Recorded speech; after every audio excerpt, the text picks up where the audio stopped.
that are allowing locations of where they're at so responders know how to enter or react to that event. Because Wicker works both inside and outside of TAC or ATAC, those operators can respond directly to those end users.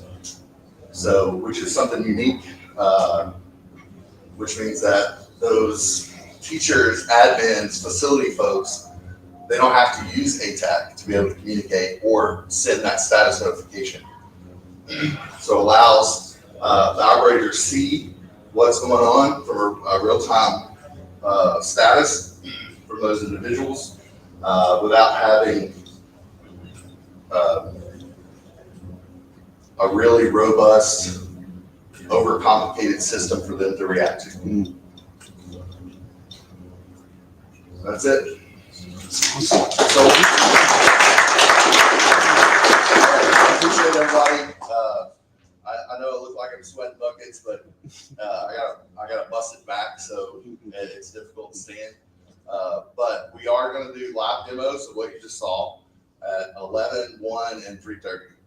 So come by our booth downstairs, and we'll have some devices and kits, and we'll go through that same scenario you just saw. Thanks, everybody. Thank you. Thanks, Matt. Questions, I think, make sense of their, do you mind fielding some questions? I'll take questions. Anyone have any thoughts, questions, ideas they want to bounce off Matt? Go ahead. I haven't used the Wicker ATAC plugin. So I'm assuming when you use the Wicker plugin, all your Wicker users are going to use the plugin to populate an ATAC and then Yeah. Let's say translate it like to a TAC server. So those users that use Wicker, can that data be forwarded over to like normal TAC server users? So let me make sure I understand your question. So you load the plugin, you use it, you see in your chat window all of your contacts. Yeah. But I'm connected to a TAC server where I'm communicating with people that aren't using Wicker. Is it possible for that data to be kind of federated across to that TAC server so they can have visibility of those guys? So you're not going to see visibility of those users that aren't using TAC. You're still only going to see the people that are on your TAC server. But what it does, it allows you to talk to those people who aren't on your TAC server that are inside Wicker. Okay. Now they send you their location. That location will populate in ATAC and it'll be captured onto your server. Okay. So if I had two groups, like one group that's using the standard TAC server, I'm connected to it, but I'm connected to my Wicker plugin at the same time. Yep. There's no way kind of like federate that data from the Wicker guys to the TAC server. Nope. No, it still stays secure because it's not, that information is still inside of Wicker and on your data retention server, right? And so it doesn't store inside of TAC, right? So if you delete a message, it deletes that data, so it's not compromised. So it's still all the operation and communication is still being done through the Wicker server and then held in your instance. Does that answer your question? Yeah. Okay. Yeah, you said you're doing end-to-end encryption, just the standard. So we're using NSA Suite B cryptographic modules. There's 256-bit encryption. There's some other encryption codes. If you get with us at the thing, we'll send you the link to the white paper, and it has all the triple propeller head stuff on it for the smart people. Go ahead. Do you have any use case at this moment for like public safety, anybody in the country at this point, with law enforcement or EMS and fire that's using AWS Wicker? So we have pockets. The plugin itself is just now GA. So we're ramping up. Pargov actually is one of our partners. So we run most of this on SIDX. Public safety customers that are already using ATAC, it's basically just a plug-in and drop-in. But we do have pockets here and there. Most of the stuff that we've been running has all been in FedCiv and DoD. So we're just now pushing as part of the growth in ATAC into the public sector, law enforcement, or state and local for that. But if you get with us, we'll be glad to help you out. Anybody else? Yes, sir. Matt, how does discovery of other users work, or what's the vision from a directory standpoint to be able to find and collaborate with people? Am I basically restricted to who's in my workspace? You know what I mean, or who's in my organization? Yeah. How do I proactively find people whose phone numbers I don't know? Yeah. So if there's a couple of different depends asterisks on that, right? So if you're in AWS Wicker, you are by default federated into other systems. So if you know that user's handle, you can add it, and then it will populate and become part of your directory. If you're an enterprise customer and you're using LDAP, or an AD or whatever, then you have a in-network global directory, and then that'll automatically populate based on your system. Now, there's another point I was going to make on because you were saying discovery. So even though they're in Wicker, they still won't have access to see anything that you're seeing on ATAK, right? So location's not shared, that information's not shared. Really the only thing that's sent is your user ID and your network ID to make sure that they match. That's why we call it, or I call it, we just act as a big dumb router, because that's all we're doing is just routing traffic. But there's no location share, none of that stuff that they would see on their tab. Anybody else? Nope. Sweet. Thanks so much. Thank you very much, guys. guys. Appreciate it.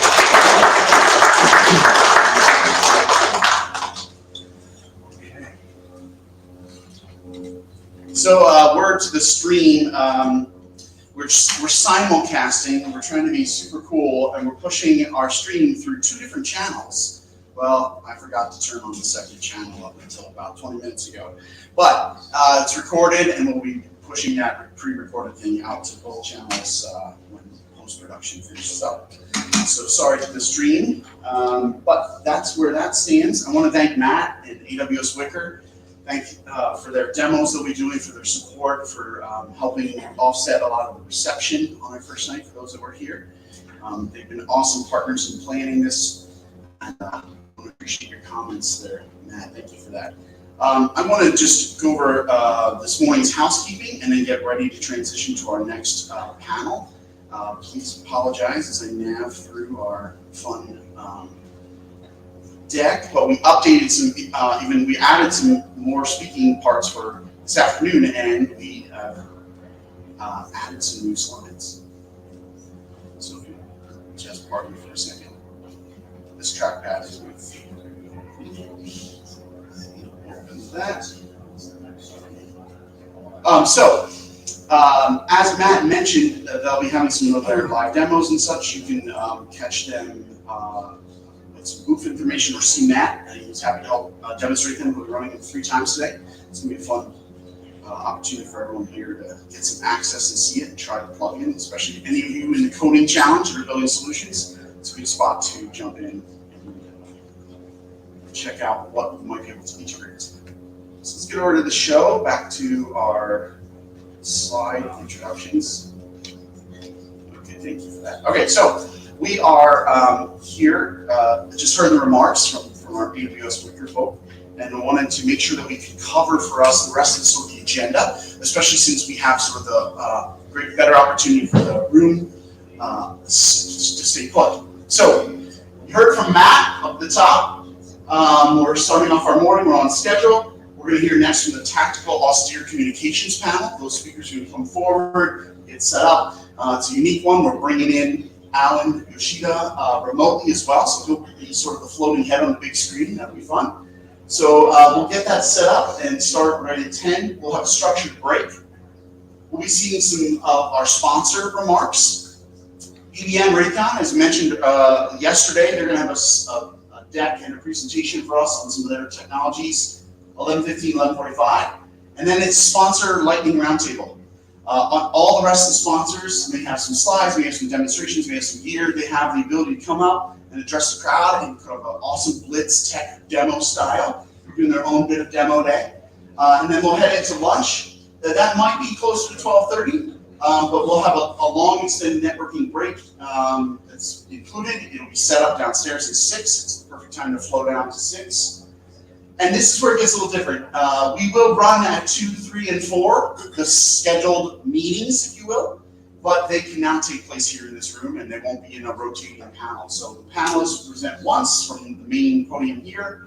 We'll see incident response, event security, and then we have coders and practitioners, right? So anyone who wants to ask a practitioner or has an industry perspective, it's a chance for them to sort of get customer discovery in a structured way with the coders. That will actually be on the same floor as a third rotation over at the coding deck if you want to meet those folks. So so anyone, especially those, I see some of our previous speakers and panels, that's a great time to get some customer discovery with that. So they'll run 2, 3, 4, and we'll finish out our halt today at 5. And then just a preview for tomorrow, around 3 or 4 this afternoon through the Discord and through the Eventbrite distribution, we are going to be emailing the developer registrants an opportunity to fill out a form if they want to participate in demo day. So that will wrap. You'll have to have your form in and your submission locked in by tomorrow morning. And then we'll have our demo day from 9 to 11. Depending on how many submissions we have, we'll space those out appropriately. We'll have our closing keynote speaker, Jared, and we'll wrap up with lunch. You can take it to go, you can mingle here, but this hall will close out by 1 tomorrow. So there's your preview of your agenda for the next second half of our TAC event. And just call out that we will be able to stay here for the afternoon. Okay. With that, I'd like to ask our tactical austere comms group to come forward and start to get set up. We have some slides for them, and this is the one where I'm going to try and break over and bring into our guest speakers. 1 moment. 5-minute transition.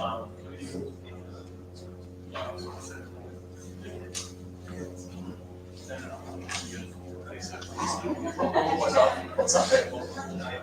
Yeah, absolutely. I'm so sorry.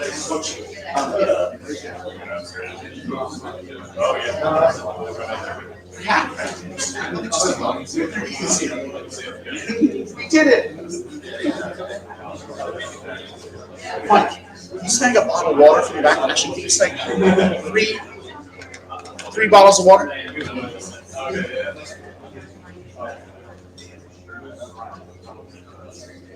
How's it going today? You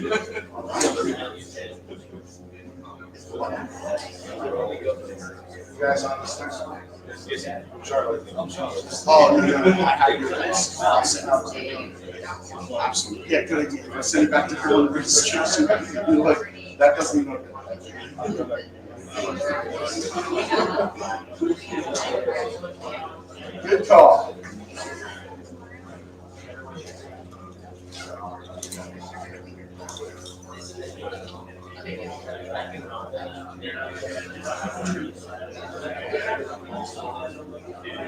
I have bottles of water coming.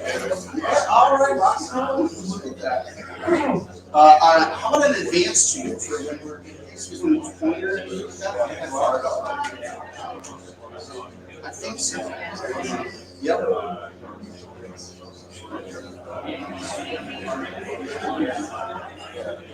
Perfect. So pretty flat.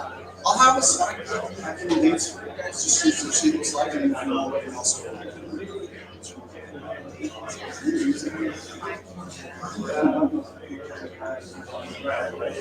Oh, now he's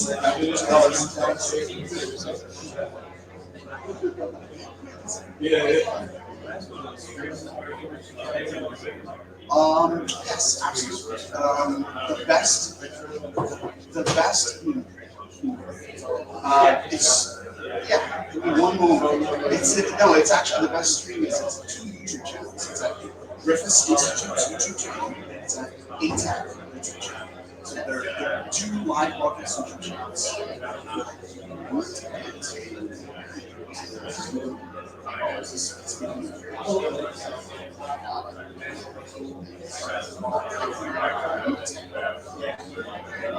Alex is here, so I think and then I can and they all pass.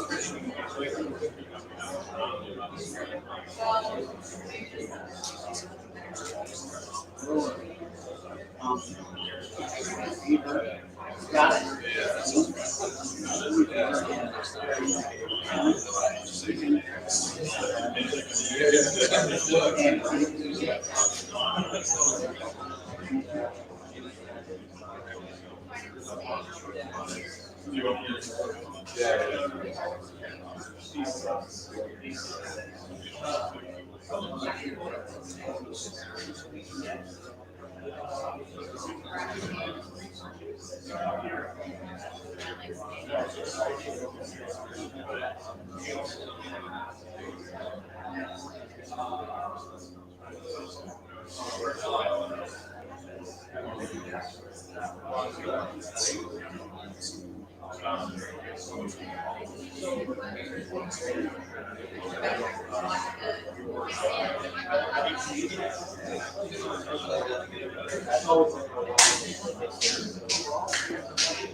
Oh, yeah, I'm a lot.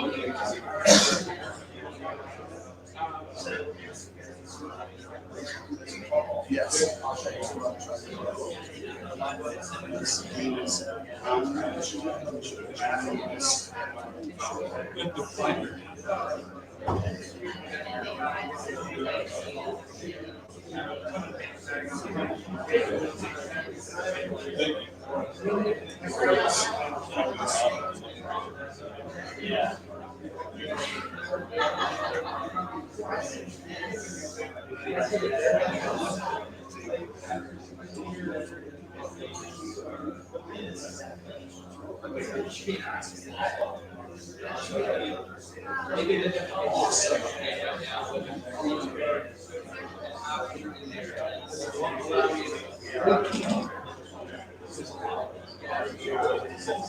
Check.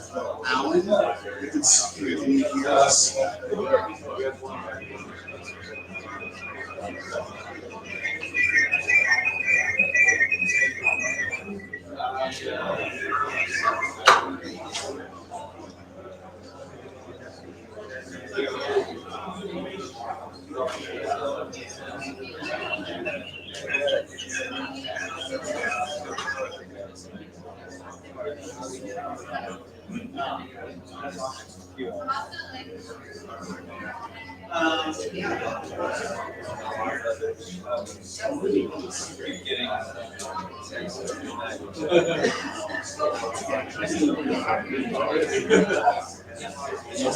Fortunately, you're still flying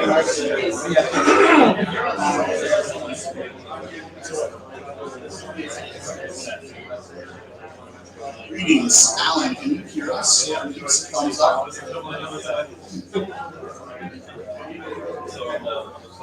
All right, now can you give us one more time? Can you see an audio check for us? Yeah, we're good to go. Alan, I want to set the stage for you. You're in a large main hall where obviously your background is something about the reset and get our panel started. If I turn on the video feed, you're going to be looking at the podium. So, my point is, you're not listening to watch your program. Are you good with sort of just being a talking head? Do you need a video feed?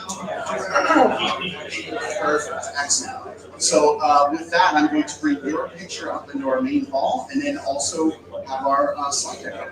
So, hold on 1 second.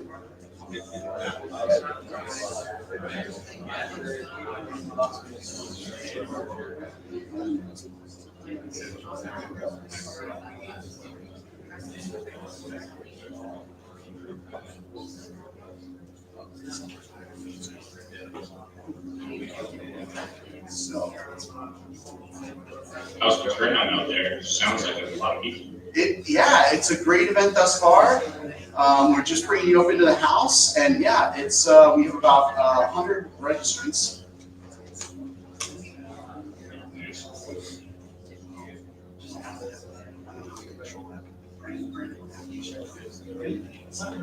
Yeah, what's this talking head?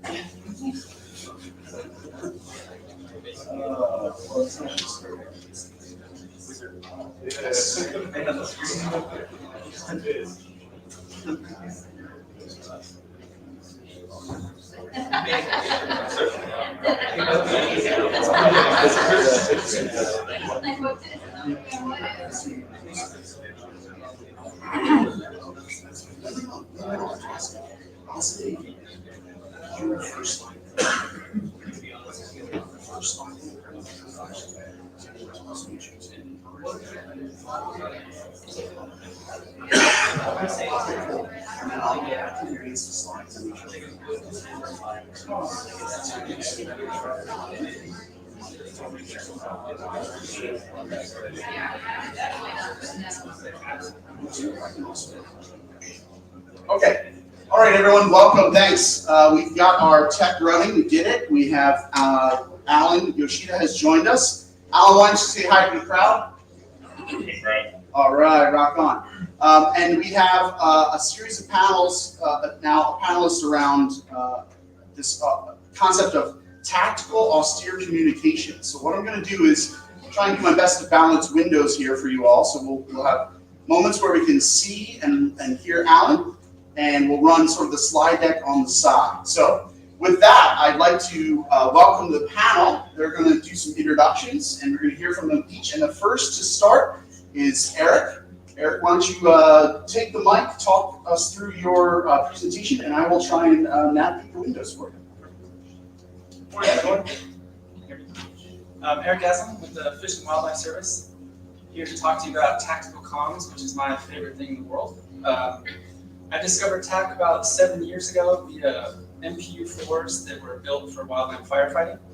Kind of bashed through those and got them to work. Saw that austere communication with TAC was a reality, and kind of set down the path to get us there. And then I took a really long time to figure out what my slide was going to be. They asked for one slide that kind of sums up tactical communications. And what I went with is this. I have 4 scenarios here where essentially you can't see the tagline, but I had just use your phone. Every time industry reaches out to wildland fire public safety, they pretty much say, just use your phone. Why don't you use your phone? And as you can see, if you're on a remote mountaintop, I threw a little tower with a question mark as a joke. But essentially, there's no cell phone tower there. If you're out in the middle of the forest, wildland fire, new start, a cell phone tower out there. Definitely don't have one in the ocean where refugees have capsized on a boat. And if you do have it, a hurricane can come in and nicely delete that for you really fast. So this was more of a framework for the panelists to speak to because they work directly on solving these challenges where you can do stuff in these environments. And so that's pretty much the summary of my slide there. If you don't know, this is Hurricane Maria in Puerto Rico. As you can see, the comms aren't doing so well over there. Just use your phone. Yeah, and so the idea of just use your phone and your phone carrier isn't very realistic in our world, and we all know that. So hopefully the panel here will be able to give you guys all the answers on how you can do it, or at least a few ways to get it done today. It is definitely possible. I do want to speak real quick about, so there was some technology in comms that was supposed to solve this problem. You've probably heard of it, P25. That came about after 9/11 to solve the interoperability challenge. We're all here without the interoperability challenge solved. But I just wanted to highlight the reason that P25 didn't work is because the standard was never standardized past the integration point. So you have standards all the way to where you actually need to use the equipment. At that point, everything went proprietary. So the payloads are proprietary, the integration paths are proprietary. And so even though we have an interoperable standard at a national level, it doesn't actually work in practice because you can't integrate it into everything. With TAC, you finally have first on target, which gives you a protocol to integrate to nearly everything. And so I really just wanted to stress that even though there are standards out there and people will reference them a lot, the integration is nearly impossible on a national level. TAK, though, does give us that path to integrate to and get everyone on the same page. So I really, TAK, it is the reason we can do austere comps today. And so hopefully we'll be able to show you some of those. I'm gonna try to find the slide here. Yeah, sure thing. Perfect. So why don't we read off your names, give a wave so you make sure everyone identifies themselves, and kind of tell us who we have here. All right, so I'm gonna have to read off the list. I apologize. So we have Matt Jones from AWS Wicker. Oh, I'm sorry. Yeah, you got it. Next blue. We got Charles Chowdhury from AWS Wicker. Yeah, sweet. Then we've got Alan Yoshida. So I'm just going to throw a quick little blurb here on Alan Yoshida. If you don't know, he's the godfather of tech. We wouldn't even be here if Alan Yoshida hadn't done what he has done with tech. I'm not going to tell the story, but I just want a big shout out to Alan Yoshida there. That guy's the man. And then we have Alex Gorsuch from Ascent Integrated Tech. And we have Charlie Greenbacker from Lieutenant. Awesome. And I will let you guys take it. Sounds good. We're gonna try and, you got it, we're gonna try and preserve the mic here and ask those speakers if they can come forward or pass the mic, which you prefer. Yeah. I will pull your slide over. Excellent, thank you. Hi everyone, Charles Chowdhury-Hanscom. As you can tell by my accent, I've flown a long way to be here, so it's a pleasure to see you all, and I'm really excited to be able to talk to you about this today. So, as was introduced, I come from AWS. I'm the Senior Solutions Architect for AWS Wicker, and I cover EMEA, so the entire Europe, Middle East, and Africa geo. My customers are public, private sector, but mostly in the public sector. What I'd like to talk to you about today is a focus on where AWS Wicker and ATAK can come together, and you can use wider AWS services, specifically things like our edge devices, which we've also got a demo downstairs and the floors you can go and see, and take that situational awareness right to the tactical edge on very, very ruggedized devices. So you can rapidly deploy these things to austere, extreme edge locations. These devices are designed to work down to -0, well into the heat. You can drop them, you can detonate explosives next to them in some cases, and they'll stand up to the test of time. Now, what I'd like to bring to the panel today is that edge piece. How do we bring what we can do on TAK? Because we can install TAK onto essentially a ruggedized server. How can we do that closer to the tactical edge? How can we disconnect away from structured standard IT equipment? Not have to run this thing in the cloud necessarily, and run it at the edge, powered by nothing but a generator and local networking. And yes, facilitate full situational awareness. So clearly we've got, Sorry, 1 second. no worries. They want My loud booming voice. They want to hear your wonderful British tenor. Exactly. So, whilst we're moving AWS Wicker, or moving Wicker Enterprise in this case, to the tactical edge, we're running things on Snowball in this case, the big gray box you can see in the corner there. We're still maintaining, as you probably heard on the discussion earlier with Matt, full end-to-end encryption. That is never the same end-to-end encryption technology. And then finally, the scaling piece. So even though we are moving once again to the edge, we're disconnecting from that kind of wider IT infrastructure, and we're using other mobile and tactical sorts of communications to be able to access our network. We're still able, if we need to connect one Wicker deployment to another Wicker deployment, and as Matt discussed earlier, allow you guys to interoperate with other agencies and stuff. So, as I mentioned, what I'd like to bring to the panel today is not just working at the edge, but it's also how do we collaborate at the edge as if we were in an on-premise environment, as if we were running out of a place with standard IT equipment, but we're doing something. So thanks very much. Thank you.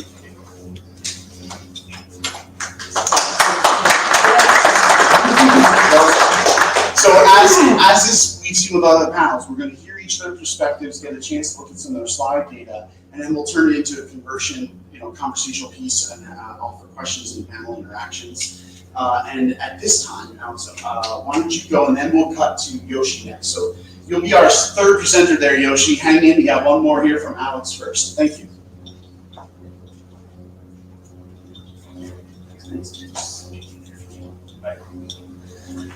Hey everybody. In addition to looking like a bear that has learned how to wear people clothes, I'm the co-founder and CTO of Ascent. I think we wouldn't all be here if we didn't know that C2 cops are damn important. And I also think we wouldn't all be here if we didn't know that the best one there is TAK. To quote someone much smarter than me, and specifically his LinkedIn handle, TAK is the way. You know who you are. Fundamentally, at Ascent, we take some data, including where operators are in GNSS denied ASTER environments, how they're doing, and map the battle space out to command. More important than the data that we're passing is why we're doing it. What is the point? What is the use of C2 cops? Is that when you're in that ASTER environment, cognition gets overloaded, and trying to pass relevant experience out to command over subjective verbal comms sucks. It is not good. The more objective information, which is filtered through the scope, the toxicity of information vastly outpaces its usefulness. So we're passing the information that is relevant, salient, and actionable over TAK as fast as possible. That's the point. That's kind of, everyone's talking about what they want to bring to the panel today.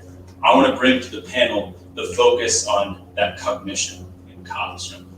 How can we pass the type of information that's needed so that it can do its primary job, which is get the good guys into the building, vanquish the adversary, and get them home safe.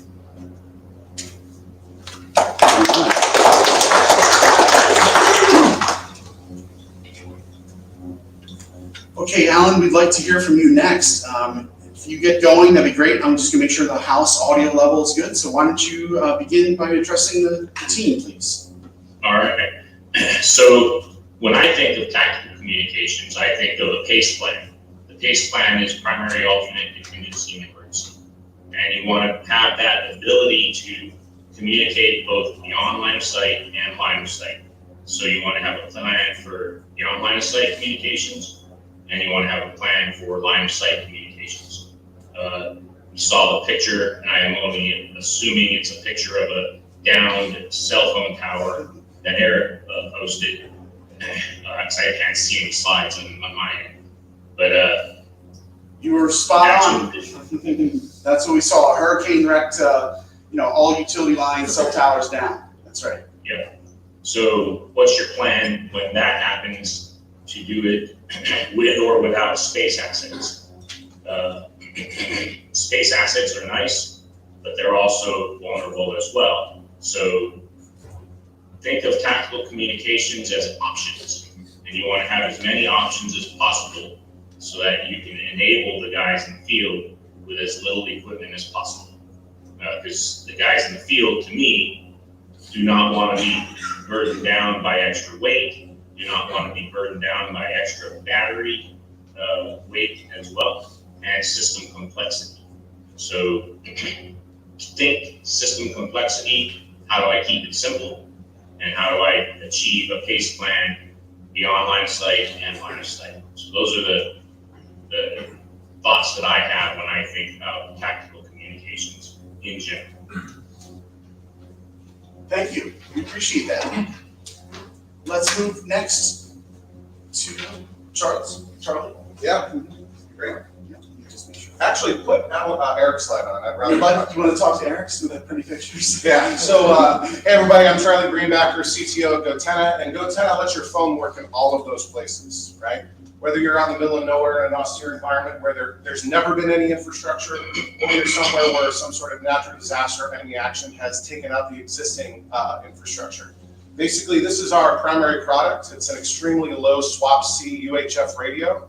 It creates a mobile mesh network between anyone who has one of these devices, pairs to any Android or iPhone via Bluetooth or USB, and allows you to communicate with anybody else that has one of these devices. I mentioned very low SWaP-C, so low size, weight, cost, and power. So a little 5-watt UHF radio, get very, very, very effective ranges. In a dense urban environment like this, think single-digit miles. Our current record, mountaintop to mountaintop, is over 160 miles, and that's because we ran out of mountains. One of the big things that we enable is allow you to use TAK in austere environments, right? So as we all know, TAK is an extremely, extremely powerful application, but TAK requires your phone to have some sort of connection. Cellular, Wi-Fi, whatever. And like I joke with our customers all the time, don't worry, it's not like Uncle Sam's ever going to send you anywhere that doesn't have good 5G coverage, right? So if you have one of these, basically you're bringing your own network. Very low cost, a little over $1,000 per unit. You can get that down with volume. And interoperability is a huge thing that we enable too. So we have a lot of these devices right now being used in Eastern Europe and elsewhere around the world. And often what our US customers are doing are handing it just right over to partner forces, right? So it's EAR 99, so you don't have to worry about any ITAR export control restrictions. At about $1,000, you hope to get it back, right? But if you don't get it back, you haven't blown your unit's comms budget for the entire year. And just like everyone on this side in the public sector, you show up to some sort of event, whether it's some kind of manhunt on the PA New York border, all these different agencies are showing up with all their P25, LMR, whatever kind of radios, and nobody can talk to anybody, right? So if you've ever been that commander sitting in that command post with a bunch of different radios on the dashboard, you hear something come across, wait, who said that? I need to retransmit it over here. Show up, hand these out like candy bars, right? It's the size of a barbecue lighter, or the kids say a vape pen, right? Hand these out. Everyone can very, very easily program it themselves. Usually you program with QR codes to get everyone on the same network. Extremely easy. At the end of the day, everyone hands it back in, or they keep them and you've lost a couple $1,000s and you've created a network that sometimes can span the size of multiple states. So yeah, happy to chat more about this at our booth or during the discussion. So, 9 months on the PA New York border, that never happens. Never. Except for yesterday. Which was referenced in Jim was describing it. He was getting calls. I know a lot of you may have seen some of the alerts, but it's everything we're talking about today is highly timely and relevant to what's going on right in the Northeast. Just wanted to give your slides a little love and attention on the screen for a second, just to reference them, make sure everyone can get a chance to see those. So with that, I think what we'd like to do is turn it into sort of Q&A time, understand what other perspectives we want to hear or share, or now that the panelists have seen each other's information, if there's anything you wanted to sort of double click on. But we'll turn it into sort of more of an open forum, if you guys are good for that. I assumed that this was going to be a hot topic, so that's what I was hoping. Excellent. Excellent. Does I'll let panelists, including Alan, if you're hearing, is there anything you want to pick up on from what we saw or heard, or open with any questions for the audience?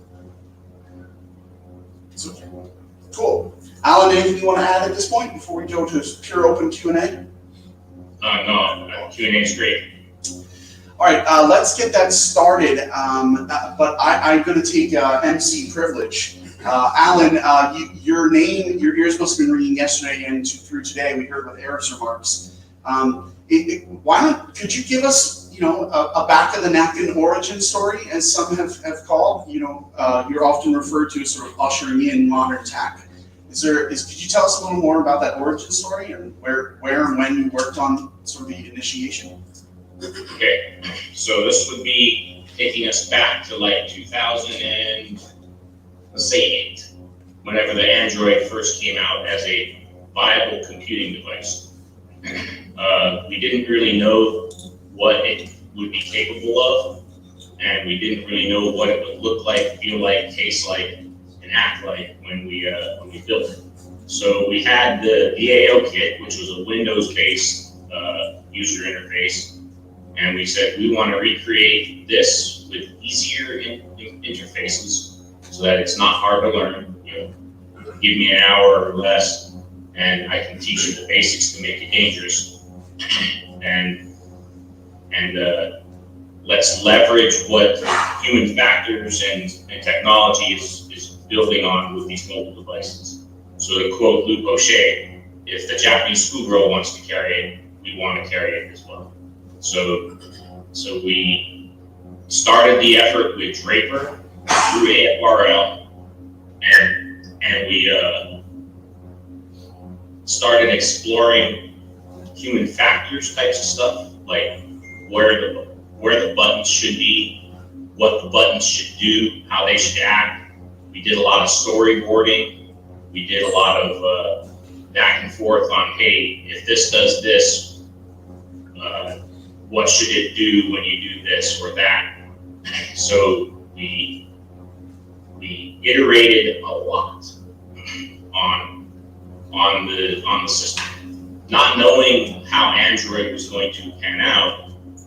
We iterated throughout all of the different versions of Android and found out that, program offices don't like things that are fast moving and scary, and they preferred the Windows environment because Windows changed 6 times in 16 years as opposed to Android changing 16 times in 6 years. So we learned a lot, and we found that we like small, lightweight compute, and we like the ease of use and the human factors of learning how to use the system dangerously enough in a fairly quick time frame. The word ATAK, that was an email trail between Ralph Kohler, Marshall Frith, and I, where we were like, what should we call this thing we're building? We need a name. So we came up with a name, and there it is. That's the origin of ATAK. Thank you very much.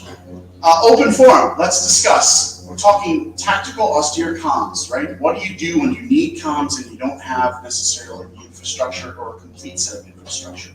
What do you guys want to know from these experts? Any questions at this point?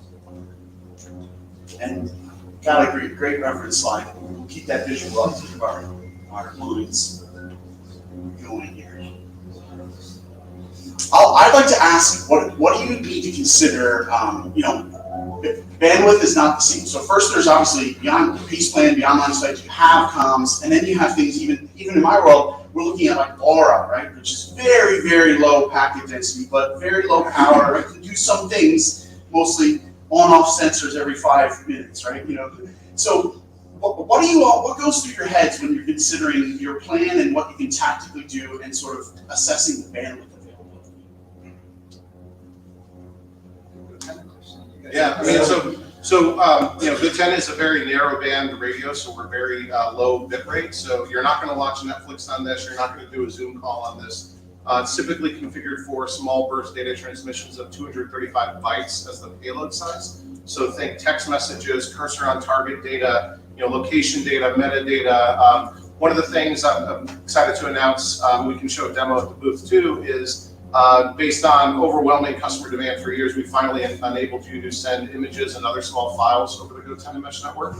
It kind of reminds you a little bit of like mid-90s AOL, like the way it loads, right? But if you've got that, hey, we got to get this most wanted mugshot out, or I found something that looks suspicious. Does anyone know what this is, right? Being able to send that type of critical communication, right? So I think, it's interesting, what the way the industry has gone over the past 20 years, global broadband everywhere, and sort of getting used to real-time 4K videos, and that's how we prosecute our missions.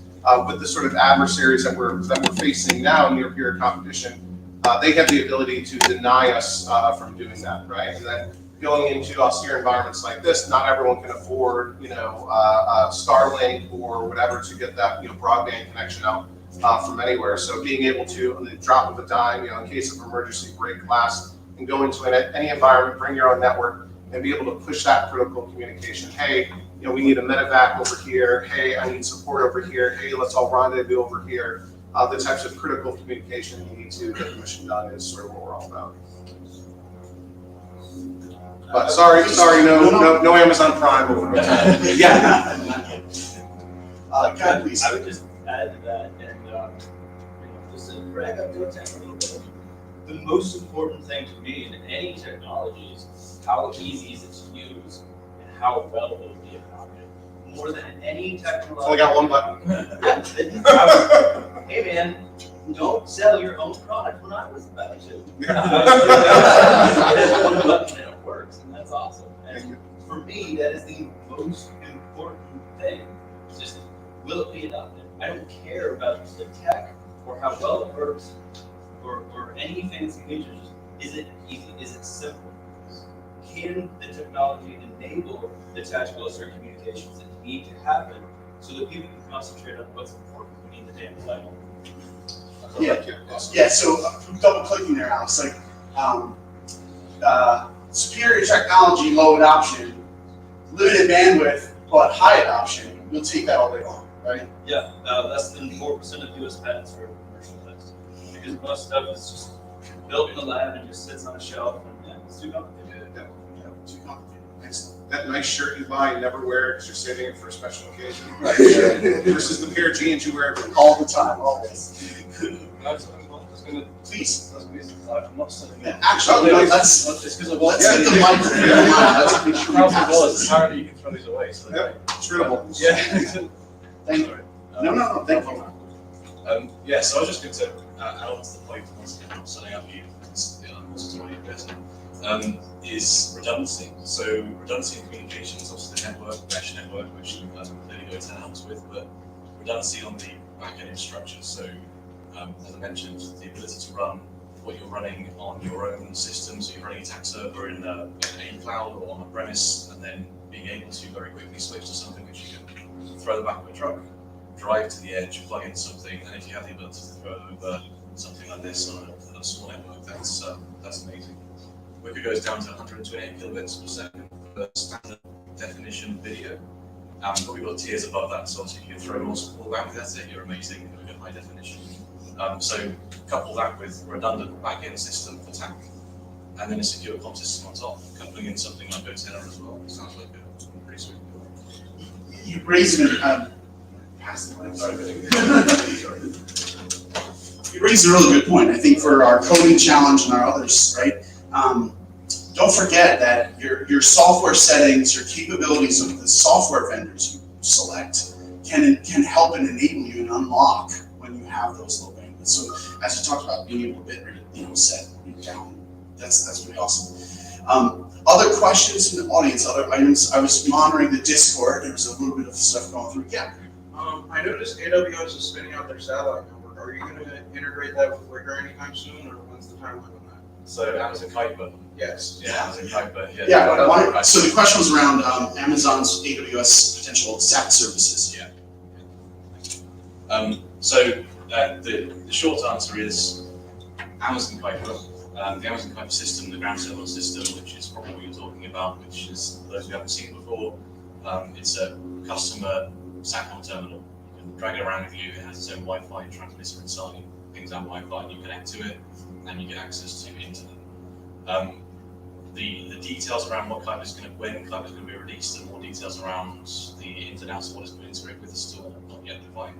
So I can't give you an answer right now, but certainly help later. But the concept of what Kuiper does, I personally see no reason why we can't integrate with it in a very simple way. It's, as mentioned, it's Amazon's satellite network, Amazon's like a ground station, it's a consumer size, it's a small size, about this big, and there's a big one as well. So yes, I mean, I'd love to get my hands on one when I'm able to. I'm able to test it out, trust me. We'll invite you to the next one. Other questions from the audience? Go ahead. Hey, so Kevin Gilmore, the Interface Week Repair Singapore Space. I got a question for you, GoTen, gentlemen. So with regard to any type of Bluetooth solutions, I noted that in the DoD space, there's required DoD CIO approval. Is that a process that you've gone through for your DoD use cases? Yeah, so many of our more high security use cases, they use a hardwired USB tether, right? So mount this somewhere on your body, have a USB from the radio to your phone, and you can turn off Bluetooth entirely, especially if you're trying to, whether it's a security thing like you were saying, or even just reducing your emissions footprint even further in like an EW friendly environment. Yeah, I would say a lot of our, trigger pulling customers use USB instead of Bluetooth. Thanks. Yeah, for those that the audience, and I'm going to boom a little bit so we can hear on the stream. Kevin from yesterday's panel asked about, when we know we work with municipal, public, federal, DoD customers, there are certain standards we must have, and so Bluetooth tends to be one of those features that opens up the attack surface from the cybersecurity perspective. What do you do in those instances? And a product like GoTen is we can tether. That seems to be the good go-to default for a lot of reasons. I bet there's an power consumption benefits. A little bit. Bluetooth BLE is very good. Low power. One thing just to tack on to your last question, no pun intended. We're excited about Kuiper coming out as another backhaul option, right? So in the tactical austere environment, you don't just have the issue of how do the folks on the ground communicate with each other. It's how do you get that message back home, back to DC or wherever else in the world it needs to get to. And we're excited to use things like Kuiper or Somewhere or Starlink or whatever as that sort of backhaul connection. We've been doing quite a lot of work recently on front haul and back haul, right? We always assume the GoTenna network is operating completely off the grid, completely cut off from the rest of the outside world. But if you do have a link back to the outside world, being able to send and receive messages on behalf of anybody on the mesh network and getting sort of data feeds, even things like severe weather alerts, back from the outside world onto the network is something we're spending a lot of time on. Thank you. Follow-up question for GoTenna on the wireless secure comm side. Do you guys see a roadmap for UWB with LPI integration at any time down the road? Maybe we're looking at a bunch of different things. Excuse me. So one of the things that really makes GoTenna powerful is not our hardware, right? So our hardware is really commodity components. Maybe the joke is right. Common ingredients maybe combined with a unique recipe. The real secret sauce that we have is our Aspen Grove mesh networking protocols that works very, very different than traditional mesh networking, and that isn't something that's tied to any frequency band. It's not tied to any hardware. We've used it on non-GoTenna hardware with partner companies and with some Navy customers. We are developing one of our next generation products will be an SDR that will have a lot more capabilities. Won't have a waveform that's tied to the hardware like we have now. That price will go up a little bit, maybe by a few $100s, right? SDRs have come way down in price, right? They're not what they were costing 5 years ago. So yeah, we're excited about sort of expanding what this is into not just being tied to the device itself. We've done some interesting stuff with LoRa and LoRaWAN integration, especially for large, the unclassed use cases, large networks of unintended ground sensors in industrial IoT and agricultural applications. And there's obviously national security types of versions of that. And those are extremely long range, but extremely low payload size over extremely long ranges. That's a great fit for GoTenna as well. Thank you. Others from the audience? I'm going to take the MC privilege again then and ask, what do you see as next? If you look into a crystal ball and sort of think about how technologies or platforms or what's next, what do you think is either going to be an incremental solve or maybe a long-term solve? Things come to mind like, drone-mounted, easily dispatchable, antenna, new innovations in software-defined antenna, a better standard, a better federal standard protocol to lean into commercial cell bands when we need to, those sorts of things. Is there anything from a comms and networking perspective that you're seeing kind of next and you would like to aspirationally see happen next? So, from my perspective, I actually think we're going to go backwards. I think that with cursor untarded being able to handle such small packets, we can start to properly utilize P25. There is a lot of infrastructure. I'm sure everyone here has access to an LMR system or a P25 system. Or probably sitting on one they don't even know actually does the digital side. So my hope and my goal is to actually implement TAC into P25. Start utilizing what we already invested in. There's a ton of infrastructure, and I've already successfully done locations and messaging over the air into TAC. So I know it's technically possible. So I think that we'll see a lot more utilization of P25 in TAC, and then that will get people to upgrade their workflows, get used to small data being very powerful, and I think that that will expand into the other systems. But right now, you don't really have a modern way to use TAC if you're outside of LTE. If you have GoTennas, of course, you can use that. There's other mesh networks. And so you can do TAC, but you can't do it with what you have now, which is P25, the radio on your side. So you can do it analog and digital with TAC. So personally, I think that the P25 is the next frontier, which is actually a very old frontier, just never properly utilized. Yes? Is there any kind of effort to say, okay, so P25 was a general standard, and and everybody got it and said, okay, cool, we use that as your baseline. Here's what we're going to do to prioritize it. Is there any push to say like, hey, you got all this power behind your organization, DOJ, everybody that's using P25 to say, hey, can we come to at least a P25 Gov standard where it's all coming, kind of like that, and say, okay, we're within the realm of what we're doing already. Now we're all the same. Now we're equally working because there's some, I've done TAC over P25 using the keysquare tool plugin. So it's available, but like if it's not going to be compatible because the difference between an iPhone, a Harris, and a Motorola implementing it. Is there any effort, is there any push from anyone saying, hey, let's make it common standard so we can use this all right? And whether people adopt it or not is up to them, but at least there's a standard that, hey, we can leverage all the weight you got saying, hey, all these guys are using it now, give us something comfortable. I'll say the answer is, so the question was, is there effort to standardize P25 towards TAC, if I understand correctly? But I towards TAC just to like and comment, Just have more homogeneity. P25 standard. Hold on. So the answer is yes and no. There are plenty of boards out there that are working together. THS SIGCOM comes up, CISA. They have numerous panels and boards working to standardize locations and work with vendors to basically fix the issues with P25, such as unit IDs being changeable in the field. Unit ID is the core mechanism for tracking the individual and the radio. You don't want that system to fall apart or the whole entire process falls apart. So there's a lot of talk about fixing the unit IDs, standardizing the tier 1 GPS messaging, the actual location that goes over the air. I will just say that a lot of these boards have a lot of industry on them, and so they don't tend to go in the right direction towards interoperable standardization. That tends to lead towards proprietary solutions, even though that's not the intent. It just happens to work that way. I'm starting to get into a lot of these boards, and I personally am going after the standards to get them neutral. I think that we should all be able to use P25 regardless of the radio you have in your hand and what vendor you chose to use. So yes and no. There are people that want to do that, exactly what you're talking about. It's just not currently perfect. There's still some lingering issues that prevent true standardization from happening. But it's on the radar. I think it will happen. I got some comments. Yeah, thank you. Please go ahead.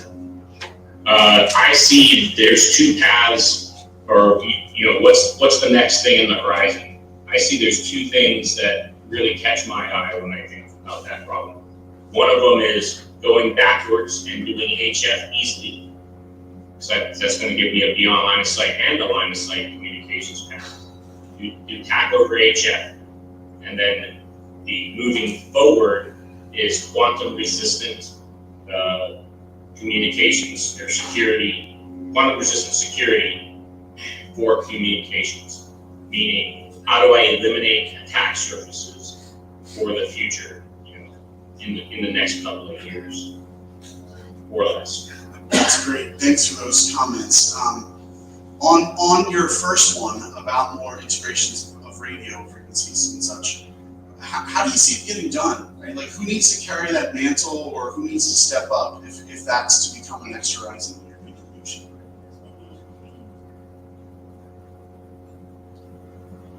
Sorry, reaching out on that follow-up for you, Alan. What needs on your first one about more, integrations over radio and such? I think you said UHF, if I heard correctly. HF. Thank you. HF. Who needs to pick that up? It's been around forever, and people don't know how to use HF. It's an art as opposed to a science. Well, it's really technically a science. It's hit and miss, but it's an opportunity that we have available to us that would give us beyond line of sight portion of the PACE plan and line of sight portion of the PACE plan. And radios are getting much, much smaller and much more power efficient and much more sensitive. There's a whole, in the ham world, there's a whole thing about QRP radios. I'm not saying use any of those, but how do I do HF easily? That's the Got it. And then in HF world, if we start to integrate and move into those spectrums, who do you think leads that? Is it innovators and small private companies? Is it larger defense contracts? Is it government standards? Who like carries the mantle, if you will? I think it's small companies and also the big guys like the Harrises and the Powells. You know, they need to, the general term, industry needs to provide ways to do HF easier and make it worth carrying, you know, so that it's not this big, huge radio. Make it really small, make it really efficient, and then make sure that we keep our file sizes down to something, you know, our payloads down to something that's manageable, optimized in this case for like 600 bits per second, as opposed to 2400 baud, which is my normal go-to number that we like to optimize for. Appreciate the insights. So actually, your comments and what Eric had talked about, you know, where you have some industry representation proliferating some of these quasi-governmental regulatory standards things, it's kind of interesting that for the first time we've heard the industry coming to the government panels being like, I'm from industry, I'm here to help, right? It's sort of reverse role. But I'm glad that they're at least reaching out and grabbing the market and private sector perspective, but to your points, making sure that it has space and room for smaller innovators plus the larger companies who can act fast and product capability, horsepower, cool innovators like Rotena. Right? It will be interesting to see that hopefully plastic politics don't taint those standards too much, and everyone should take that mantle themselves and you know, try to keep fair and honest and open systems so we don't innovate. At this point, I want to ask if there's other audience perspective before back to me. Yeah, please. Oh yes, quantum cryptography. That was, I believe, your second point, right? And Alan, if you want to elaborate, please do. But if not, I'll share from what AFRLRI and Griffiths understands about this area. So, anything you want to share a little deeper about that? Well, the threat is the quantum computer, and it's going to be good for basically two things. And one of those two things is cracking codes. And when that thing shows up, we got to be ready.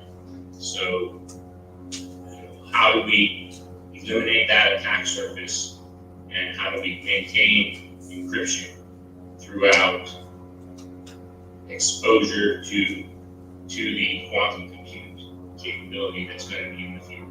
You know, the AWS guy has this edge computer that's doing really cool things, but eventually the enemy will have this edge computer that's a quantum computer who's going to do really bad things to us as opposed to doing good things for us, you know. Well said. You wanted to add to that? Yeah, so do you think with quantum, I know that quantum algorithms are already out there. One of the problems with having tethers like on the GoTenna, a lot of soldiers and fire response teams don't like all those extra cables. Well, what I'm suggesting is we can retain BLE, use the data link, and use the quantum algorithm to encrypt it. It won't be the perfect for EW, right? Electronic warfare, they'll still pick up the signal, but at least it'll be quantumly encrypted. And that's something you can do over the air because that algorithm is publicly available and you can download the white paper and write it up in your firmware. Yeah, absolutely. What's interesting is actually talking about this last night to a colleague, and to the points around, putting something with snowball doesn't make you safer, you're just putting it closer to the edge, so it's physically closer to you, which is great, but obviously saving the network traffic, you can pull it out if we have a quantum computer, theoretically, exactly. So, yeah, it's interesting. So, we are actually working on that piece. So at the moment, as you know, it was discussed by Matt in his previous discussion. AWS Wicker, the ATAC plugin, essentially disconnects your messaging communications pathway from your attack communication.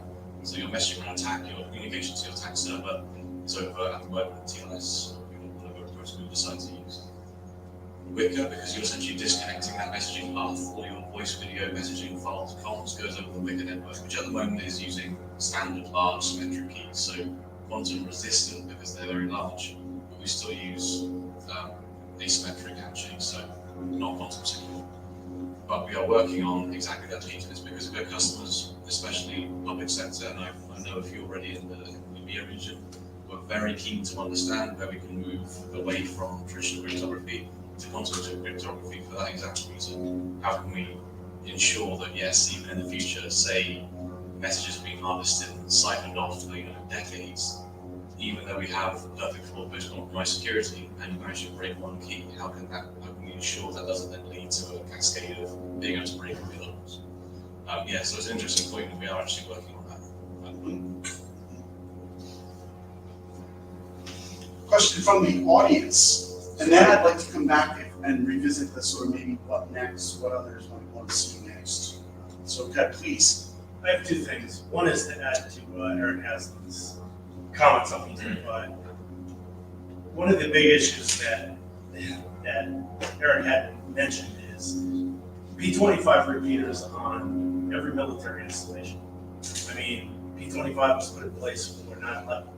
And it's, you know, we got manufacturers who went sideways and none of the radios seem to work together for the reason it was put in place. And now every military installation is on P25. They won't talk together between radio manufacturers. It's a major issue. That's one. Eric, do you foresee at the time we're going to see DY, BLM, or any of them putting in place repeaters, the digital for ATACs, so ATAC or P25 repeaters?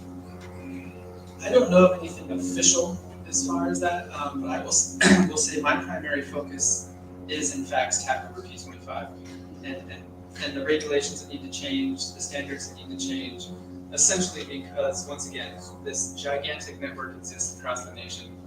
We're really at the point that if everyone got together, fixed the standards, and just decided to, we could actually have a nationwide P25 network that runs TAC, and essentially get to that interoperability standard that everybody wishes we had.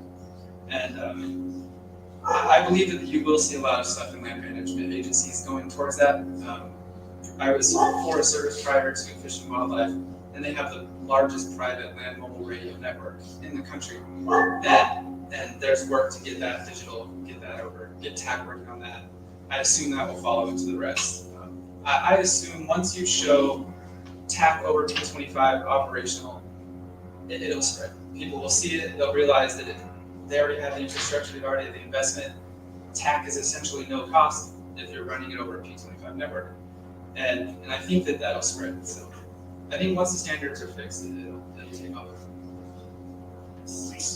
Hey, my name's Eric. I'm with Keysquare. Just to add to the gravity of this, talking a lot about the United States, but we work all around the world, and there are militaries that are very important for partners in the United States. They cannot afford the high-end radios that the U.S. is used to. They do have Motorola P25 or some other manufacturer of P25. So the gravity of solving ATAC over P25 is a lot larger than just our environment here in the U.S. Do we think that uses like ATAC, application-based, mobile device-based, for some extent, will they compete on other P25 interests? I mean, I guess this network can be, sort of instantly spun up and can borrow into those bandwidths and sort of, bring in when in emergency situations for defense and others.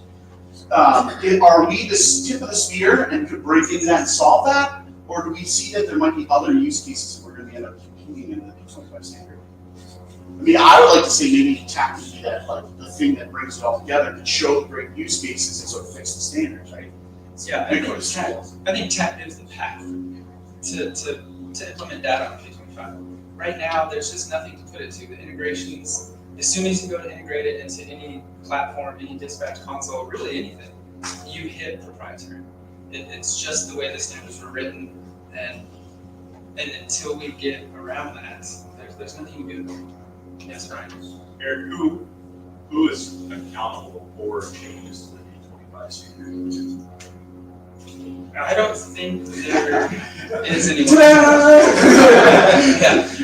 I just know that I believe right now THS SAFECOM would be the leader in that space. They have the most boards, the most meetings, the most working groups, and they're also if any agency has any regulatory authority over public safety communications, it's probably THS SAFECOM, the CISA, CISA, Cybersecurity Infrastructure Agency. And so I would assume that's where, if it lives anywhere, that's where, and if it's gonna live somewhere, that would probably be where in the future. That's the only group I know of currently working on true P25 interoperability. I'll present that also to, they attended, were supporters and joined in on some of our planning. I'll present that to Charles, who's here, he might be back later, from FirstNet. Maybe they have some opinions to know, what our assuming current regulatory landscape is like. As far as I know, there's no regulations preventing P25 contact. Got it, Ryan, please follow up. Follow up. Where is the standard actually being changed? Is it a PDF source from a Word document? So the standard is TIA 102 is the actual standard document for P25. Currently, it's behind a paywall. It's really great. Proprietary standard. Yeah, you do have to pay to access the standard documents. If you are federal government, you can, DHS sponsors the documents for all federal agencies. So you can request through TIA directly, and they will get you in touch and get you the access to the documents. But they are currently a paid document. Are they copyrighted? Yes. And even when you do pay for them, I'll just give you the technical side. You actually have to connect to the internet, and they are DMCA tracked. Wow. And they are locked to the user. So they're very much a protected document. But they are a standards document. Take that as you will. What is TIA? Telecommunications Industry Association, I believe. I should know that. But it is TIA 102. If you look it up, that's the entirety of the P25 standard. And if you look at them, if you're really tired one day, and just take a look at them, you will see though, as soon as you get to integration, the standard stops. So it's all standardized until you need to use it. As soon as you need to use it, it's all proprietary. And until that changes, there's just not much you can do about it. But you can run TAC over it. It does work. So hopefully everyone just starts really hammering at P25 to get it together and fix these problems. Someone's gonna keep saying that over and over again. Land management in particular, and public safety, P25. Thanks, sir. Thank you all. I see a little bit of a lull. There'll be a question right there. Go ahead. Yeah, just to add, so for the TIA Standards Committee, it's actually open to government to actually participate and actually inject what they want in the committee. So being involved previously in the government and also as a manufacturer prior, I would actually go to those meetings. The problem is we didn't have a lot of government representation there to actually drive what we wanted. And, it was pretty much manufacturers sitting there. Half the room is manufacturers, half the room is government end users. And there's not a lot of input from agency sort of perspective, yeah. Yeah, correct. So, that's how we have tier 1 data, tier 2 data, if it's from your conventional for P25. And it is meant to be standards based, but the implementation by the manufacturer, it's up to them whether or not they want to adopt that. So maybe it'd be something that would help the community by having somebody from TAC represented at those meetings to drive the standards to support tier 1 data services and conventional for P25. Very cool. I'll just ask for the Discord. There was a recommendation. You just literally look up at the roster and they'll actually have the dates that they have the meetings. They'll be it's super open and public. Just gotta find it. So in this obscure way. Yeah, so you just pretty much look up to TIA and look up when the next meeting is going to be, and there's the 10. Also, regardless, you just have to submit your name and yourself on the roster. What a great knowledge share happening. Awesome. I really appreciate that. Thank you. And in case you guys didn't hear, if you're federal, please join the TIA. We have about 5 minutes left, and with that, I was hoping we might return to that idea and see if others, Alex, Charlie, etc., want to weigh in a little bit on what they see sort of the near-term frontier or something that they think should be, looking at sort of what excites you about should be maybe near and immediately next in sort of this lost area as well. Any other thoughts or yeah?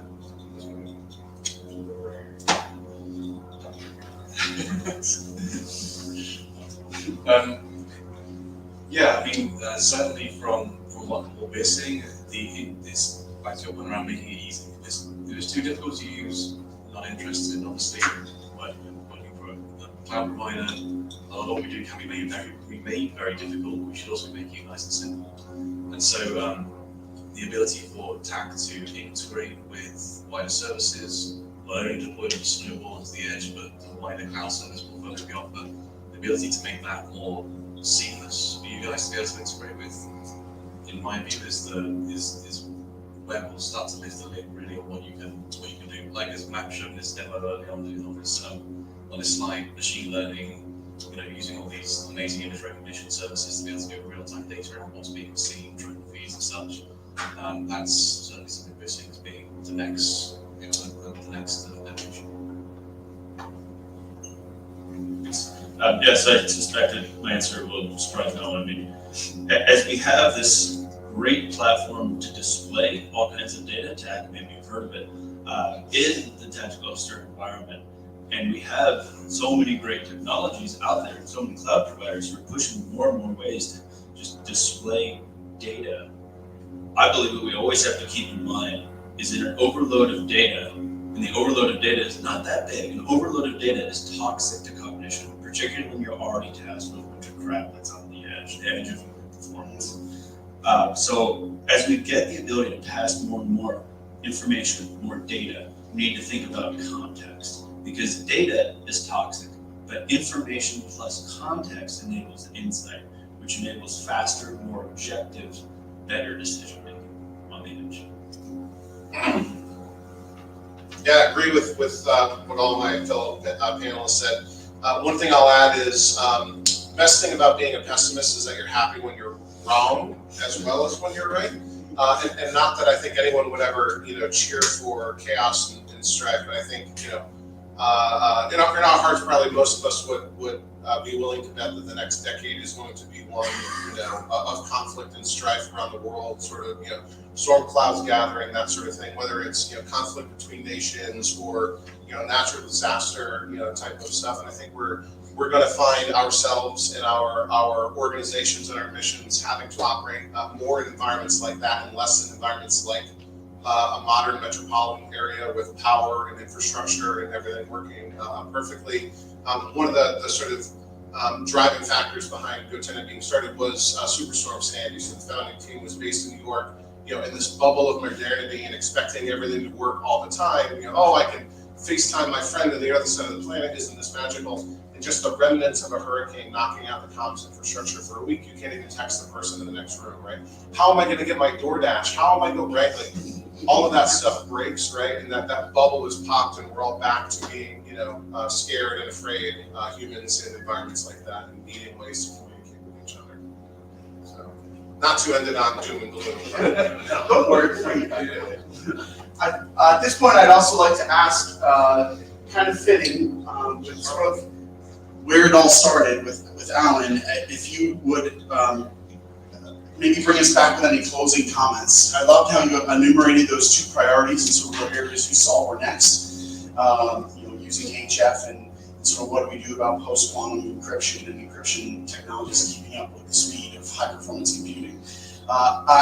If you care to elaborate, or if there's anything you'd like to double-click on from what you've heard from our panels, or if you have any sage advice to the rest of our group here as we hit our halfway point of our conference, I'd like to leave the closing remarks for you.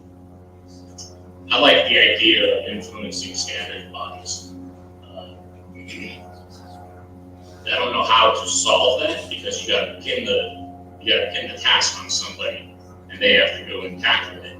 Because you're going to show up at a standards event or a standards meeting or whatever, they first need to sniff you out, figure out what you're doing, how valid you are, all that kind of stuff, and why. Just having a good story as to why you need to change the standard or modify or influence the standards to take it that last little step. So I think that is a task to be done. I think it's a good idea to do it. I just don't know how to solve that. Like, who do you pick? Is it somebody above Eric? Is it Eric? Is it somebody above industry? Or not above industry, but is it somebody from industry that goes and tackles it? But I think changing and modifying the P25 thing, that's an investment. It's a big investment that's just not quite where it needs to be. And it's just that last little mile to take it all the way through. And then industry will get scared and they'll go, oh, if I'm going to be relevant with my hardware, I better start playing well with these new standards and these updates with P25. Like I think that is a valuable and valid pursuit or endeavor. I don't know the answer for it though. No, and I think with multi-stakeholder, multi-party interests, like any sort of emerging standard, it's interesting that this one, the hard work's sort of been done. Like it was commanded, it happened to all the comments. There's hardware out there. It's that last mile, solving the interoperability, solving how it can comms with each other, solving how we build for its type of specification and bandwidth. So in some sense, right, the hardest work is done. You have regulations set. Now it's time to make the 2.0s. And to Alan's point, it'll take someone stepping up and owning it. You can't have change without accountability. So I feel like another tech panel topic coming in here on like sort of standards and regulations is possibly a thing we can tackle in some future show. So with that, I'd like to conclude the Tactical Austere Communications panel. We had amazing perspectives from our subject matter experts. Alan, thank you for joining remotely and making that happen. We appreciate that. To Eric, to the rest of our team, to Charles and Charlie, and to Alex, thank you so much for your time today. And we appreciate it very much. Let's have a round of applause. Thanks again, Alan. We're gonna sign off. Thank you. All right. Have a good one. So where we at in our agenda is a structured break. We will resume at 11:15. Thank you all. That works. Yeah, absolutely. Thank you. Appreciate it.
It's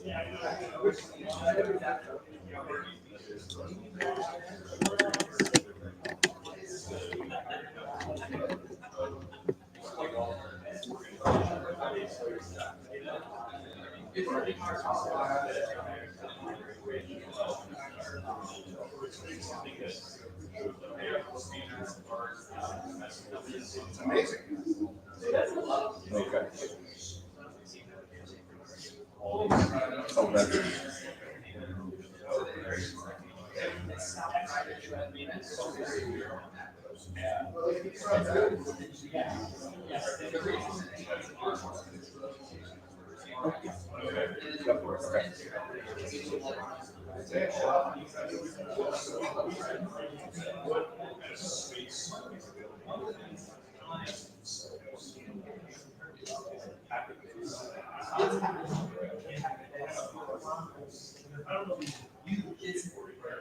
It's actually, so the way it works is it auto combines the programs that we use. So we have to do that, by how long they are to draw. So there's not like your arms, just how long you want to read. What's going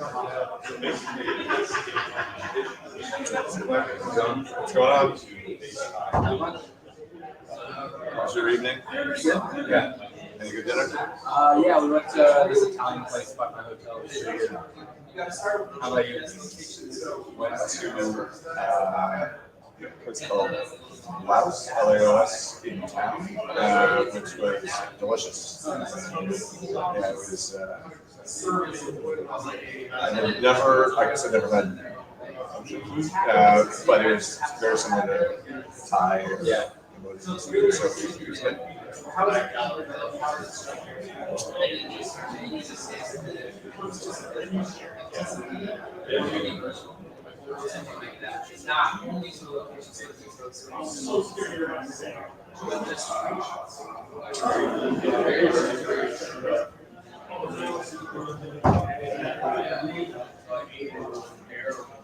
Okay, let's try and start to reconvene, please. Conversations are just too good. It's unbelievable. There's live demos going on in the hall. Oh, really?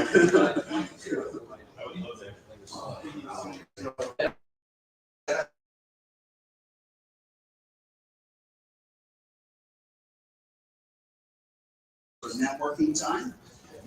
So hopefully we can continue the good discussions that are evolving. I'm going to make one more call out to the hallway. Also, so everyone knows, we found a way to broadcast whatever slides that are happening here in this room and audio over into our coders room as well. So a lot of the devs who are pounding on projects are catching talks as they do this. Pretty cool stuff. We'll just go clear the crowd, and then we have one door.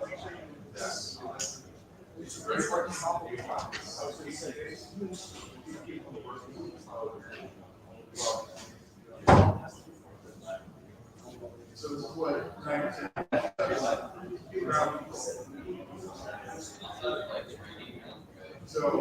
look at our actual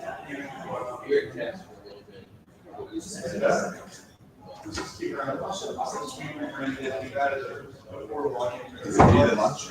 What's that? Is it this talking at lunch? Yeah. So I'm just waiting everybody in their food. I think we have more questions in this one.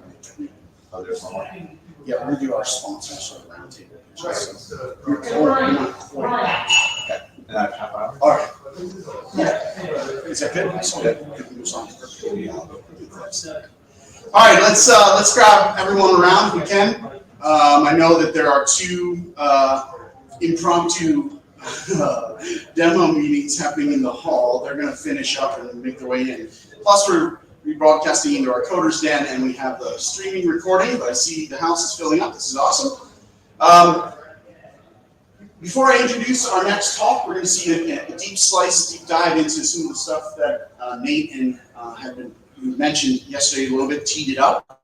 But both Nate and Ryan are here. They have one of our booths down on 6. They have some of these capabilities to sort of show you what's down there within their wares. And Nate's going to address us here in a moment. But we have one of the lovely opportunities to present some more door prizes. So, randomly selected from this list generator thing we found online is going out to. Yeah, this one is going out to. Actually, I want you to tell your story of where you were for the past couple days. Come on up. Yeah, come on. So, he's so good. I just want. So here's the backstory. Yeah, we are. Okay, so tell the publicly consumable.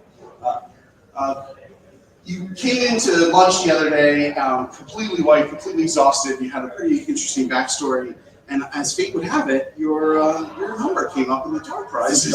Isn't that amazing? Yeah, so nice for being here. Why don't you just tell us a little bit who you are? Yeah, so hey guys, I'll be talking later throughout this process, but my name is Paul Sheba, and I'm a trooper of the New York State Police. So I've talked to a few of you at this point. I've been, and we are actively associated with a manhunt on the Pennsylvania state border, New York state border, northwestern Pennsylvania. So I am the TAC program manager for SORT, is what we call it. It's just a fancy word for a SWAT team for the New York State Police. But with that being said, through that and being here, leaving directly from there, coming here, and probably going right back to that, many of you have already helped me immensely, and so on and so forth, so many other people. So it's a blessing in disguise to come down here and to have this whole community be of insane assistance to multiple teams, national, state, federal, and so on and so forth, that are out there actively hunting right now. So, thank you. So, Cole, our door prize winner for the year.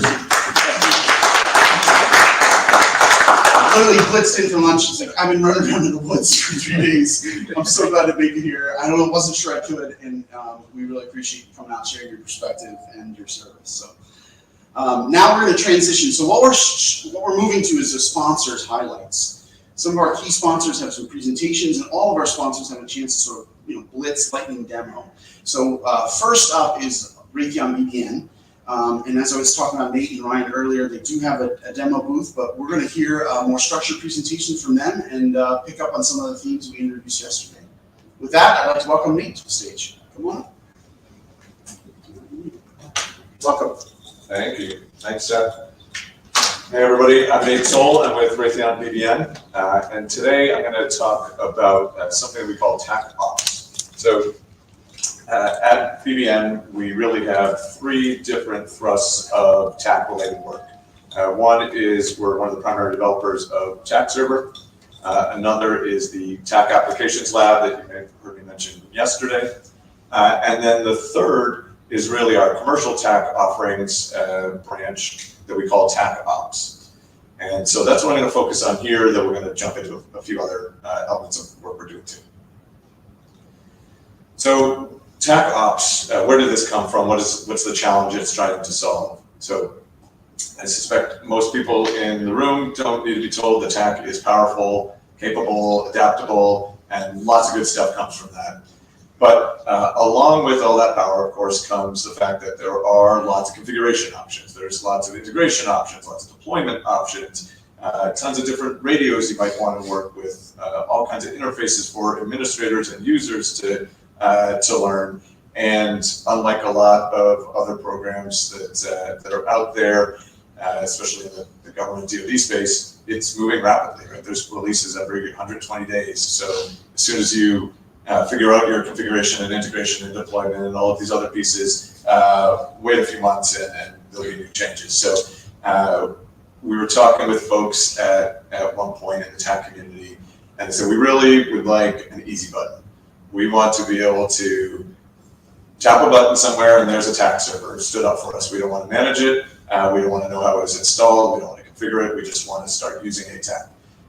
And the same thing for using the client devices. And so that was really where TAKops was born out of.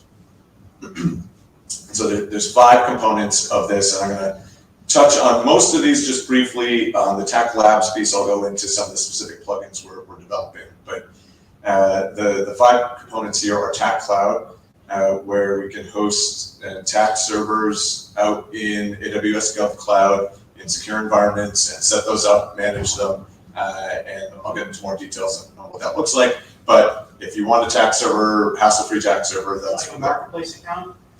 It is currently not an AWS marketplace account. There's a website you can go to, and then it happens to pop up on AWS, and it's fully managed there. Part of the reason being we may not always be tied to GovCloud. It can be on Azure, on-premise side of this as well. Next one here is TAK Academy. So this is all about training. So training for TAK server administrators to be able to set up and configure and maintain a server, but also training for all the different TAK clients and the integrations with all of the other things that people use, the different sensors, trackers, radios, and other elements of the kits that are out there. And that gets me into the third one down here is TAK Kits, where we can help put together kits for specific purposes. If your team has a particular need and you want to start using TAK, well, it's not usually just a matter of getting the software, it's a matter of getting the software and the phone and the chest mount or the arm mount or the case for the phone and tying that in with your radio and all the other pieces there. So we can help put that together as a package solution. TAK Labs is all about developing new TAK-based capabilities, usually as plugins, but they don't need to be, to extend what TAK can do to meet your particular organization's needs. And the last one here, TAK Special Applications. This is the catch-all for, we want you to come in and help us get up and running with TAK, which might mean getting this running on classified or proprietary networks, integrating it with legacy systems, and doing just kind of that white glove approach to really getting TAK out there. So starting off with TAK Cloud, and I've got way more slides than I'm actually going to be able to speak to. So some of these I'm going to use as placeholders just to change context here. But just quickly here on TAK Cloud, this is going to offer you all of the things that the official TPC-driven TAK server offers, and it's a real one living out in the cloud, FedRAMP compliant, DISA STIG categories 1, 2, and 3 compliant. And we go and manage everything for you. So there's actually a couple of different tiers of this that I can talk about offline, but it can be anything from, hey, stand it up and get it running for us, and we'll take it from there, to, I don't even want to know there's such a thing as a TAK server. Please handle that for me. I just want to pick up my ATAK and go. There's two models there in terms of how we roll this out and in terms of kind of the cost of it all. So one is a dedicated instance where you have your own server, just like you would if you stood it up yourself. No other users are going to share that server. No other users are going to share that network. And so you have a dedicated server that is all yours. And this we refer to as the enterprise model because it's good for many tens or hundreds, even into thousands of users. The other option here is a shared instance where you've got a TAK server, but other users might be on it. Not in so much as you would see those other users. We partition everybody into their own isolated groups and have security controls so that nobody can move back and forth. But the physical server out there is shared between multiple people, which if it works for you is great from a pricing perspective because that brings our costs down and means this is really how we do the per user pricing model as opposed to the per server pricing model. So if you have 5 users or 10 users, this is a great fit for that use case. All right, next up here, TAK Labs. You may have heard me talk yesterday a little bit about some of the plugins that we're building today. These are really, some of these are driven by government contracts, and some of them are really from this kind of commercial side of the house with the TAK Labs capability. And so this is all about building an ATAK plugin or a WinTAK plugin or a WebTAK plugin, etc. And can be anything from, hey, I just need this small extra capability in ATAK. I wish it acted like this, and we code it in a week and we're done. To I need to support 2,000 users doing this new activity that ATAK's never done before, and it's a year to put this in place, and we need all of the documentation and tutorials and other things that go along with it. So anywhere in between and we do quick hits and big programs. So I'm going to talk about a handful of examples here. I won't spend any real time on this slide, just a sampling of what I'm going to get into on the subsequent slides. But these are just some of the plugins that we've been building that we think are relevant to folks in this room. So a plugin for using TAC with Bluetooth Low Energy, computer-aided dispatch plugin, plugin for managing and setting up cordons, AQUAC here, if anyone's been downstairs and seen Project Owl's duck links. This mesh radio with a duck theme. And so, of course, the ATAC plugin that we call AQUAC, and TAC Intel, which is all about pulling in new data feeds and new, often ML-based analytics on top of data that lives in TAC. So I'll dive a little bit deeper on a few of these, but happy to talk offline about any others. The first one is TAKCAD, so for computer-aided dispatch, tool for public safety, security forces to manage dispatch operations within ATAC. So this one is certainly in its infancy. If you heard me mention yesterday, we were asked to create this and open source it about a month ago. And so we've got a version that I'll show a screenshot of here, and I think we'll be doing demos later that's out there and works, but there's more to be done certainly in terms of integrating this with other commercial CAD solutions that might be out there.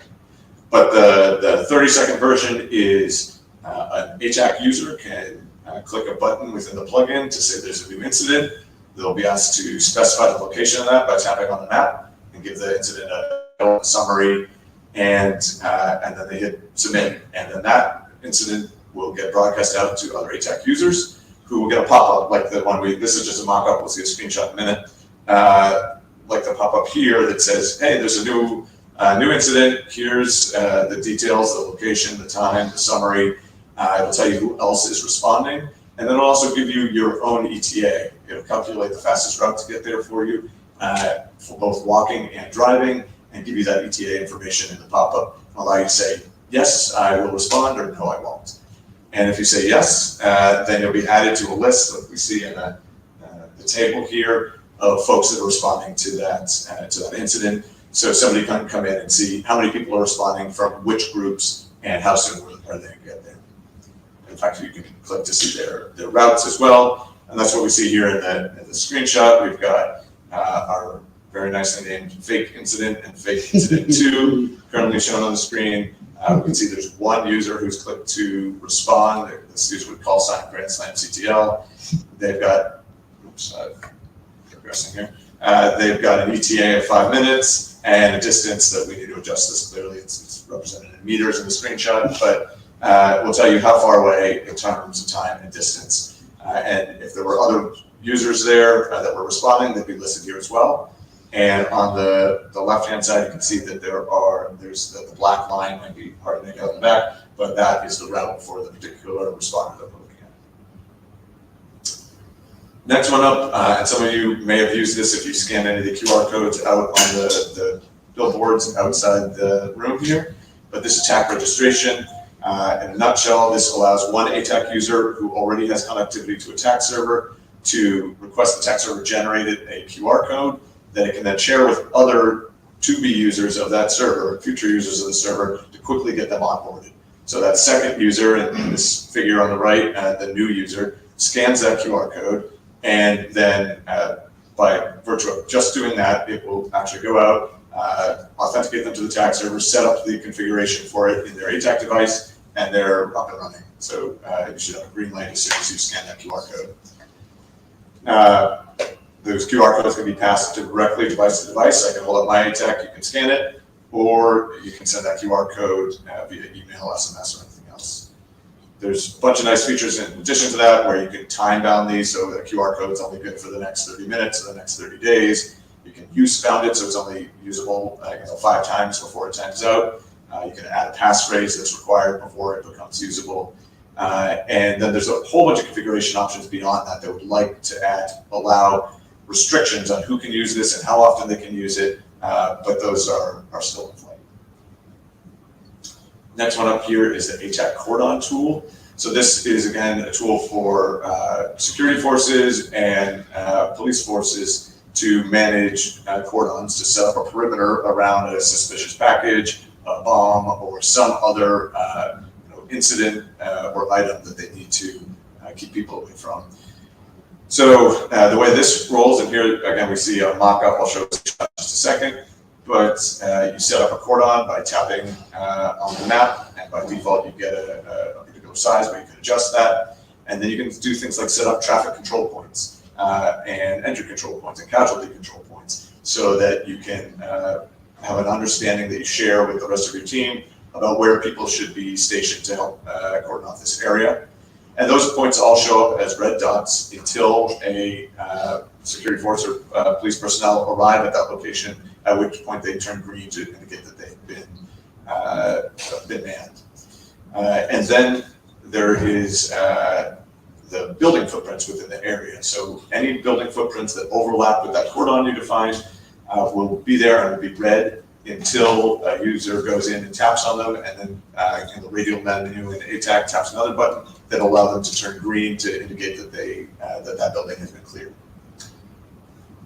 And here we see that in action down at Eglin Air Force Base, where we've got these traffic control points listed on the top, and only one of them has been assigned so far to the Caesar Milan. And then along the bottom here, we see listed all the buildings in the cordon, and we can see that only so far building 9 has been cleared.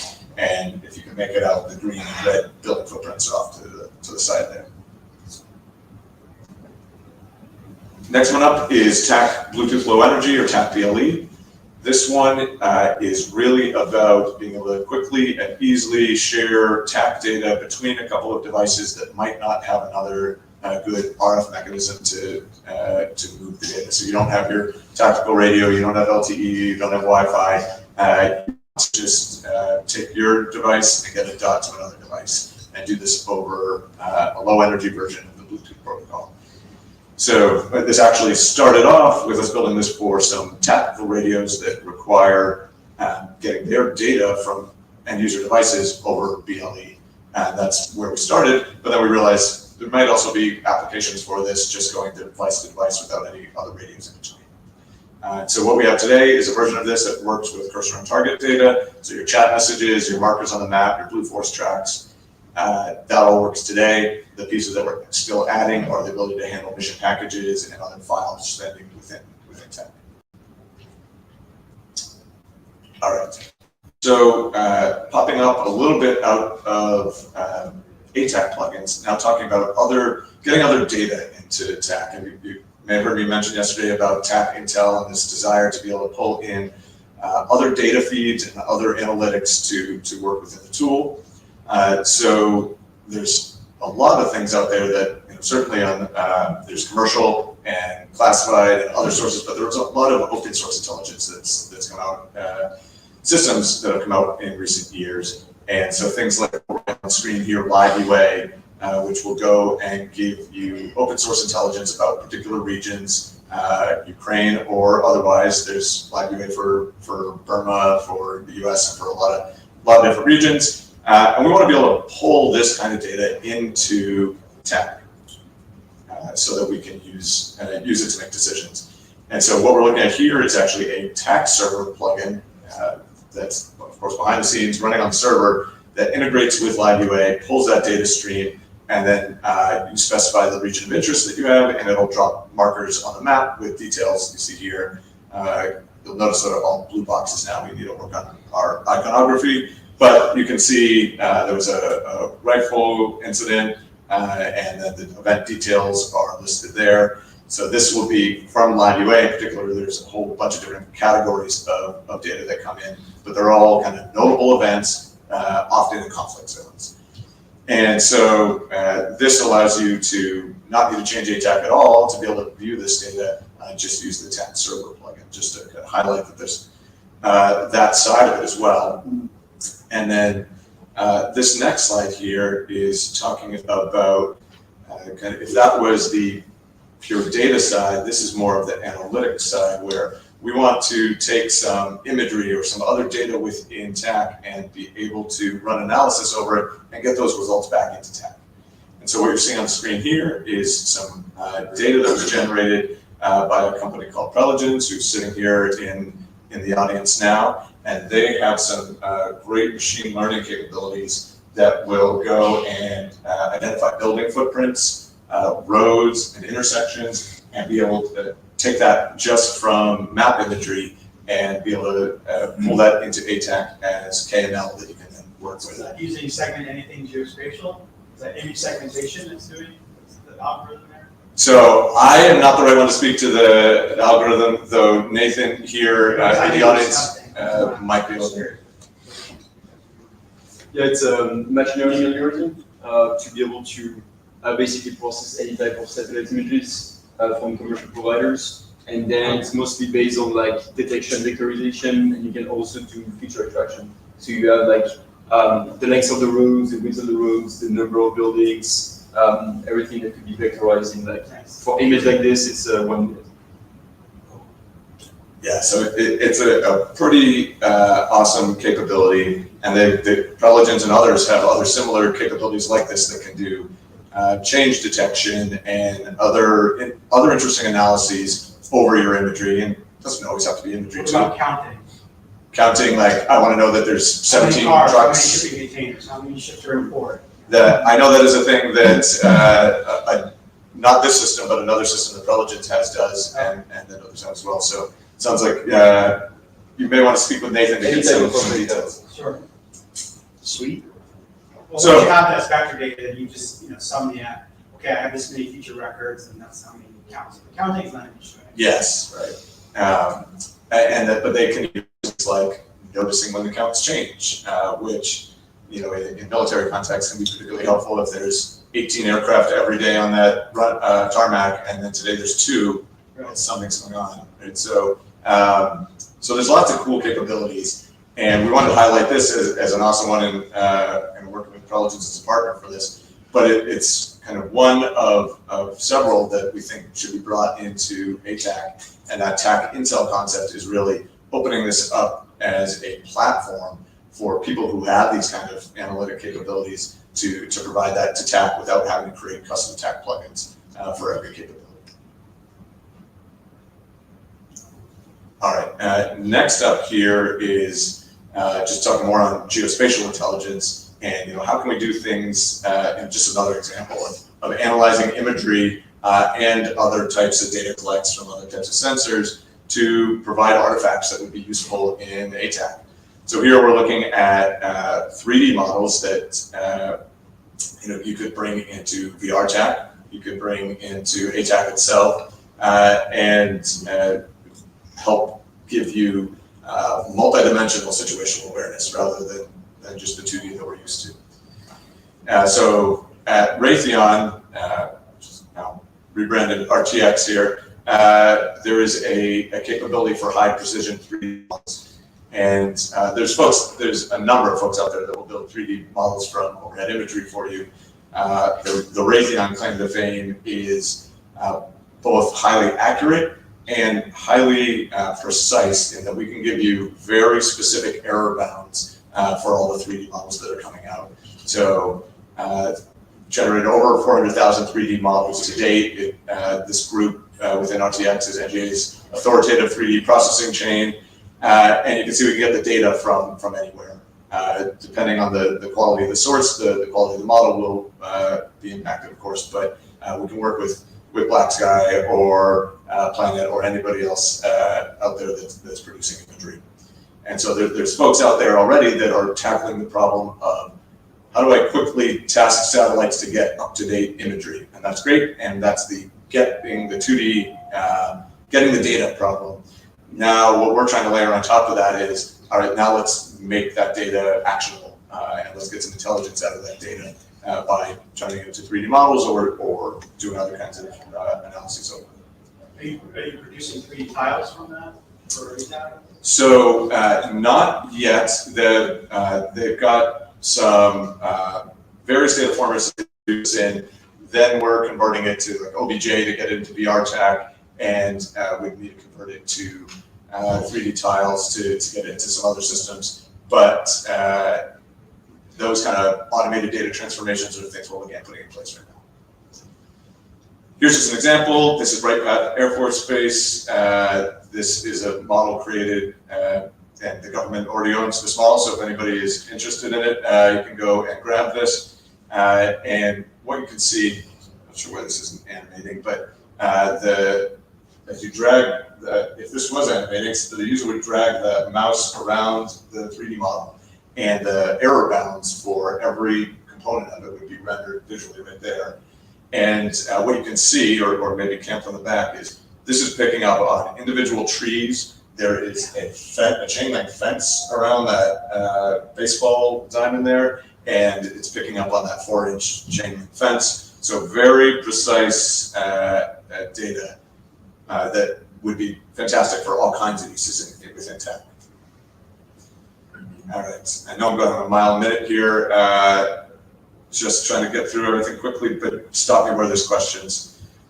So Tech Academy, this is the training component of TAKops and is all about custom training for whatever your organization needs, whether that's in person or remote, and whether that's about server maintenance, whether that's about using the client tools, whether that's about the big picture of the TAK ecosystem. Want to be able to hit on all of those things. And so that's really Academy.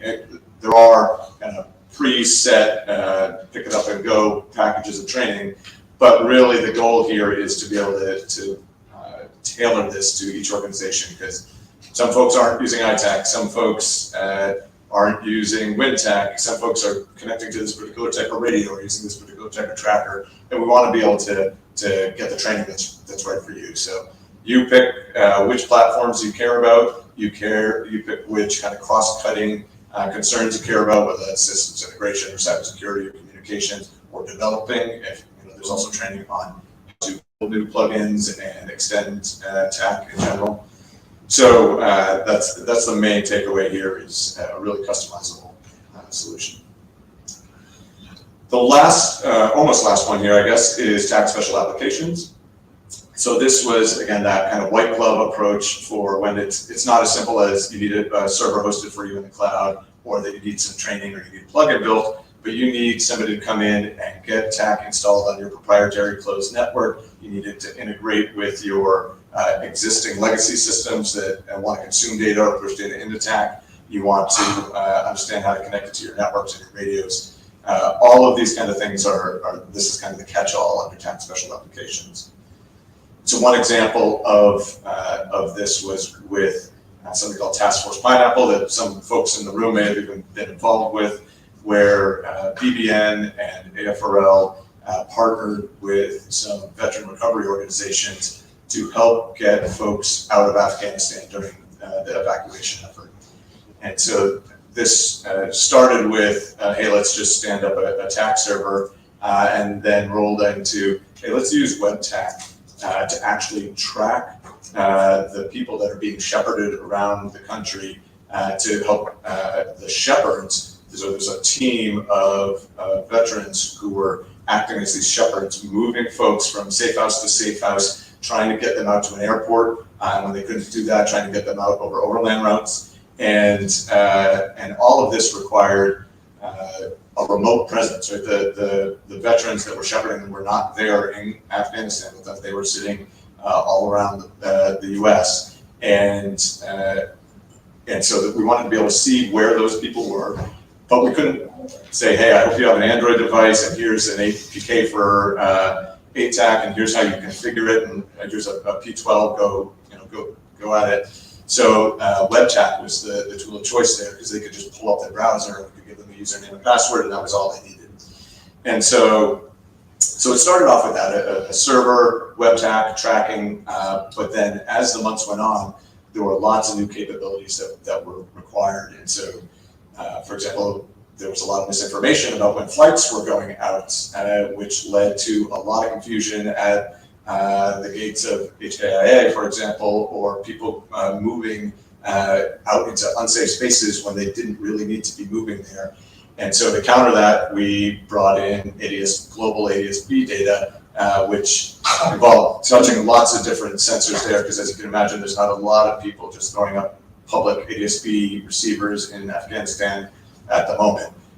So putting something like that together, and then as the winter months came along, there was a need to understand, we've got some rice and some blankets and some whatever else. How do we distribute this? Where are the people that need it?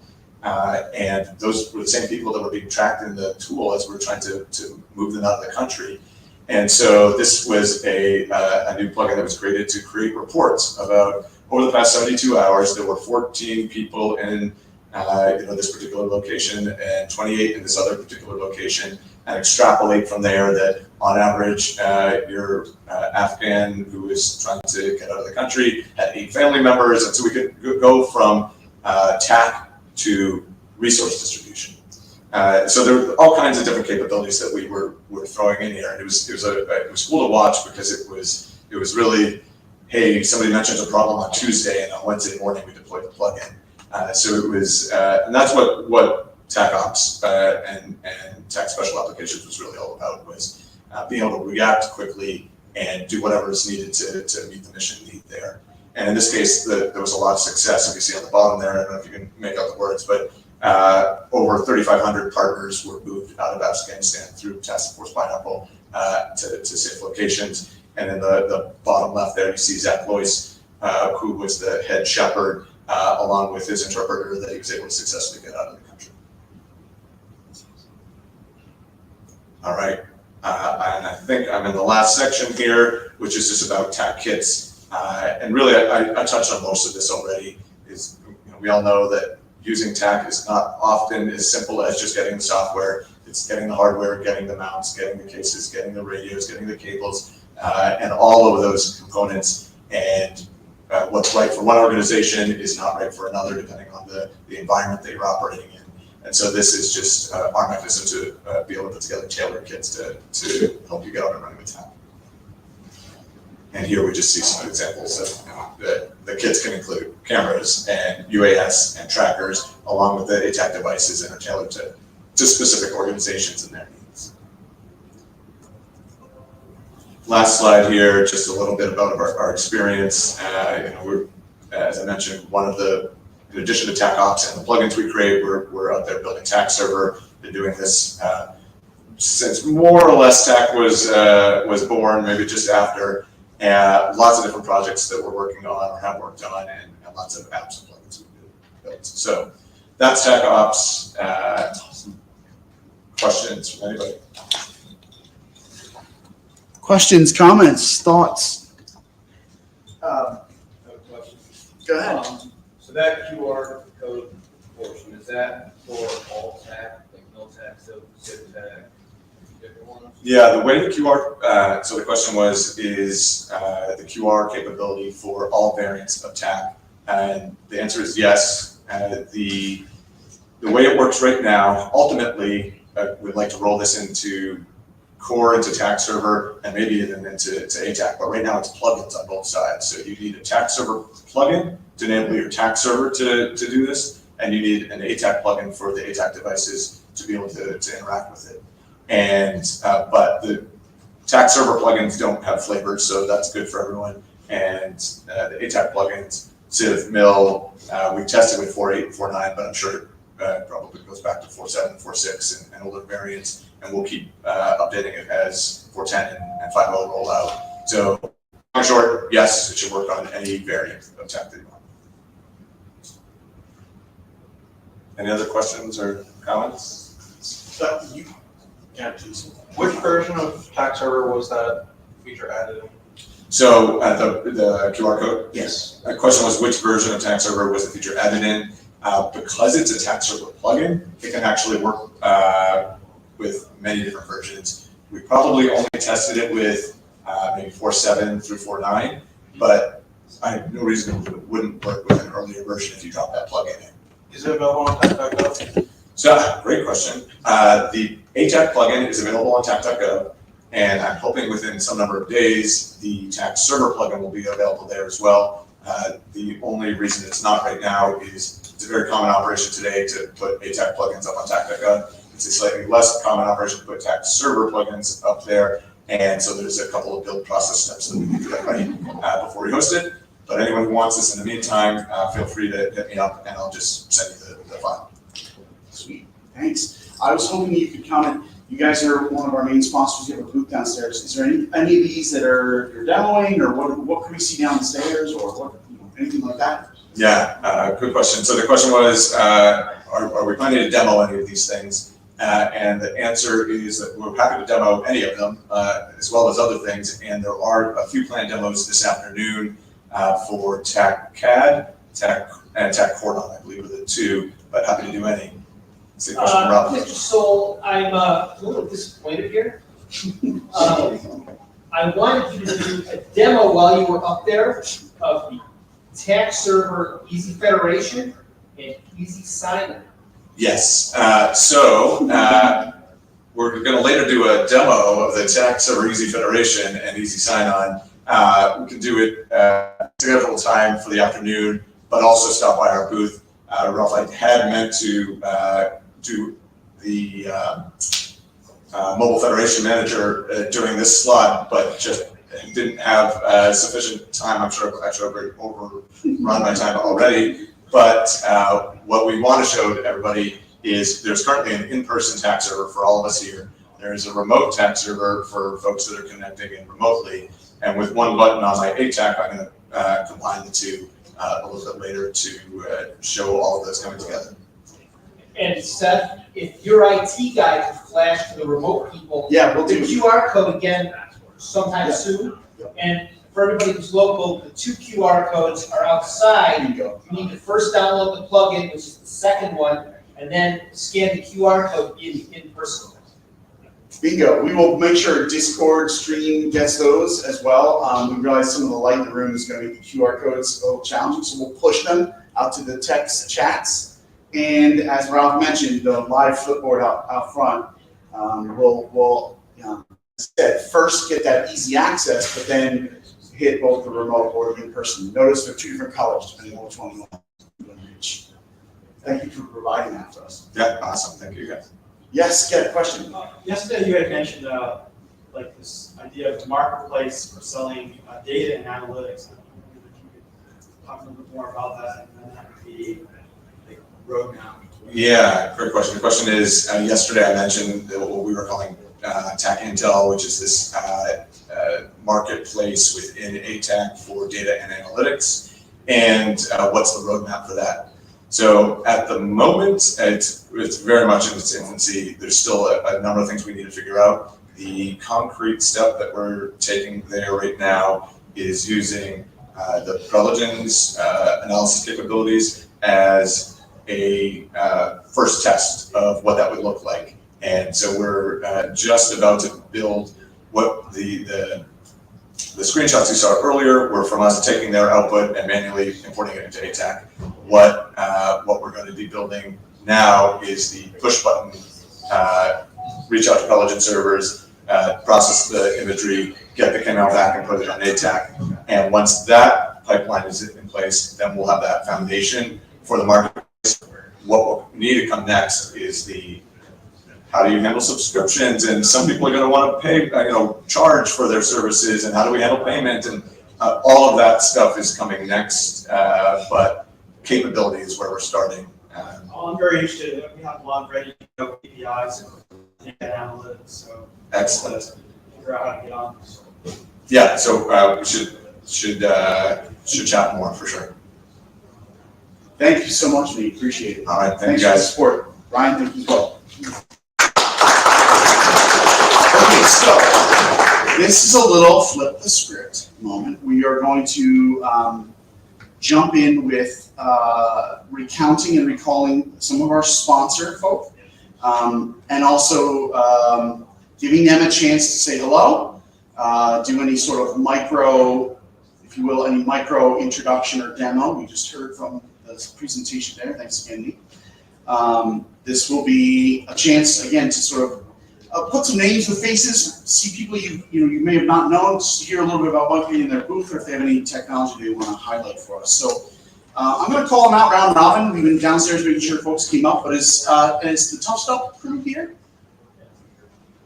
Yeah, I think they're still downstairs. He's still downstairs. Yeah. He picked his way up. Maybe you'll catch them down there. They have a booth. They're about the second station in. I'm going to go through others. Is Godfrey your RIS? So I will add some info there. RIS stepped up and provided some of the tablets and such for our door prizes. Joined in on a lot of the planning calls. Godfrey Nolan's been here. You can check it out as well. I don't know if they set up a full booth, but he's been around actively participating. I'd like to next flip to GoTenna. Why don't you say hello? Come on up, see if there's anything you want to tell us about. The floor is yours for a couple of minutes. This is me. All right, hi everyone. I know we're right before lunch, so it's very quick. My name is Nathan Havens. I'm one of the business developers here at GoTenna. I actually started off as a field engineer, moved over to our law enforcement branch, worked to build that. Now I run our DoD programs, specifically for the Army, both in preparation for what we're expecting to be a near-peer fight and for the domestic operations piece. So we just want to thank you guys for having us here. Seth, thanks for organizing this. It was awesome. Also, faces from public safety and industry alike. We attend these events specifically so we can continue the conversations over the months and years as we develop our situational awareness suites, gather requirements from anyone that's out in the field, because we all have different mission sets, right? A wildland firefighter and someone from a New York SORT team think completely different, but may share common problems. So we strive as GoTenna to be the conduit, if you will, broker the exchange between those mission sets, so that we can have a common denominator and have that true common operating picture, both on premise during the action on the field and deploying technology that can meet everyone's requirements. So, Charlie did a great job demonstrating, talking about the product. If anybody has any questions, please come down. We'll show you a demonstration, and if there's any follow-ons, we're happy to have meetings and fly out to you guys and show you how it works. Very cool. Thanks so much. Little personal story. We were putting this event together, Griffiths Institute, some early planners, and we're like, I don't know, I think there'd be receptivity. I think companies would want to come. I think we could find OEMs around the TAC environment, and we hopped on a call, probably one of our first phone calls to solicit if we could have any support. And his teams are like, yeah, we're there. We were there. Oh, this is great. We were 3 seconds in. He's like, oh yeah, we got to get there. That's awesome. So thanks for leading the pack, for being a supporter for us, and then allowing us to have the courage to go pull on a lot of other cool sponsors to the event. PAR team, is PAR or PAR.gov here? Yeah, Mark had some other things he had to run Perfect. to. Can you tell us a little about it? Yeah, no worries. Perfect, thank you. Hey guys, Chad Wiley here with PAR Government, also in 20th Special Forces Group. My background is a Green Beret coming out of 5th Group. Transitioned out of there 2018. Now I run the JTAC program for 19th and 20th Group.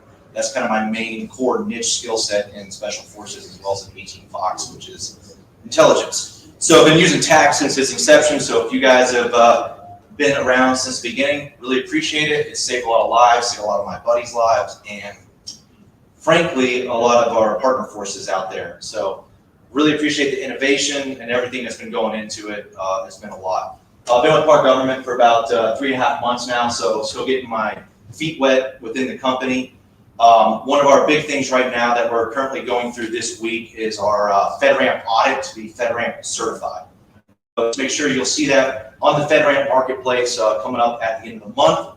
That'll be a big thing that's sponsored by the Department of Justice. So if you want to talk more about that on the side, be sure to find me downstairs. You have a little booth, right? I have a little booth. I am running over to Metro DC Police Department. They are a customer of ours, so I will be supporting them around 2 o'clock. Look at that customer service. Nice. Yeah. So one of the big things I really enjoy about PAR right now is our philosophy is TAC first. So yes, there's products that can be sold. There's plugins out there. There's all these different types of TAC servers that are available. But if end users are not using TAC, then the majority of us do not exist, right? A lot of the companies are going to struggle. So I encourage you and implore you to continue to push TAC, whether that's on the DoD side of the house or if you're going to continue to push it within public safety. It's imperative. Like I said before, on a personal level, it's really done a lot of good for myself, my team, and our partner forces downrange. So it's a proven concept. So really can't talk more enough about that. So that's our first philosophy. Second is open it up, keep it stupid simple, the KISS factor. When we're dealing with a lot of public safety, we have an array of different skill sets out there. Most of the guys in this room here, I call you guys probably your tier 1, tier 2 level guys. You've been using TAK. You guys are developing things. You guys are doing a whole lot more stuff than I even was ever aware of when I was in DoD. So a lot of law enforcement agencies that we've been dealing with, you know, they want the easy button. Everyone says it constantly. What's the easy button? So I implore you, when you talk about TAK, keep it down to that first level. Get them hooked on it. Make sure you can find a champion within that organization. If there's not a champion within the organization, their TAK program is doomed to fail from the start. So that's kind of our concept. You gotta leverage a champion within these organizations. On that note, we go and support these guys. We'll travel around. We'll give them free training. We'll be out there for these guys. If you know Park Government, it's been around since the inception. They've done a lot of work with our close partners at USASOC right now, if you're familiar with those guys. So a lot of good things behind the scenes there. I'll be free to answer any questions about the capabilities we offer from Marketplace to what we have coming with our partner Black Sky Technologies, where you can cast a satellite from plug-in on your ATAC and use your device, and our European partnerships overseas. So come find me. We're full of end users that are still 1 foot in the military, 1 foot out. So be free and happy to talk about anything and how it's relevant down to the end user level. So appreciate it. Thank you so much. So thanks to Park Government and their support, and thank you, Chad, for your service. Appreciate that. Yeah, no worries. ICOM. I know they had a booth. Yep, yeah, exactly. Welcome. Nice to see you again. Thanks for your questions earlier in the panel.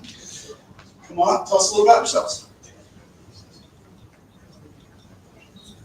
Good afternoon, Glenn Williams, ICOM America. First of all, I want to thank Todd Maxwell with Samsung for putting this all together. He did a great job. Can't thank you enough for all the work that he does, everything he does for ICOM America with ATAC. Appreciate you, Todd.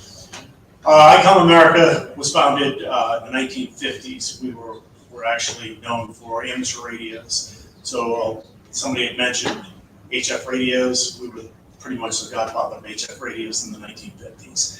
So if you kind of look through that, we went from amateur radio to marine radio to aviation to LMR radios. That's kind of the path we took. So that's where it sat for a long time, and then we got into networking. So our bridge into networking was basically IP radios, then we did an interoperability bridge. Then we did a partnership with Iridium, and now we have an Iridium push-to-talk radio. We're one of the only commercial radio PTT over Iridium radio networks that we integrated into ATAC. That's been really a huge success for us with the ATAC commercial network. SOCOM is a big user of the product now, and that's where that sits. And what I'll bring to you is we have 5 radios that are plugged into ATAC, and Dark Wolf Ventures actually has taken the bulk of that load, and I'll turn that over to Phil from Dark Wolf. Thank you. Thank you so much. Good afternoon. My name is Phil Kermis. I'm CTO for Dark Wolf Ventures. Glenn's been a great partner over at ICOM with us. We've done lots of integrations with them. Pretty much we're being able to push data and voice over their satellite radios from P25 radios or other radios that actually have data capabilities, which is really one of the big things that we're looking for in TAK. Our company started about 4 years ago. We're a small company, but we're very nimble and able to do lots of custom and unique designs and integrations for communication solutions. We have everything from satellite to LMR backhaul bridges, plugins for ATAC, tactical repeaters that go into drones for payloads, to unconventional warfare systems. So we're a pretty nimble small company, and we love doing things that are unique and different, and we love customizing and working with the end user. So keep it nice and short. If you'd like to come down, we have a booth over with ICOM. Appreciate your support and having us here. That's awesome. Thank you, Phil. From a personal note, as you're getting to know who might come to this event and learning what they do, I just want to give Dark Wolf Ventures a shout out for the most just barely enough informative website, but super stealthy enough to make you want to reach out to them. If you want an example, especially any startup companies out there, They have nailed it. You're like, oh, I don't know what they do, but I want to know, and I bet it's really cool.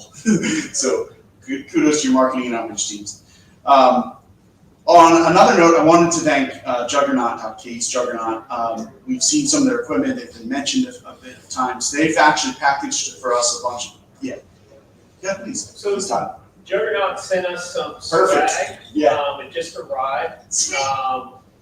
I have limited quantity, so it will be maybe a raffle or something. Yes. You have to be in the room to be in the It's raffle. gonna be, It's going to be afternoon room raffle, and maybe we'll package some of our into our coding challenge kits. There you go. Nice. It is specific to S22s.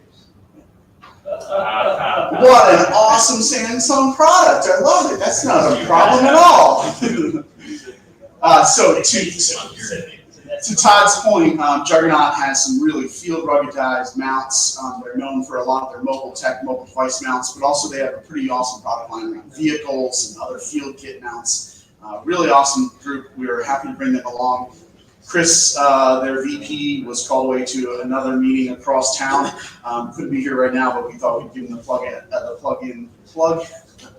and the shout out, especially since they have some of their gear that's going to be awarded today. I wanted to circle back. If not, we'll have a chance. I don't know if the Tough Stump guys made it down. I know a lot of them get engaged and involved in conversations. Tough Stump Ben, did they make it up? We'll make sure maybe we get them a chance to shout out about again at another time. Any other vendors or folks I missed? I don't think from the official list, but I just want to double check. Very cool. Why don't we go over just a moment here about the rest of the program and what will look like for this afternoon again, because we want to highlight the fact this is not smart.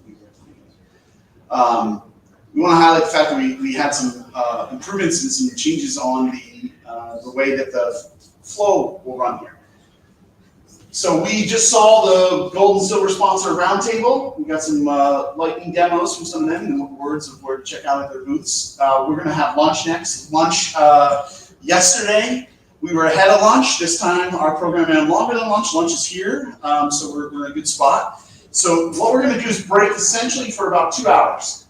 At 2 o'clock, we're going to go into 3 sets of afternoon panels. Instead of them being round robin and have to rotate around, they're going to be presented once at the main hall.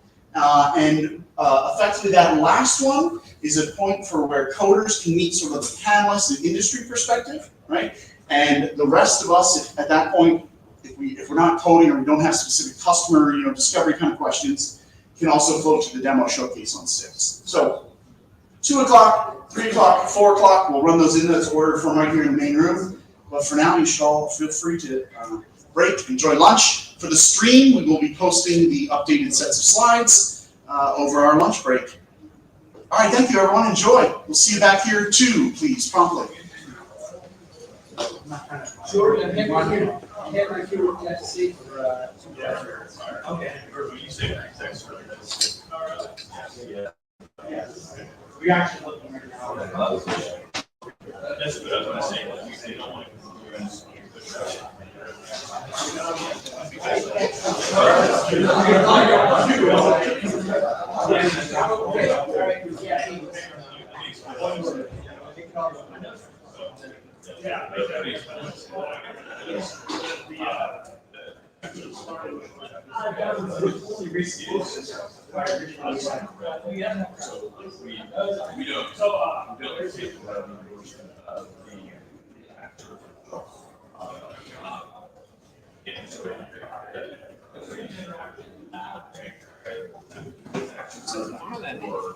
hand this to you because it will be a raffle and you guys can win and I can't give you so there is and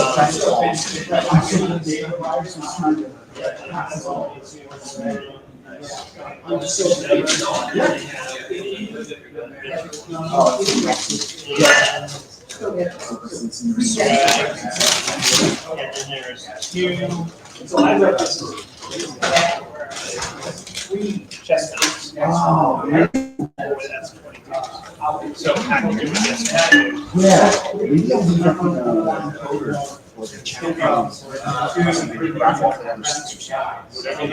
that's great. I'm sure you got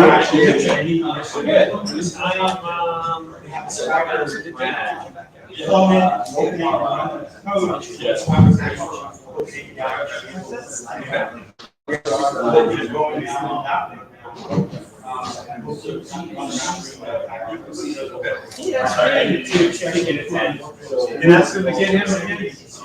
I'm gonna give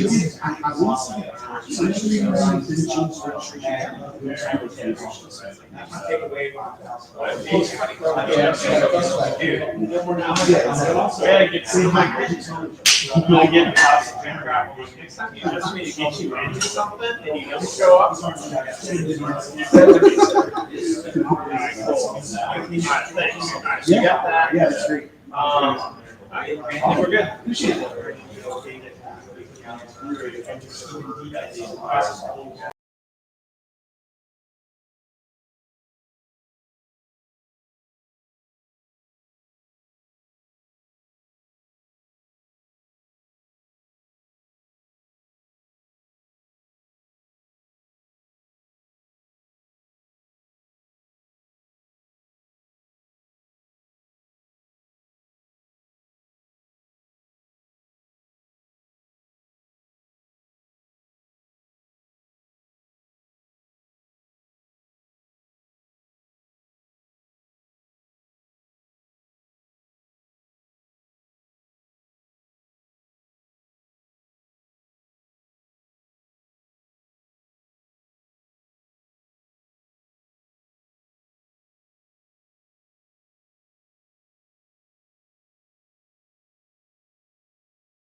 we'll connect with them over Wi-Fi through the truck router that we have.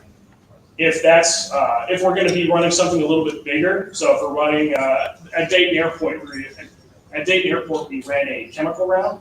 We found a suspected World War I French chemical round, which that's a kind of a scary thing right next to an international airport. So we had a couple extra teams brought in. At the time, we were running and are still running a test on the Beartooth system, which is very similar to the GoTenna system, from what I understand. I'm probably super wrong. I'm sorry.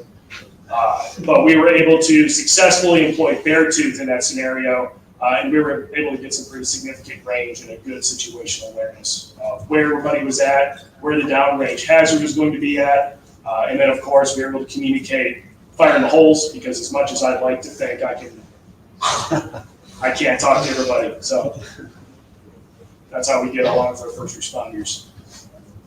There are a lot of old hats though, so it's been interesting listening to you guys talk about getting guys, how do you get those 40-year-olds? Keep it simple. This is you, this is your friends. Hit this button if you need help. So, any other questions? What's been for the panel, what's been the largest hurdle to come over for organizational buy-in from either people above you, or like you said, people below you? You being a champion, but you ultimately need to have it proliferated, to have it I can work together. Yeah, I can talk about one incident, and I think it's probably an incident.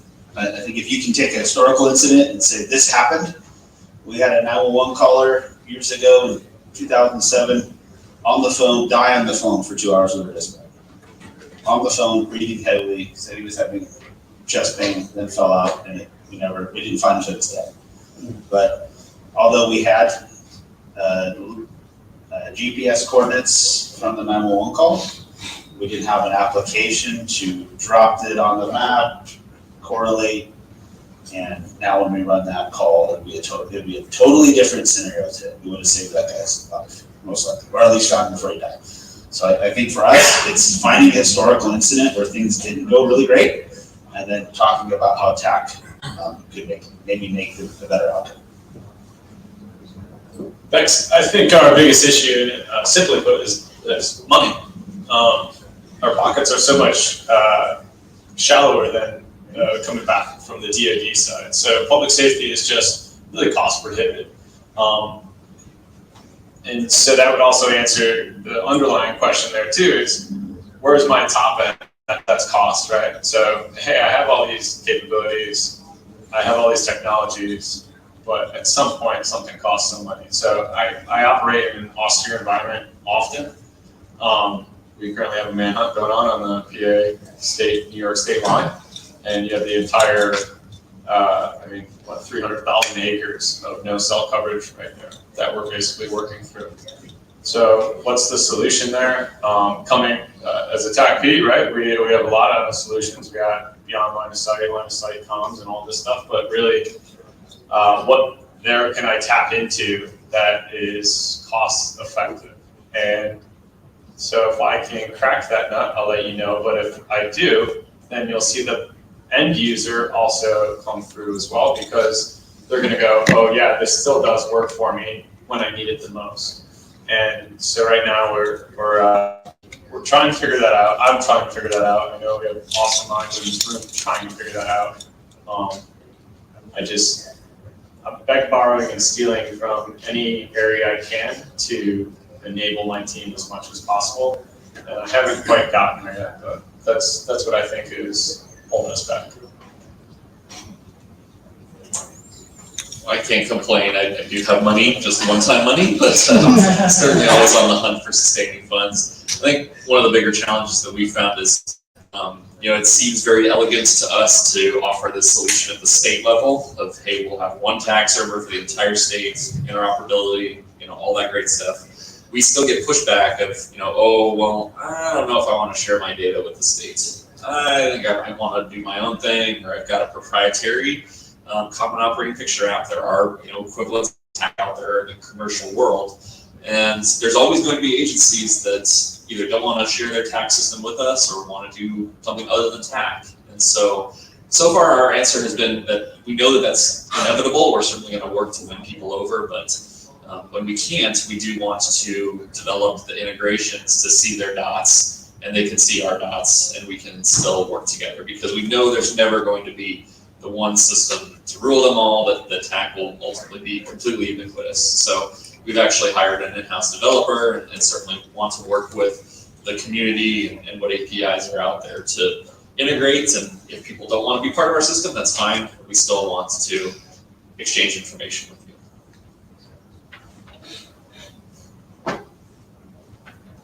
So we have not solved this problem yet. We have a lot of people that are just resistant. So we'll start with the operator level. So at the operator level, I got 25 devices and I stuck them in 25 people's hands. And the first thing they thought I was doing was trying to get Big Brother to watch them. So after I convinced them that that wasn't the case, it really just came down to using the devices. So one of the things I've done is, one, show them how to use it with some levity. So for instance, put a device in the commander's car and then turn on a geofence around the shop.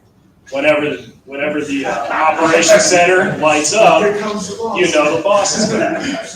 But in all seriousness, try to use it, show that kind of capability. Something silly like marking your commander's car, which obviously if that's illegal, I did not do. I don't know if it is. Or it might be something, so I recall one incident that we had. My daughter had to go to the emergency room. As I left the base, there was an OSI and FBI joint raid that turned south super quick. It didn't turn into a shooting match, but they found like 9 sticks of dynamite with a clock taped to it, essentially, which is definitely my lane. But what I was able to do after I pulled over, and definitely did not talk on the phone while driving, I was able to coordinate with my team, pick my team, basically by who had their TAK device with them. So I had a team leader and 2 team members that were at the truck ready to go in less than 5 minutes. I then pre-coordinated with the other agencies, like I was calling fire, I was calling the commander, making sure that we were going to roll. I was trying to figure out a good FBI contact on scene. After the team got there and I was at the ER with my daughter, I could spend that time, because if you've ever been to the emergency room, you're going to sit there and wait for a while. So rather than just sitting there and doing nothing, I was doing background research on some of the initial findings that came back from our chemical detectors, and trying to find, different cases like, hey, these are some of the precursors, this is a homemade explosive that could be a possibility. And I wasn't just keeping that information, I was actually putting it into a TAK data sync that anybody that had TAK up on that scene could have pulled up and seen that there was a little bit of homework with references on where to look and find that stuff. So really, for us, it's going to come down to just repeated use and trying to communicate that just because radio communication does work, you can paint a picture with 1,000 words, but we all know that in radio discipline, you don't get 1,000 words. Not really a good answer yet. I'll figure it out at some point.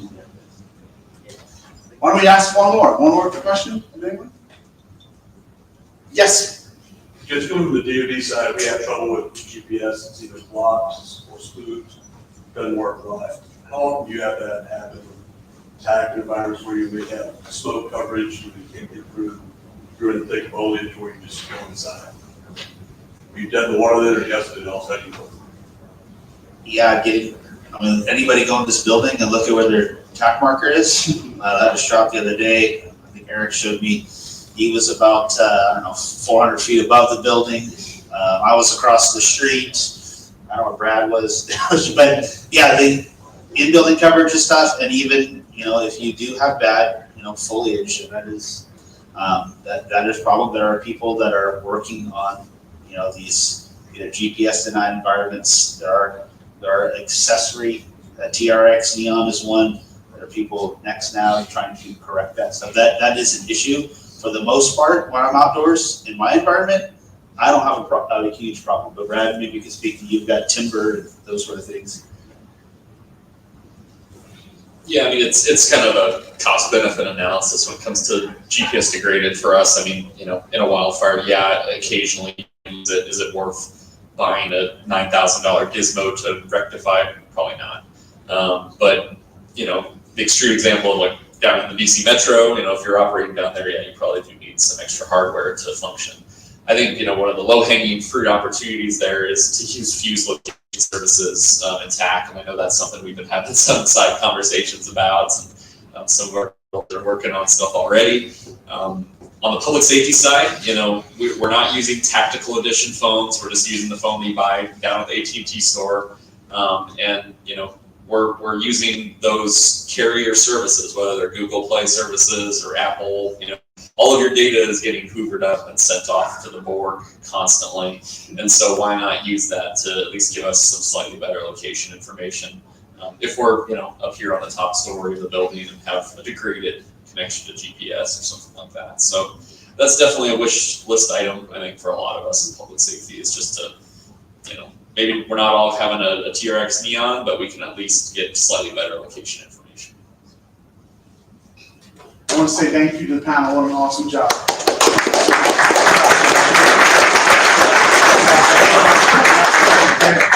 Thank you, guys.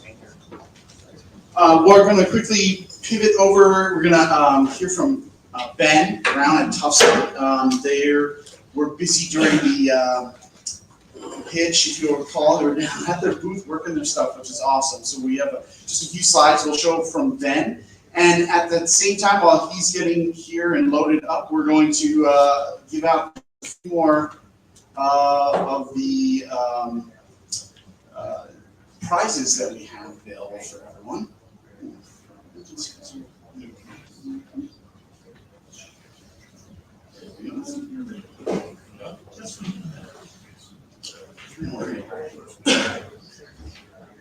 Jump to full screen.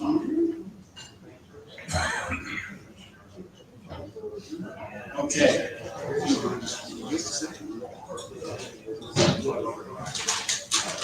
Okay, Ben. Random question for the audience. Ben, what is your birth month and day? Not your year. Don't tell us your age. What's your month and day of birthday? September 2nd. September 2nd. Ben from Tough Stump, September 2nd. Who has the closest birthday to September 2nd? September 9th. 9th? 6th. 6th. There it is. What? Oh, August 24th. Now we had this earlier, the Price is Right rules. I don't know if that's only 6 days away or 359 days away. Actually, 6 days. All right, winner. You have picked up 2 of the Juggernaut pieces and 2 additional extra battery. Thank you. And at this point, we're going to continue. Our 3 o'clock panel will start in just a few minutes as we hear from Tough Stump. Thank you, Ben. All right, thank you very much. Thanks, everybody. That panel was awesome. I really appreciate the in-depth side there from public safety. Benjamin Brown from Tough Stump Technologies. I'll just go over like kind of way top of some of the offerings that we have at our company. But what I'll start with here is that when we started Tough Stump about 7 years ago, we really we surrounded everything that we did around TAC. So we realized that the first conference that we went to, I think we snuck in the back door, TAC offsite in like 2017, and we realized quickly that TAC was the kind of the center of the galaxy, if you will, at least for us, on situational awareness, and we wanted to build out capabilities, situational capabilities that plugged in to give that full scope picture for the operator, the command, and all the other agencies working together. So here are the offerings that we have. These aren't exhaustive, but these are the main ones that we integrate with TAC.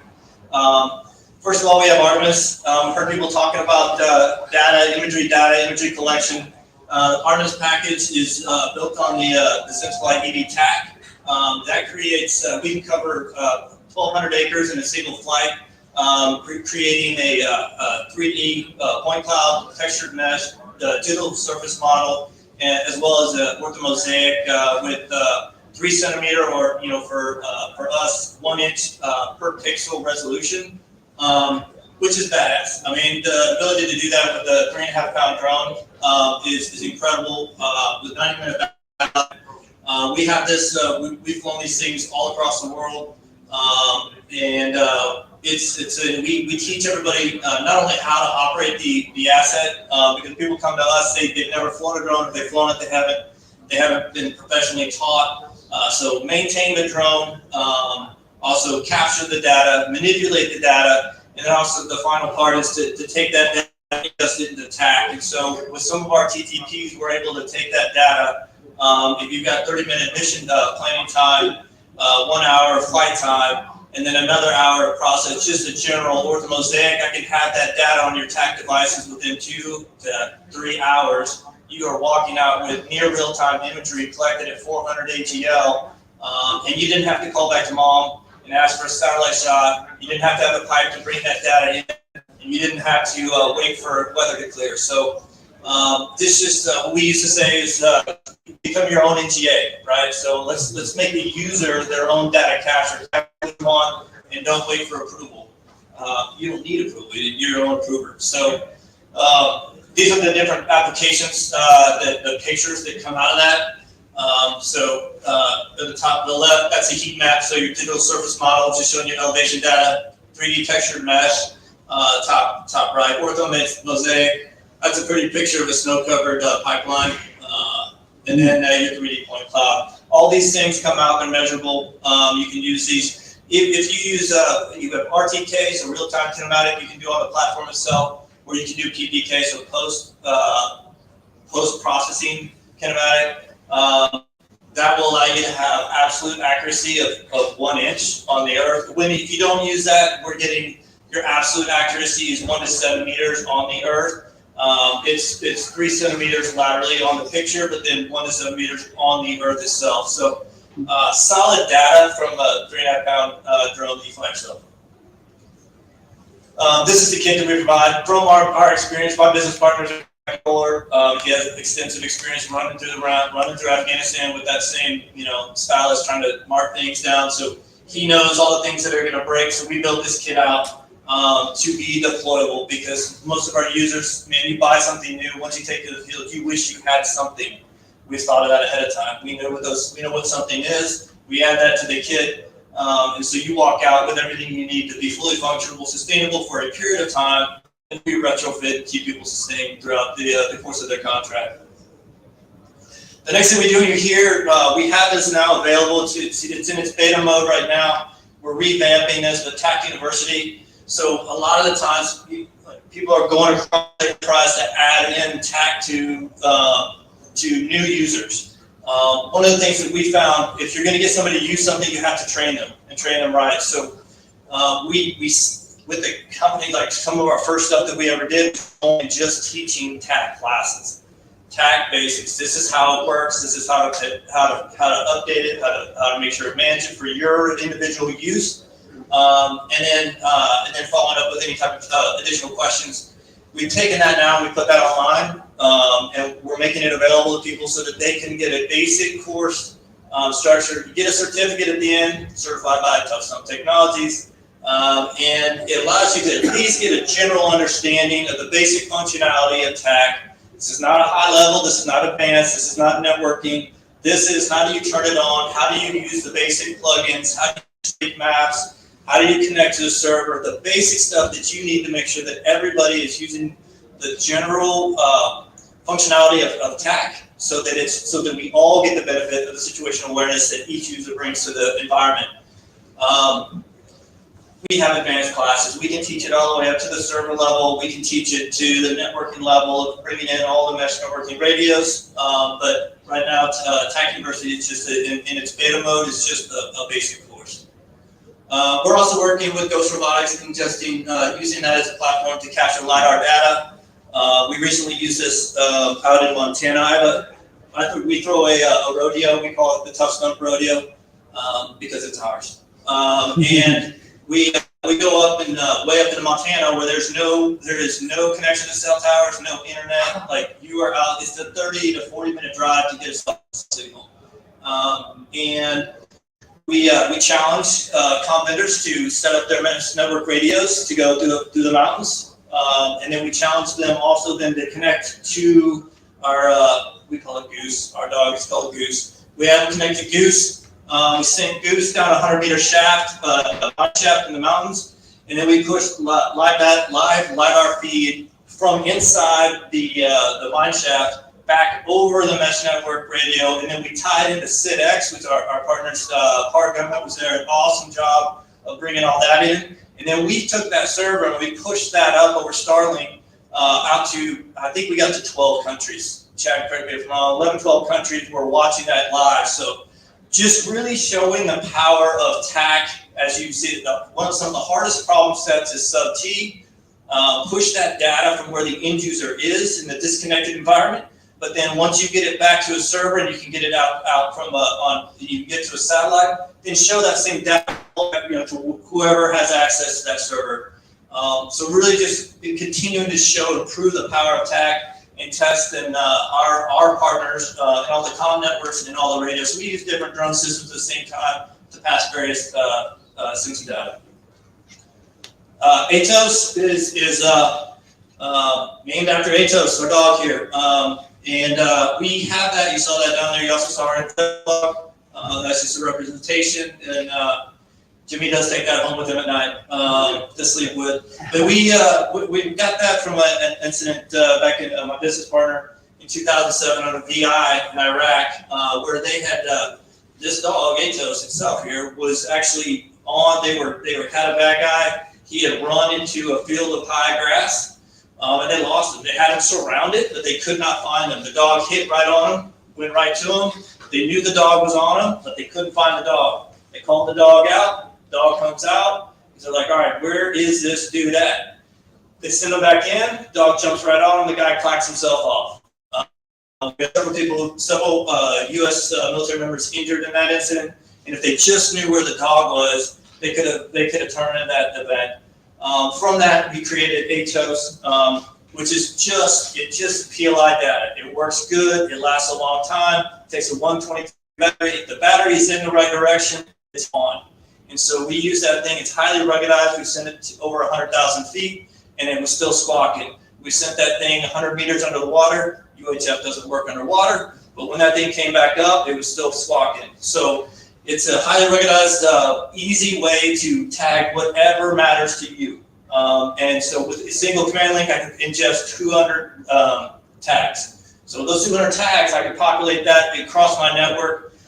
We've used it. GoTenna is a good partner of ours. It goes all the way through. It goes through GoTenna. It goes through any of the other major mesh network radios. And will populate and extend as something that's not classified. I can hand it to a host station. I can hand it to somebody that doesn't have a phone and I don't want to give a phone. Just look it on them and say, don't touch it. Leave the battery alone. Track what matters. This is where we're doing drops of the water. Like I said, it went down 100 meters. But it shows the last known location. So even if I lose my signal, it'll show the last known. So when it goes in the water, I know where it went in the water. If I lose it behind a ridge line, I lose it behind some sort of building, I still know the last known. It can go to that point to either reacquire or start looking from there. Here's the system description. It comes in a sweet case like this. There's all specifics we can talk about offline. This is some of the demonstrations that we've had with the Atos plugin. This was out in Montana where we're using the balloon. We're sending way higher than I thought. This is out of Marana, so a lot of the MFF programs have adopted this because it gives you the 3D model. I can track all of my jumpers simultaneously. I know who's who, and if for any reason they do not come to the zone where we're expected, we can quickly get directly to them. Without any delays. You don't have to look for them, spot them in the sky, and start driving and see where they went. You know exactly where they went, and really get to that safety factor. So this is becoming quickly adopted as the thing that will be on every parachute, every jumper, moving forward. This here is just Atos and planning with TAC. So really setting up airfield and geofencing. So getting these devices out so that you know who's coming in, who's coming out. It just assists in situational awareness on any type of airfield planning. It's very helpful for us when we're working on the ACE program and anybody else when you're setting up a program to figure out where everybody's at, where they need to go, and doing accountability as well. Quick accountability is extremely important to the commanders as well as any on-site responders. This is a visual image through South Africa, Jimmy. So if you see, this looks like you're flying over it. You actually just flew and took a picture. That's not the case. If you look down this bottom here, it's really clear and pristine. That's an Artemis capture. You see up there where it looks like flat, very unclear. That's Google Earth. So this is us overlaying the Artemis picture on top of Google Earth. So as part of our product, we take that thing, you put it on a Google Earth globe, and you fuse that on top of it. So you have a single source where you can continue to populate your data and scan through it. And then also it sequences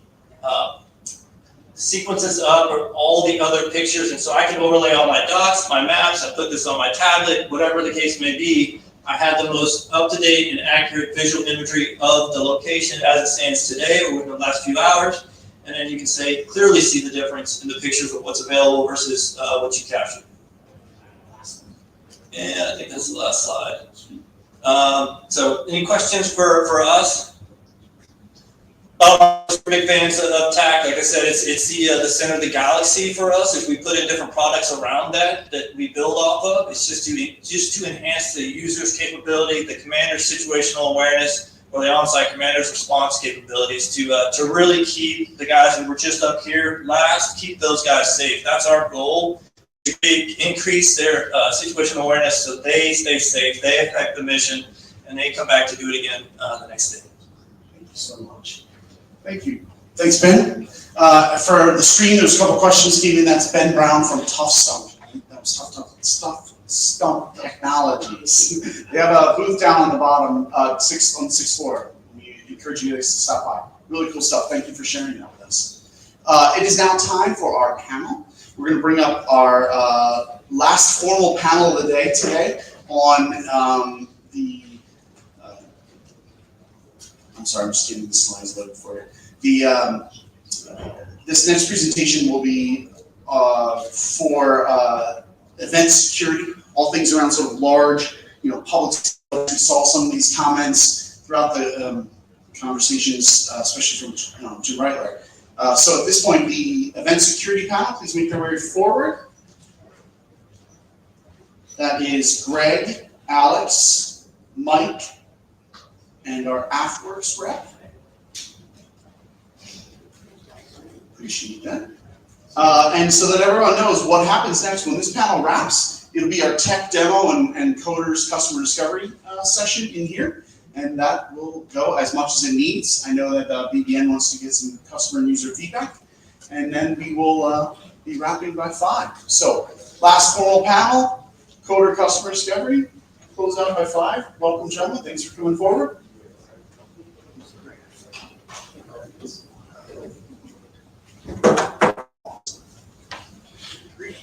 Sorry. Yes. Awesome. Yeah. Hey, what's up, everyone? Welcome. All right, so there's been some time shifts. Things have moved around. Our panel has shifted up. We hope we keep it entertaining for everyone. For those that don't know, I'm Greg Albrecht. I guess I'm moderating this panel. We have some subject matter experts in the area of event safety or event security. What I wanted was a selection of folks who are not just familiar with TAK and the things we do in the TAK ecosystem, but have actually worked in events. And by events, I don't necessarily mean an incident, right? Incident would be something you haven't planned for. What I mean is an event, something we've planned for, something we have an incident plan for, incident action plan for. There's an incident management team where there's been some forward investment in planning, strategies, logistics, how things are going to operate, a communications plan. And then conversely, how those things can go sideways when things get squirrely. So I think first what I'll do is I want everyone to introduce themselves, if they want to give a quick bio or something about their background. And then what we'll do is maybe swap a couple of stories about how event security has been affected by the ability to do situational awareness using TAK or using other systems. And then we can open it up to questions. So maybe I'll go through the panel first. Everyone will introduce themselves. I'll introduce myself. We'll tell a couple stories. We'll talk about the changes in the ecosystem and take some questions. So I'm going to put you on the spot and have you go first. That's fine. All want to step up there? Yeah, sure, go for it. Hey, my name is Mike Tigan. I work with the FBI. Quick bio, FBI for 14 years, started in Chicago as an ET, transferred to the hostage rescue team. I have a really good story with a very bloody photo that I like to show about why I got put in charge of TAC, but pretty much I was on light duty for over a year as I was having a bunch of surgeries done. Put server experience on the resume, so they put me in charge of TAC in about 2015. The Bureau's been TAC since about 2014. So after, I don't know, it was like 5 or 6 years with the hostage rescue team, we moved the program over to the surveillance and aviation section. So now where I sit, you have the big FBI, you have the critical incident response group, which is in charge of all the major events and most of the operational stuff. And there's a section underneath there called SAS, not the cool one, but the surveillance and aviation section. And inside there's a unit that's called Surveillance Emerging Technologies Unit, which is where TAC sits, as well as UAS, counter UAS, and data link between aircraft and ground. So that's where we have TAC underneath the program that we call situational awareness. But I guess. All right, cool. So, thanks. I'll move that away. All right, good afternoon. I'm Sergeant First Class Alexander Hernandez with the 2nd Weapons and Mass Instruction Civil Support Team. We're based out of New York. So I've been in the military since I was 21, specifically the Army. I joined to be a radio guy. Ended up as a military mountaineer somehow. Got tired of my back hurting, so I started getting involved in intelligence and IT, where I ended up getting picked up on the team. That's pretty much it.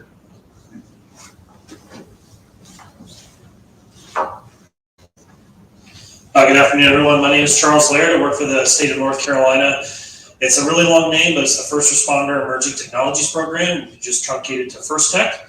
I also wear another hat. I'm a captain at my volunteer fire department, so I've been in the fire service for about 16 or 17 years and been doing public safety technology really kind of ever since. And I've just recently been involved in the event space, which I'll talk a little bit more about later. Thanks.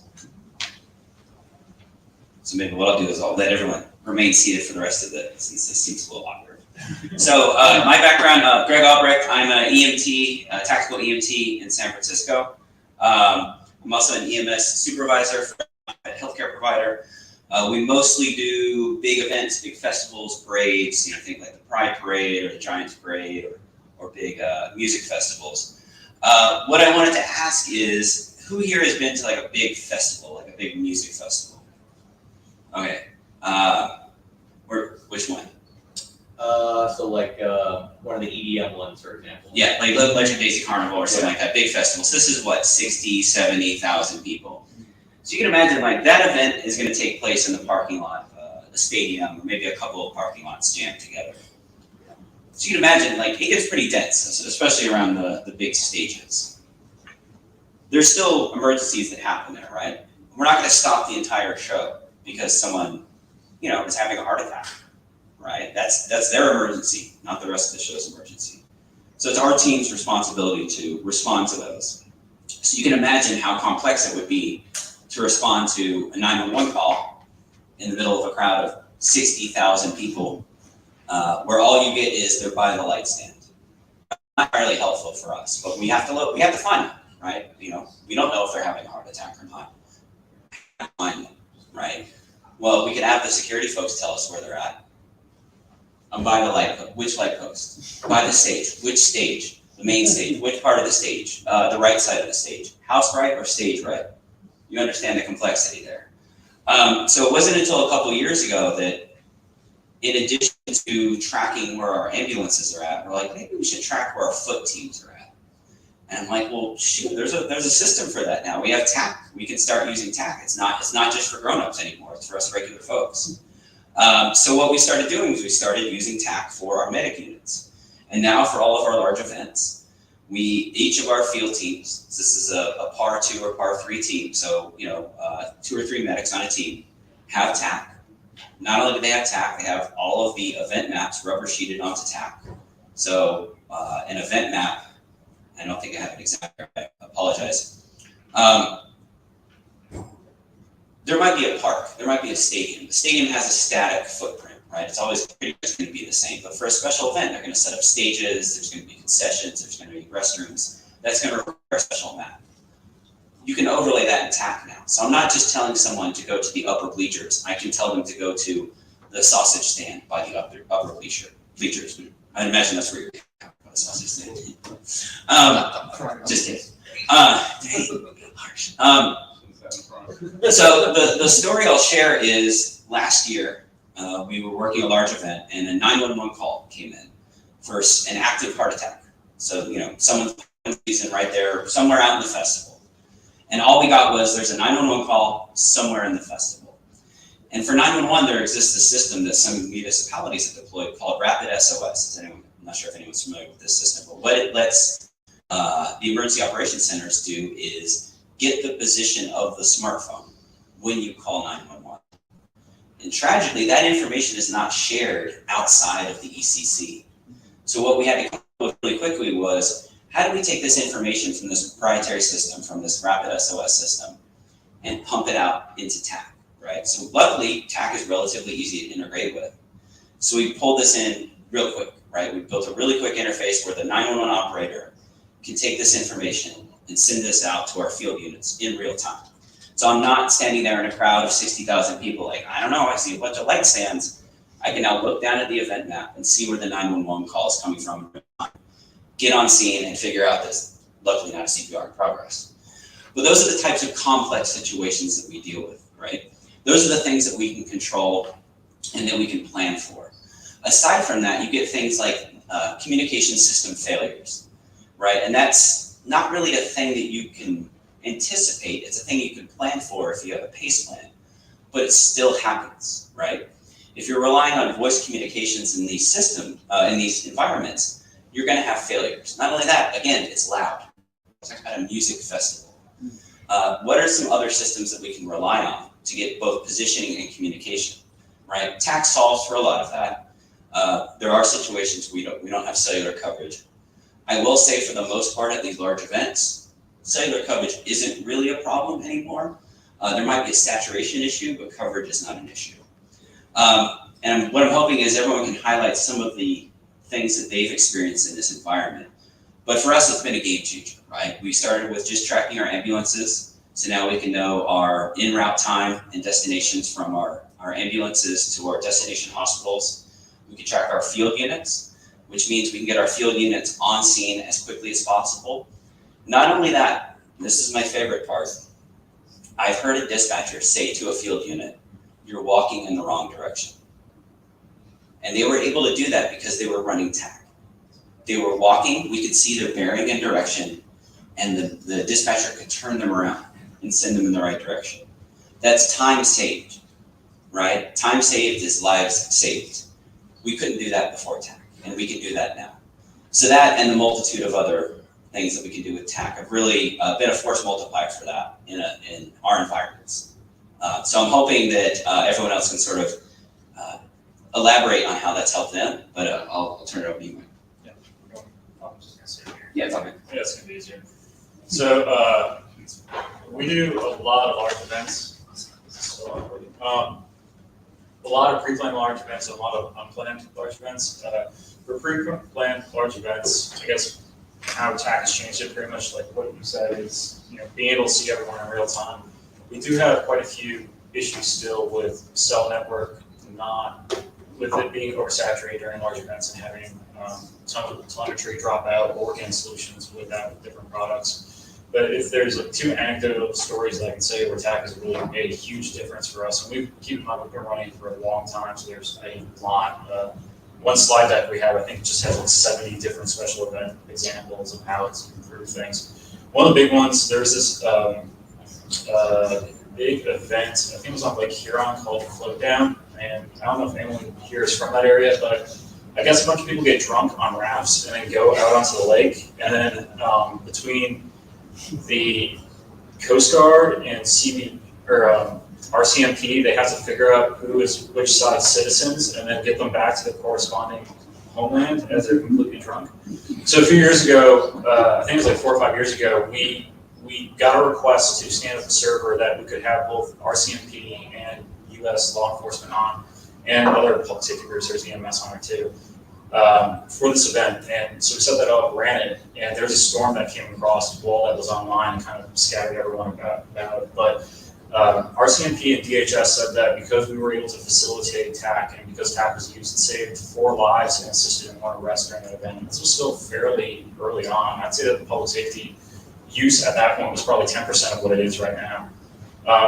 Other major events, like we had it running during January 6th, which was probably one of the largest events that we had. Right after that, the inauguration, which was planned, made it a lot easier. We had about 3,000 users, or 3,000 concurrent users on the TAC system from, it was either 13 or 17 different agencies. So like no one saw everyone at the same time because that's just noise at that point. It's completely useless. But because the FBI and the other agencies, Secret Service runs that one, we talked ahead of time. We were able to come up with this plan that said these are the ports that you're going to be on, and these are the channels that you're going to be on. You'll only be on these as your team, these as your C2, these are their color codes and everything else. These are call signs that you're going to behave by. And then made it very, very easy to deconflict who is doing what roles during that event, which is really helpful. The other huge thing is that if you've used TAC, you know that sends your phone number across, so you don't have to scroll through to figure out who corresponds to, whose call sign corresponds to which phone number, because I've seen some very interesting call signs, like Hot Cop 69. And while that's cute, it doesn't really tell me who you are or what you're doing. But the ability to click on that person and then hit phone and then yell at them, that's very, very useful. Yeah, I'm making a joke there, but honestly, for life safety too, if you're trying to vector someone in because like you need medical, you know, LE's first on scene, then you need medical, and you don't know who those people are because the ambulance company could be a private contractor. Very, very useful for people in. So it's just like the biggest thing, if I had to say, the one thing that's really, really helped with is that's cut down on the 90% of radio calls of where you at, and just stop that completely. You very rarely hear that over the radio now, unless it's like that last 20 feet to try and figure out where that person is. That's everything. Otherwise, I'm just going to keep talking on it. No, I covered a lot. Yeah, no, so pretty much the main point these 2 guys hit was I've been in situations where we sent a JHAT, a Joint Hazardous Assessment team downrange, and you can see that they're walking in the wrong direction through TAC. And that is extremely instrumental to, keeping them on track where they need to go, make sure that they're hitting their target areas. And then I was also at the presidential inauguration. I was one of those little dots on the map. I think I have a screenshot with you on there. Probably. And that was amazing. There was like the blockades were all mapped out, so you know which roads not to cut down, which routes to take, and same deal. You just know where all your people are at the right time, so you're not tracking people down, making phone calls, wasting unnecessary time. And overall, every mission I've ever worked that it's been utilized on, it's a great tool, great asset.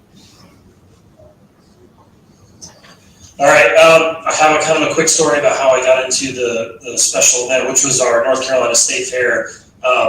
As I found TAC before COVID, was staring at my 3 or 4 dots in my office while COVID was going on, I knew that there were some events in the state that this would be a huge benefit to. Thankfully, I met AJ and others and got plugged into the Slack group and asked lots of questions. So I was trying to figure out who I needed to talk to introduce to State Fair leadership. Be like, hey, I think this is a great idea.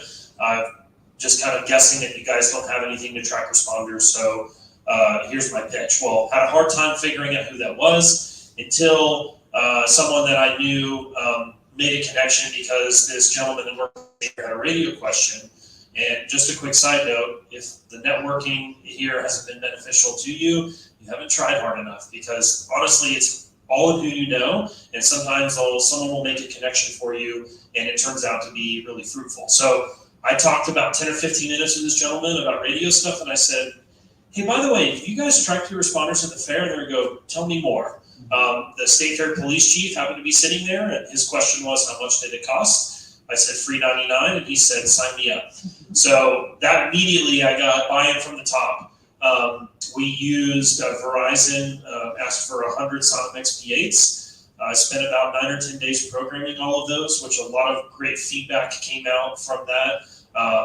Verizon Verizon does a really good job about getting cache devices. However, started a conversation with them on if they do have an MDM solution, coming up with some sort of special event profile so that when we as first responders ask for these devices, we're not having to do all these OS level configuration, like turning off notification, all this other stuff. Because one of the things I didn't want to do is I didn't want the phone to be going off all day long from spam calls, because it happens all the time.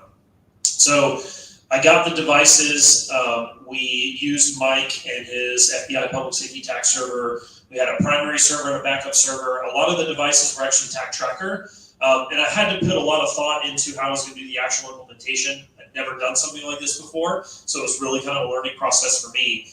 A few takeaways: I knew a lot of them were going to be cops. I also knew, based on some context with the state fair folks, that they probably weren't going to like it. And then I found out during the fair the reason why they weren't going to like it is because they were roaming away from their posts. This is not everyone. This was a few agencies. They were roaming away from their posts and hiding, and no one would know where they went. So when they heard that there was a Big Brother phone, as they called it, they immediately got really nervous, and it actually kept that to a minimum. There were some gate captains that had ATAC and were looking at. So all of the police officers that were roaming around, they came from all over.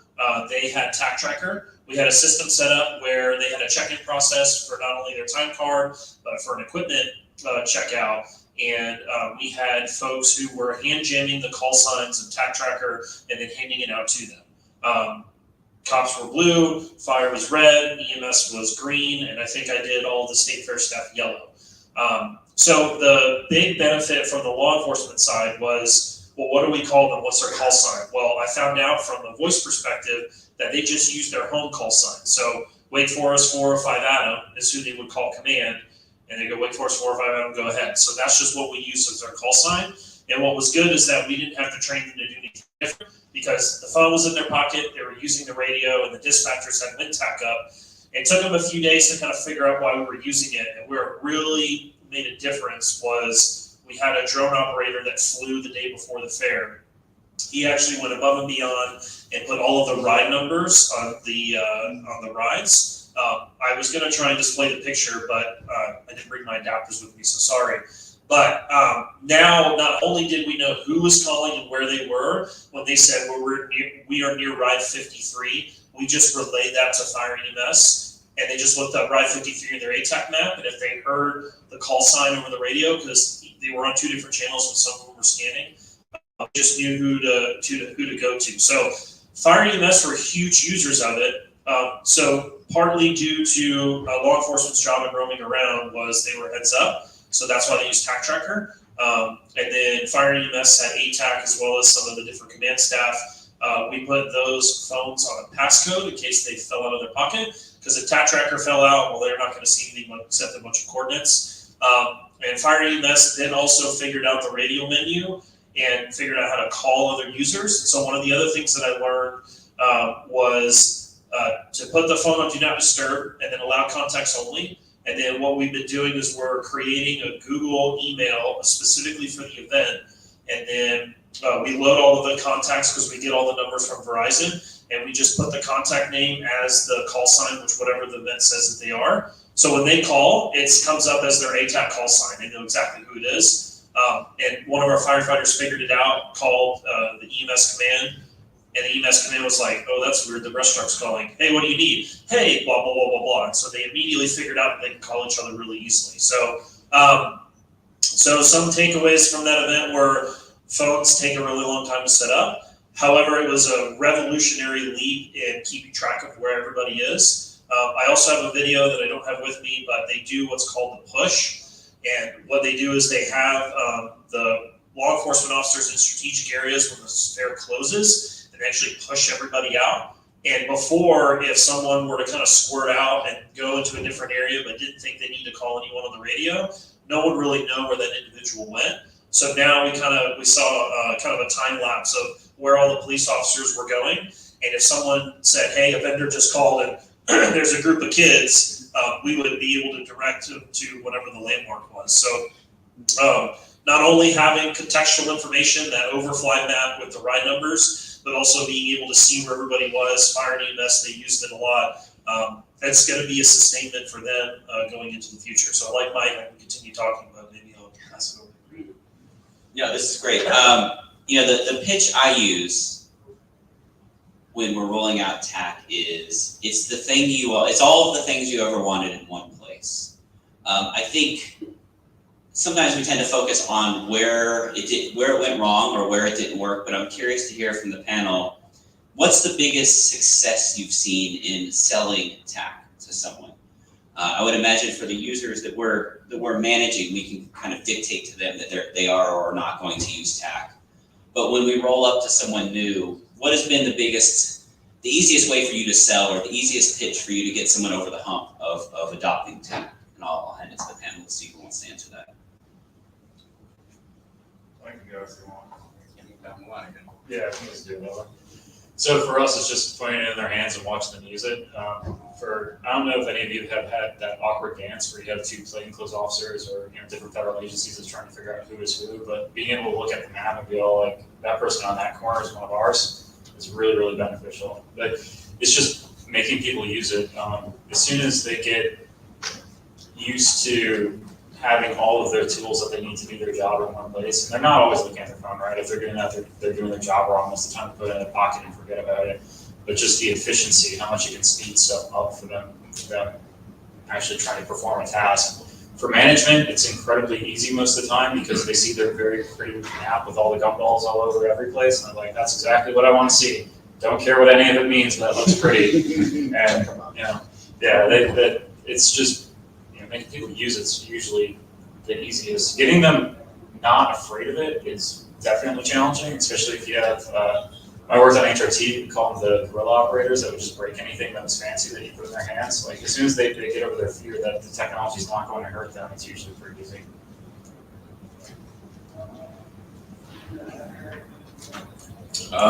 So one of the benefits of being a military unit is if the commander buys in on it and he wants it done, everyone's going to do it. So that's kind of how it started off with TAK for my team specifically.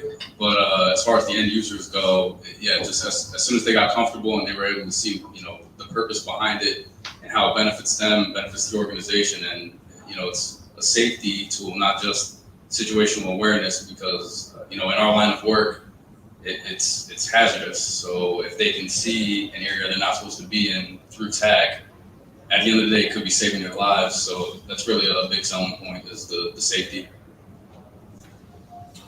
Yeah, as far as being able to pitch it, I've been starting to use the phrase, it's find my friends for first responders. Apple don't come after me, but the reason why I started using that is the police jurisdiction that I live in was looking for a missing juvenile that lived up the street from me. So I immediately turn on my scanner and I'm just like, all right, what are you guys doing? And what they said over the radio was, hey, send me a find my friend request, that way you'll see where I am.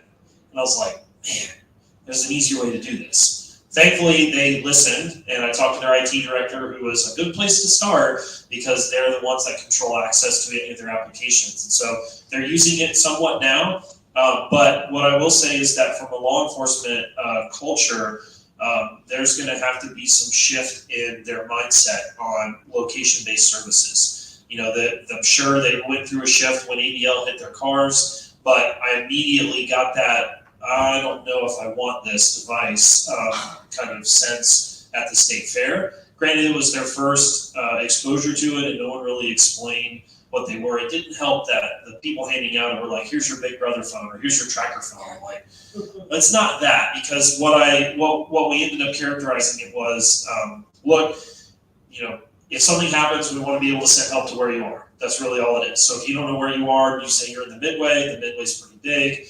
If you can get your call sign out, we'll know to look for you on the map and we'll send help. They're like, oh, okay, that makes sense. So a lot of them were pretty amenable to that. Fire and EMS, they love it, right? Because being a firefighter, I want to know where other people are, right? Because I'm always next to my buddies. So at least from the state fair perspective, they were all about it. They wanted more of it. So my hope is that as I go out and talk about it within the state of North Carolina, it seems like talking to some of those specialty units is really where you get a lot of traction. They have a lot of really great use cases, and then just being able to support them to learn how to use it, and then hopefully someone either on patrol or detective or undercover peeks over their shoulder and says, "Hey, what are you using?" "Oh, I want to do that," and then it's more spreading it peer to peer. So, nice. Yeah. One more thing. Sorry, I read it. So just 2 points to kind of go on both of what these two people said. So a few years ago, there was a shooting in Walmart near my house. I live out kind of in rural Virginia. That's unrelated, but it happened there. So the local PD called in help from Fairfax and another department that had a helicopter and canines, I don't remember what. And their radios were unencrypted, so you could just listen to it on the scanner. So I did that because they were searching for what's next to my house. I was getting anxiety from listening to the radio calls because there was no sort of Blue Force tracking or any IFF that was going on. It was bad. Like, I wish I would have recorded it because I would play that back to anyone that said, well, you don't need to have this tracker, we can just do it over radio. You can't. You cannot, especially at night. One of the radio calls that I thought that I was going to hear gunshots in the woods and it was going to be a blue on blue was there were two canines. Both their call signs were canine, which was not really good to differentiate. But I heard the helicopter spot someone and they called it out. And then I heard the people on the ground trying to figure out if it was one of their own units. It was two different units trying to say that was the other unit. I'm like, this is going to get someone killed. This is really, really bad. And you have the technology to solve this. Like, there's no excuse in this day and age to allow a blue on blue or blue on green to happen. The other point for selling it, like, if you have one of those bad radio calls, just play that back to them and be like, this is what we're trying to stop. I'm sorry, I'm ranting. If you have a commander that says, we don't need that because I don't want to be tracked. First, it's consensual tracking only. You don't have to worry about it. Second, do you want to go to a funeral because you didn't want to put this out on your phone? Like, that's a really stupid comment to make. Just accept the technology. It will help you save lives and help you do your job better. I'm done ranting. Yeah, no, take all the time you need. So one of the ways I'll pitch TAK to folks is if you download TAK on your phone by yourself, you're playing solitaire. It's only when you invite friends over that you actually have a card game. I also say that as a person who doesn't know how to play any card games, so it's a moot point. There's a lot of things we can do in TAK, a lot of information we can pull into TAK, especially right for the operator folks, right? They have a ton of tools that they can use in there. You know, for the lowly public safety side, we don't use quite as many of those tools. I'm curious to hear, what are the data inputs or what are the information that we could pull into TAK that you've found overwhelms folks that we don't actually need, that you thought might be useful? And then conversely, what are the things that we really wish we had either been able to pull in, it could be specific to a story or to an incident, or that you would like to see be able to, for us to be able to pull in the future? So what are the things you wanted to cut, and what are the things you want to keep, or what are the things you want next? I think for me, I haven't found anything to cut. It's really more, I know this information is out there and I really want to bring it in. I'd like to call it, well, he's not here anymore, but Corey is here with the coding challenge. He's on the South Orange Rescue Squad. I got to work with him and his chief on a marathon, which was a 4-hour event. We tried really hard to figure out how to get cameras in. And the way that we ended up doing it was just through a screen share. But if the camera operators and the different camera systems would be a little bit more willing to share their feeds with public safety, that is also kind of a big leap with being able to access those feeds in the field. So it's really kind of funny, during that event, they had this giant wall of all these other displays and everything, and about 6 people were huddled around the display in WinTAK because they had the lead car, the tail car, they had estimates roaming around, and that was their source of information. So for me, and I think another thing in the previous question was, have you ever wanted to view video while you're in the field? Great, here it is, here's how to do it. And it's pretty simple, especially if you've already got a drone program. So I've yet to find something that has been too much. I'm actually just trying to keep sucking up things, so the more information, the better. But I'm sure at some point, the information will become too much. But that's really where I see some of those power users that are using a bigger display, that are able to kind of sort through that. I mean, Jared's got a great picture of the Skittle Bunch at a Final Four. So that may be where some improvements could be made, is those events where you've got a lot of users in a really close space. But Yeah, it's just my opinion. Yeah, I'm in a similar. I have a similar feeling as to nothing is too much, but we're always looking for more and always doing more. ATAC for my team started off as draw a little circle around the target area, and that was pretty much it. We used to track personnel. Now we're to the point where we will sort of rubber sheet over our target building. We'll pull blueprints and overlay those onto the map, sector out the rooms, the points of interest, and sort of narrow down where we need to send our people. And the app just continues to grow. Hazardous prediction modeling, we can do that en route now through the effects tool using HPAC Lite. This again keeps our guys safe. That's our main priority is safety, public safety, and safety of our personnel. And yeah, nothing's been overwhelming. We hunger for more, if anything. So yeah. So Sam, I don't think that there's anything that we want to cut. I do struggle with the users when we give them the option to enable everything because it exists. I think that they need it. And it's pretty funny during one of the inaugurations, the package that Secret Service sends out that has like every manhole cover, every single barricade, every light post. We put that on a senior team leader's phone because he's like, I want to see everything. And we enable that layer. He looks at it for 5 seconds and says, I don't want to see that, and then turns it back off. So I mean, like there is too much for the user sometimes. We found that taken care of pretty well by discipline. You have your team port or your team channel, you have your C2, and break it out into ways that make sense.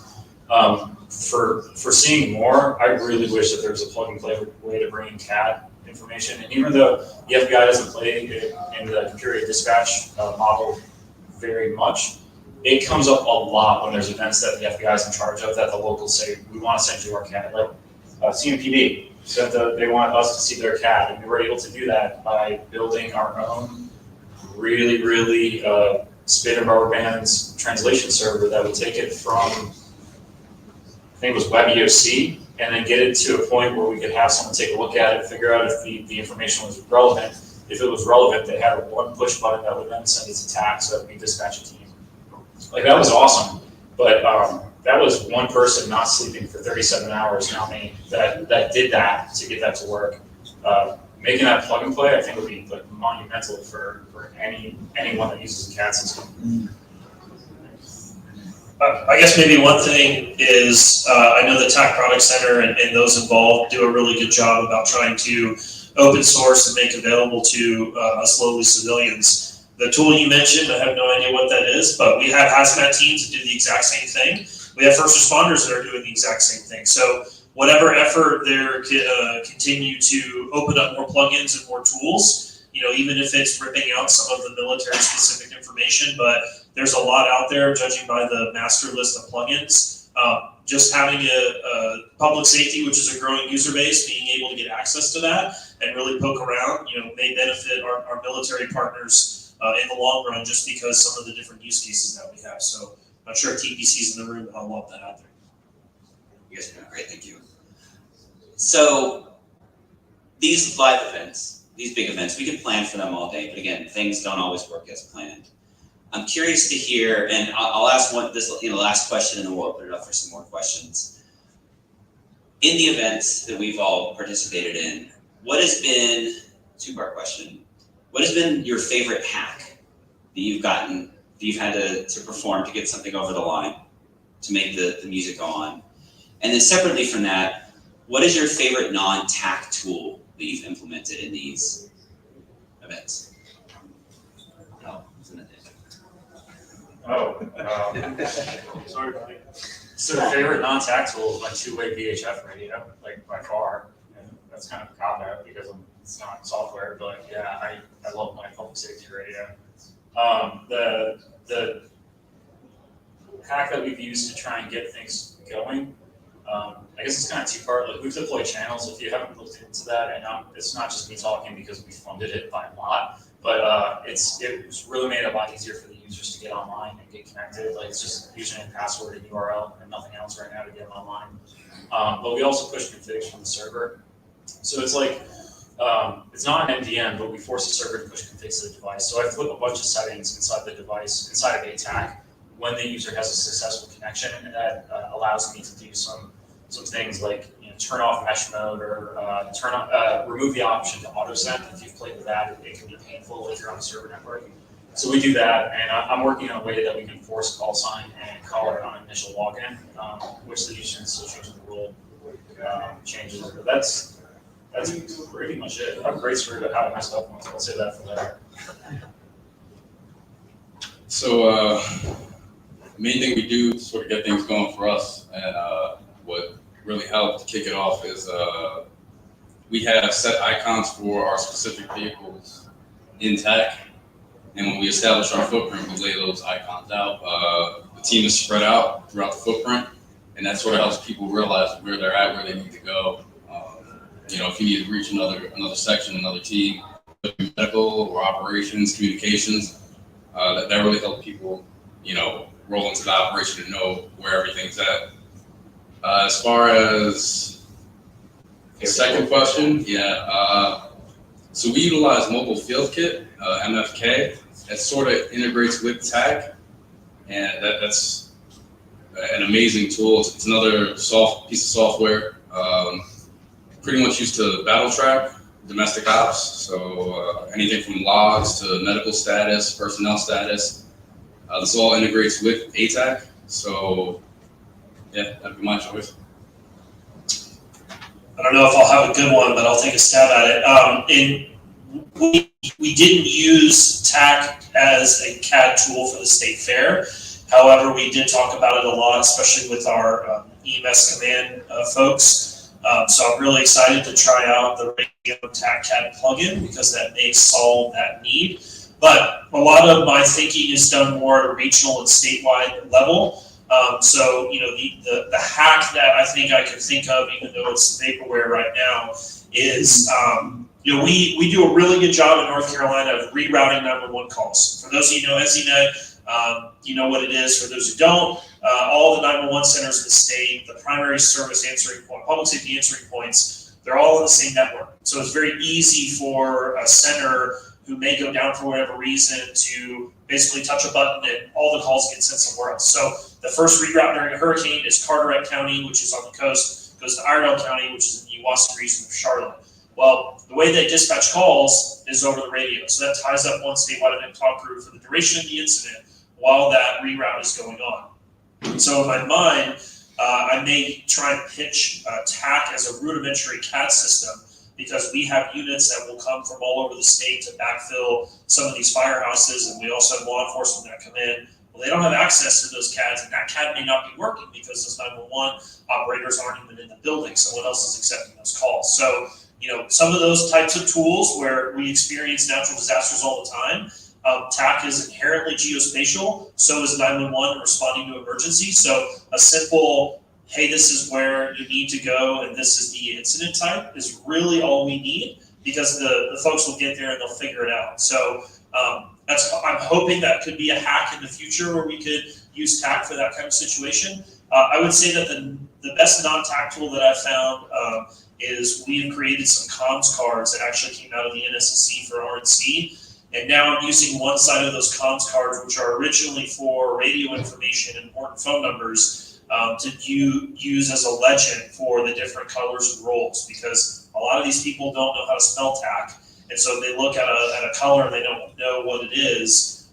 They just pull out this comms cheat card and say, oh yeah, it's the medic or it's senior leadership or whoever it might be. So that's a sustainment of the two going forward. Any big event we kind of have a template, we'll put all that information in, spend a lot of time printing, cutting, and laminating, but when we give it out, it ends up being a benefit. Senior leadership, you mean chief. Yes. Chief has arrived on scene, chaos. My favorite hack is when we're doing CAD updates, CAD computer-aided dispatch, incident management system. It's usually dispatcher entering call update information, right? Call received, dispatched, on scene, treated, destination, disposition, those types of things. One of our sort of limited commodities is radio, right? We have radios, but it's loud. There's a lot of people on the channel and there's a lot of information going back and forth. What we do is we pipe all the CAD update information over TAC chat.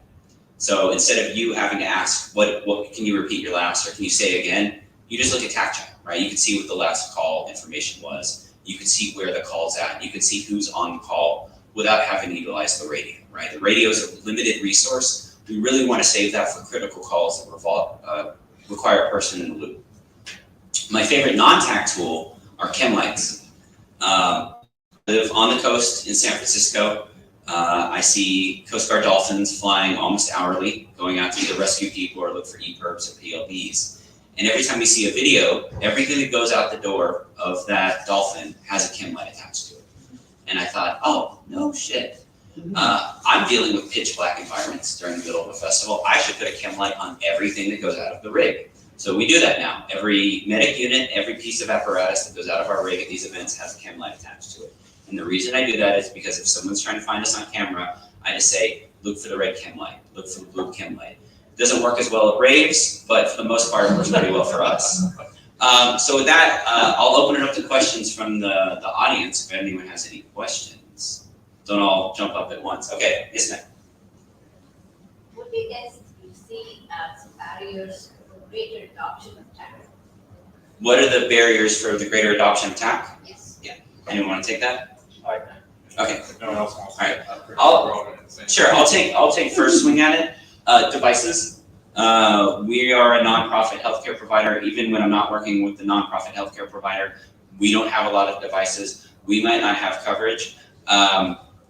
I believe FirstNet's here, and I mean them all the best, but Verizon has done us a solid every single time. And if you're in the public safety space, the Verizon Critical Response Team will overnight you devices with connectivity, anytime, anywhere, any quantity that you need. And if you need bigger stuff, they will send you bigger stuff.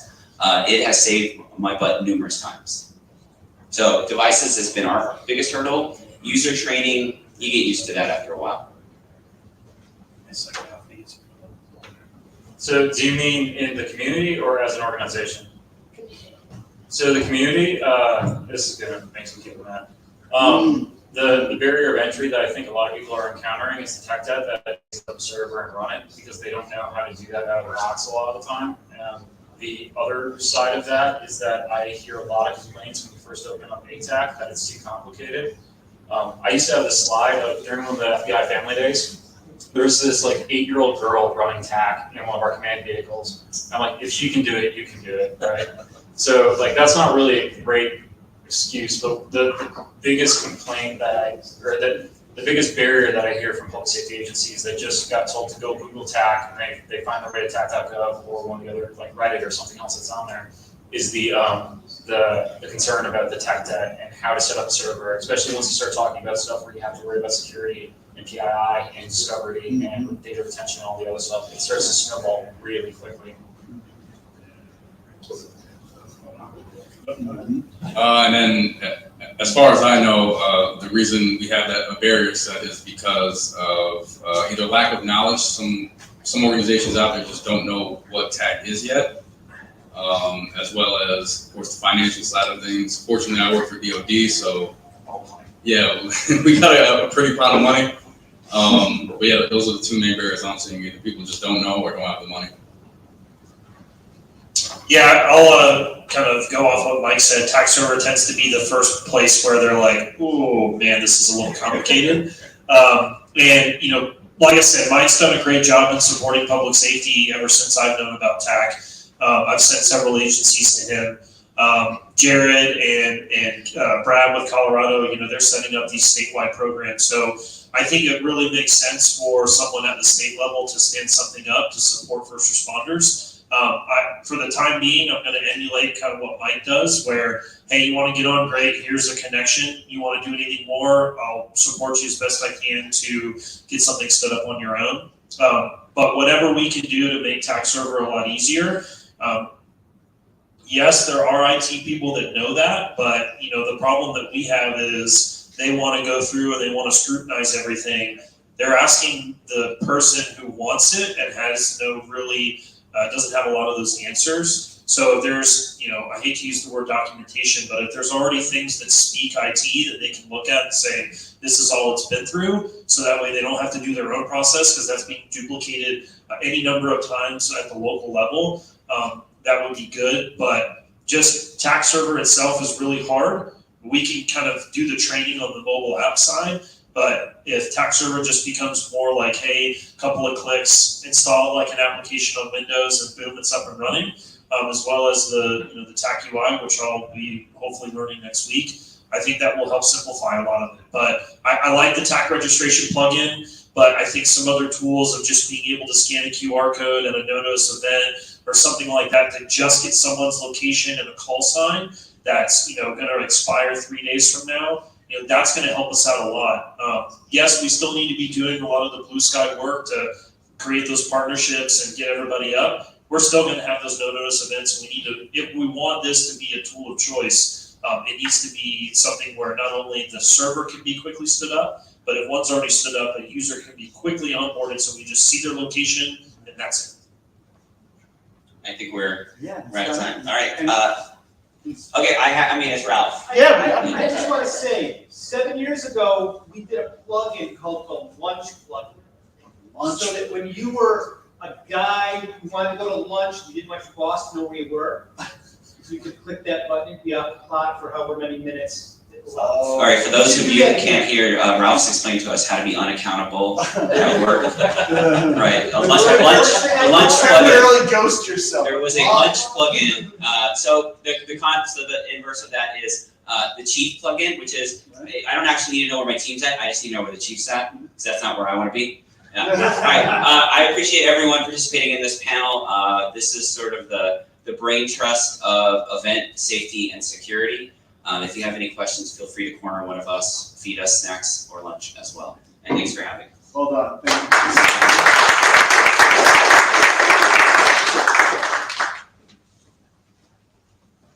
Thank you so much. Appreciate it. Okay, we are into our final rotation for the afternoon.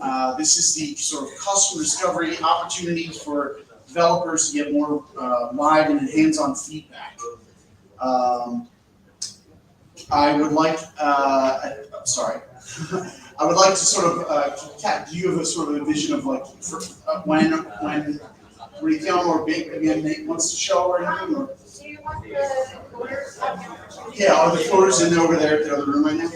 Yeah, that'd be great if you bring them on over. And so basically, we're going to transition here for 2 minutes. And while we're doing that, we're going to encourage any floaters who want to come over. But our hopes would be panelists or practitioners that are active in public safety to be able to inform them and share some best practices. And maybe they can give you a little feedback on what they're starting to code. So we're going to snag the folks from next door and start right now.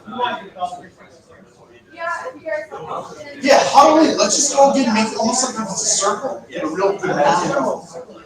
Yeah, circle. Like a circle. And grab your mat and sit down. Crisscross out. I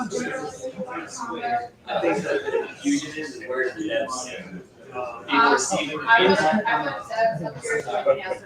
There's more than 4 devs. There's a lot more than 4 devs. Devs in the front row. Devs fill the first two rows and then turn your seats to a piece. We can't figure out. If only there was a room full of engineers.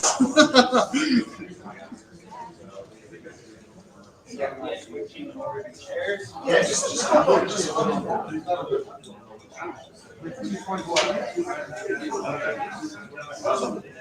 sorry on that. Right there, you can go. You eventually want to demo some stuff, right? Eventually. Yeah, no problem. Do you want power, or are you good for power? You can basically just do HTTP. And there's no like remote component or anything I need to worry about? No, you're good. Once it goes up on that big screen, you'll be able to see it. Brilliant. So this is right? All right, sweet. I mean, they're So how hackerish is this? We're like, yeah, just move the chairs. It's great. So there's 2 components we want to do today. We want to be able to have an interactive opportunity to chat and have our developers that have been working on some challenges things meet and ask some customer-like discoveries, etc. And on top of that, we want to see, I think, some of the interactive, is it the CAD one in particular? Or what? We'll show the TAC registration, CAD, Cordon, and Woo. a lot more. So we get some live plugin demos going up as well. So let's take the next 10 minutes or so and make sure I'd love to encourage everyone to kind of come forward. I totally get it. Some people are breaking off and moving into networking mode. That's cool, hanging out in the back and stand. But if you want to get engaged, have our developer community kind of get a sense of customer feedback, slide forward if you can. That'd be awesome. So I'm going to try and make this literally as less, even less structured than we normally are. So it is 4:15 now. I think we should take the next 15, 20 minutes, have sort of like sprint style stand up. You know, you scrum sort of like, what are you on, what are you stuck, any blockers, what do you want to share? And then allow Nate to have the bulk of the time to kind of go over some of the plugins and then answer questions around how they might work or what you're trying to get it to work like. Yeah, sweet. So let me just start with an informal poll. How many folks here, so there's going to be a form that we push live out tonight that says, hey, I think I have something I want to demo tomorrow. How many sort of coding challenge teams are represented here in the room? How many people are building something they want to try and demo tomorrow? Just me. No. Are you guys doing something? They were definitely. Yeah. How much? Raise hands. Just a quick count. 1, 2. It's unfair because Kat's also sleeping in the room over there. So I think so. Why don't we start with like back the napkin pitch, if you don't mind. Like don't reveal secrets. Why don't you just like literally just your 30-second thumbnail of what you're trying to accomplish. Okay, so here's the 3 things that I've got put together. The first is, if you've noticed on your map Taylor Swift being here, that's an iPhone tag tracker that I am running, that I'm building over here. So because I built it in the Swift language, that's just my testing, and I know it's separate from everything else. So I'm really interested, and I know we were just talking in the last panel about, I know in our agency, iPhones have been a big stumbling block because there's so much we can do with Android, but everybody has an iPhone in their pocket in our, in a lot of our agency regions. So I think I'm really interested in, if you're an agency that iPhone is an issue, I would love to hear from you what some of those things are. The other thing, I want to find about Lansar. I couldn't get the Lansar stuff to build, so I want to talk about that, I think. But the other thing was perimeters and setting up kind of computer vision with perimeter cameras. So being able to rapidly deploy in dynamic environments cameras that was like a Raspberry Pi, and that can generate alerts to TAC. If there's other use cases that's triggering for you, I've got some test stuff going with that, but I'm really curious if that anyone's like, oh my gosh, yeah, we could use this for these kinds of things. I'd love to hear it. So here's my things. That's more than 30 seconds. No, it's good. It's very good. How about Stefan? Anything you want to share about what you guys are trying to accomplish or what you're looking to build? Yeah, maybe. Yeah, maybe. You're like, where'd my team go? Yeah, the 2 guys are coding over there. So You can go up and talk if you want. Sorry, we can hear you. Yeah, they want to. Yeah. I want to hear that beautiful. Gonna be streamed and everything. Yeah. No, like that. Oh, sorry. No, you were perfect. You were good. Funny. Also, we're just 3 guys from Ragnatab, Canada here. So there's 2 developers that have been working last 2 days, and I'm visiting, gathering information. So we're more into building custom solutions for customers. We have a big team of TAC developers, and we try to get an idea of what could be useful, and we could release the source code afterwards. So the guys found some service, some spatial data service by Bing. Did I get the name right? Yeah. Yep. So we're integrating that. I know that there's the map source that's already there, but that comes as an image. But we're going to import all the entities so the guy can interact with it and maybe write status. And the guy did something that's going to be based on your location and easy to filter. I given the guys feedback from what I heard. We try to keep it simple. We try to lessen the burden. But if you have a suggestion and you want to go see the guys and say that kind of filter would be useful, or we want to see the information that way, or let's say the example, you can bring up all the point of interest around a certain area. So I heard some people saying, okay, you're gonna help the town next door, so you don't know where are the bank, the school, everything. So you just locate your area, you say bring up everything, and then you filter what you don't want to see. We thought this could be useful as tourist mode if it's not your local area. you want to go next door, there's two guys, they're right there. They're going to raise their hands. And if you want to see the plugin where it's at and give feedback, we're ready for that. Thank you. So I think the way we're gonna do this is, who had issues with ITAC that they want worked on? Because I know a couple of you guys talked about it, my panelists. And come find me. Yeah, why don't you guys pair up? You can go in the dev room to give them some feedback. Would you mind, Brad? Okay, I know we're talking maps. Cole? Hi. Cole's one of our great panelists from New York State Troopers who's really into map data, so why don't we pair you guys up? Can you give them some feedback? I can't hear you. Are you talking to me? Yes, I'm talking to you, Cole. Can you give these guys some feedback on their development idea for mapping? I'm sorry, one more time. I'm coming to you. Give me a second. Is this on? You guys hear me? One more time. Sorry. Can you give there's some developers working on mapping. Can you give them some feedback on their idea? Feedback, Cole. Can you give them feedback? Not live right now. She's asking you. She'll ask you Yeah, to group you up. guys- Just hop in the back with them. Oh, okay. Review what they've Yeah. done. Yeah, right. Yeah. Yeah, I'm kind of preparing developers and my panelists to give you some insight. Who else is developing? By the way, Cole literally just got done saying he wanted an ITAC tracker, so. Okay. Yeah. Oh yeah, 100%. That's why I've heard it I'm not twice. calling you guys out. I'm not calling you guys out. So who else do we have that's developing? I know we have other people. Where are they? Do you want to come talk about what you want to do? See if we can pair you up with someone? What's your back of your napkin idea that you're trying to build? What is sort of your 30-second pitch of what you're trying to build? So in my case, I'm just taking one of the topics presented on yesterday. It's the weather plugin, weather forecasting. So I'm currently implementing this plugin for the TAKathon. The main idea is to providing the possibilities to people to get the weather information on their location or from the others, or depending on the point where you are pointing on the map. And the main idea is also to providing the forecast for 6 hours or day forecasting for 4 days, for example, for the first implementation.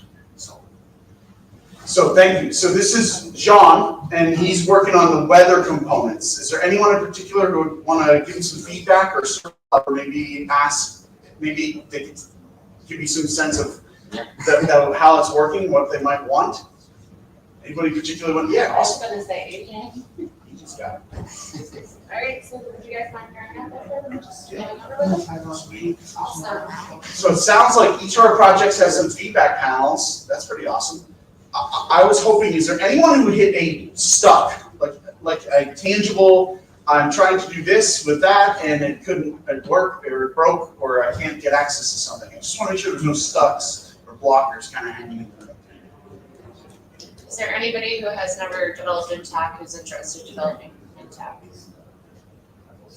We heard a little bit of that from our Space Force friends. I know. Yeah, I swear I'm not calling everybody out. I'm just trying to make sure you guys are Sometimes planted. She's so good at this. So what I would say is probably not this afternoon because Nate will be finishing up the panel, but I think Nate will be able to give you some definite pro tips on how to maybe get on and start developing. All right, so maybe you guys can link up in the morning. Yeah. All right, awesome. I think we're good. I think, so let me just ask this. Does anyone have a burning question or a feedback item they needed? Otherwise, I think we want to get to those demos and see some more of how the plugins get working. Sweet. Let's move to plugin demo time. Nate's just going to grab his rig and try and connect, and we'll see if we can make the tech work.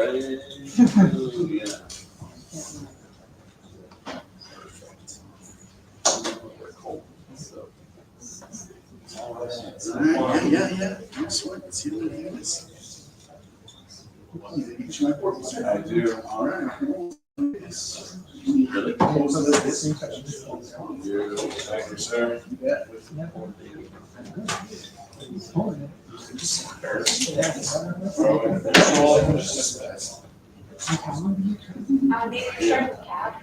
I was going to quickly start with do like literally 3-minute version of the registration plugin in case anyone's still trying to get on. then show the MFM plugin by connecting the remote and in-person servers, and then go to CAD and record on. But happy to. Can we do tab apps, because I know there's a couple people in this room that actually want to talk about requirements for it. Oh yeah, fantastic. Would that be okay? Yeah. Very awesome. Should, Wow. I will, I'll hear, yeah, rock and roll. When you've got a Linux laptop, it's like 50-50 if it's gonna, It's usually F8. if only I was on that.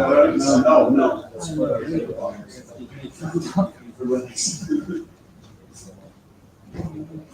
Alright, beautiful. So now you can see as I attempt to set up some screens here.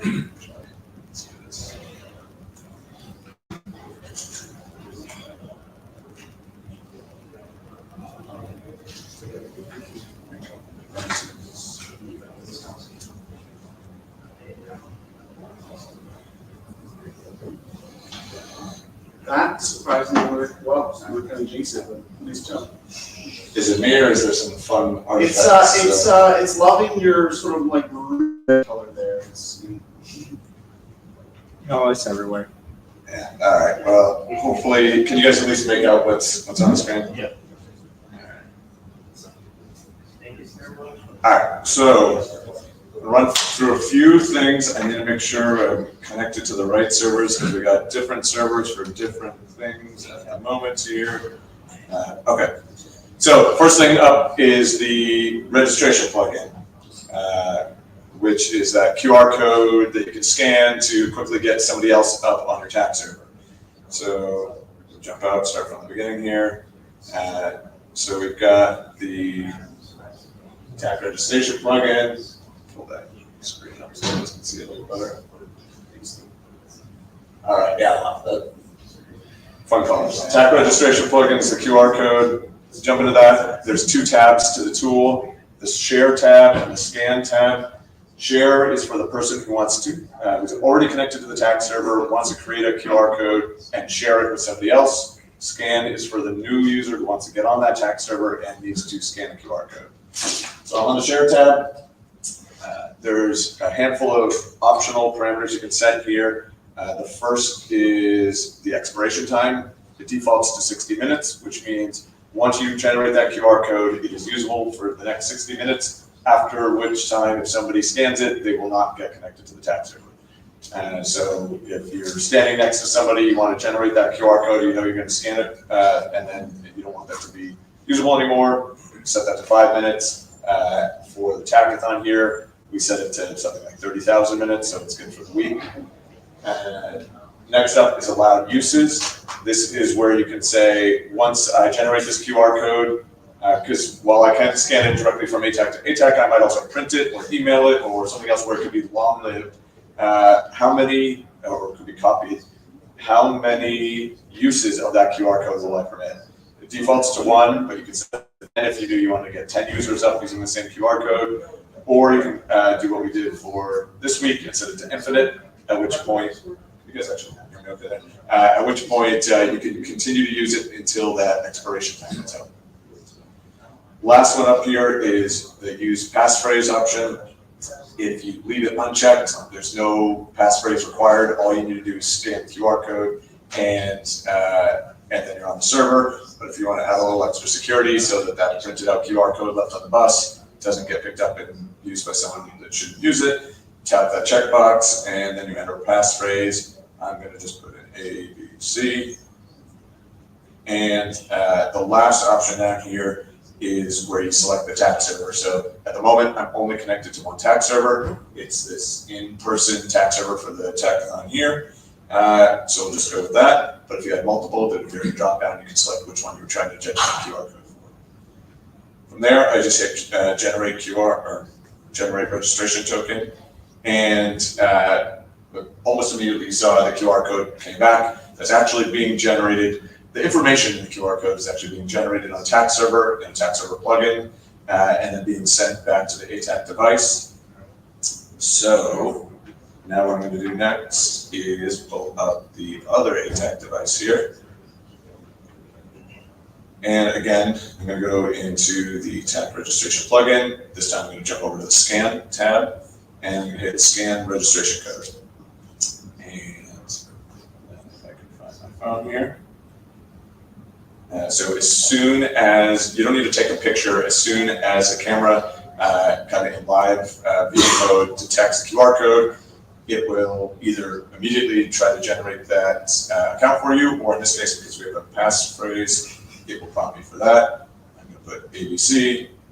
I don't know that I should type that. ABC. And I hit OK. And it goes to attempt to register a new account, the new account with the TAK server. And it tells me it's succeeded. And you can now see, hopefully, the green icon right above where it says no GPS. That's telling me I'm now up on that server. So that's all there is to that plugin. I guess the one other piece to mention is this server has a Let's Encrypt certs on there. If you have other trusted CAs like Let's Encrypt, that's going to work just the way you saw it now. If, however, you're using self-signed certs, there's an additional step, which is back on my first ATAK here. I can also click Share Trust Store, and that's going to bring up a different QR code. And the challenge with some of the trust stores that you might use are that they're bigger. There's more information in that trust store that can fit in a QR code. So you'll see instead of just save to gallery and close, there's now a save to gallery and next. And so there's actually 3 QR codes that get generated here that need to be scanned. On the scanning device, you would hit scan trust store code, and then it's going to look for one. I don't know one up, so I'm going to check out of that. But as soon as you scan one, it would immediately then prompt, say, oh, I got it, I parsed it, we're good, please scan the next. And it would do that through the 3. So it would walk you through scanning the 3 codes that you brought up on the other phone. A bit of a hassle for that self-signed cert case, but gets the job done. One of the things we're looking at for the next red on this is to add support for things like NFC. So instead of scanning QR codes, I do this, and now the second phone is up on that TAK server. And in that case, things like NFC have a little bit more, don't involve quite as much user back and forth, so we can send the trust store over with less of a hassle in that case. So looking for ways to improve. And I guess I should have started this with saying, throw judgments here at anything, requirements, suggestions, critiques, if it didn't work, any of that stuff, we want to hear it. So that's TAK registration. And yeah, I'm not sure for the room if there's a need or a want for this. Is it possible to create a QR code to have someone join our TAK server for a limited number of like minutes or time, and then like let them in for a little bit, but then kick them out? Yeah, it's a great question. I see some thumbs up in the back. And so we've talked about that and haven't implemented it. It is possible, because we know when somebody goes to use that QR code, and that's how we decrement the count if you said you can only use it 10 times. So we know when someone used that, and so I guess there's 2 things. The clock could start ticking from the moment they connect. They get 2 hours of connectivity, or the clock could start ticking from the moment you generate the QR code. Both of those are very technically feasible, not there today, but based on your suggestion and some thumbs up from the back of the room and from the room, I think might be something going on. What was different than what you're doing today? I mean, I thought you do have So a time expiration. The time expiration for this is how long is that QR code good for? As opposed to how long is it? Yeah, right. So you can't use that QR code. Yeah, right. So like if there's a demo event, right, and you have a bunch of these different people who never use TAK, okay, I could easily join them, but then once the demo's over, I don't want them hanging around in my TAK server. Right, and you might want both. You might say, I want the QR code to only be good for the next 45 minutes, and anyone who joins during that period will have to do it. And it might be, in that case, I wonder, in some cases it could be a duration, or you may even want to set like a wall clock thing. Yeah, I if you want think- it until Sunday at midnight, that's when. That would probably be more useful, right? Like a wall clock for when they're allowed to be in the tax server, and then your separate time of like they have 10 minutes to do it, and if not, they have to come back and ask me for another QR code or something. I would rate that as 5 times more useful, just being honest. Yeah, no, this is good. Trying to compare. This is am. good work, I'm not crapping on it. Yeah, I mean, thank you for this. This is That- huge for people trying to share a tax server. It's insanely complex sometimes. I agreed, and we're, no worries on, honestly, thick skin, go nuts, tell us what's needed here. So, you're gonna watch me take some notes here, I'm Yes. sorry. Look, So we we want- can live programs requirements in. So we want expiration. While he's recording us, I'll also tell everyone, and this will be a matter of what Nate covers and all that, but it'll be, we have 25 minutes till the room turns back to no pumpkin, so I just want to make sure we're cognizant. We've got 25 minutes left? 25 minutes. Okay. Oh, yeah. I could write stuff down. Okay, fantastic. Then I'm gonna quickly move to the next one. So, next plugin up is, let's see if I've got the right phone here, the Mobile Federation Manager, or MFM. This is the one that lets you control all of the tax server federation parameters from your mobile phone. This is also the one that I was, if I mentioned in the past, said is fully functional but needs some lipstick. And so you'll notice we don't even have a real icon here. And when you jump in, you get this kind of ugly screen. So aesthetics aside, definitely know there's some usability issues with what's here at the moment. We were working on pure functionality. Now we need to put a designer on top of this. But basically, you're going to get these buttons that map more or less to the high-level capabilities that are exposed in the tax server web administrative tools. So you can look at your active connections, your defined outgoing connections, your federation configuration overall, and what am I going to support, what port am I on, what versions of TLS am I allowing, all that kind of thing.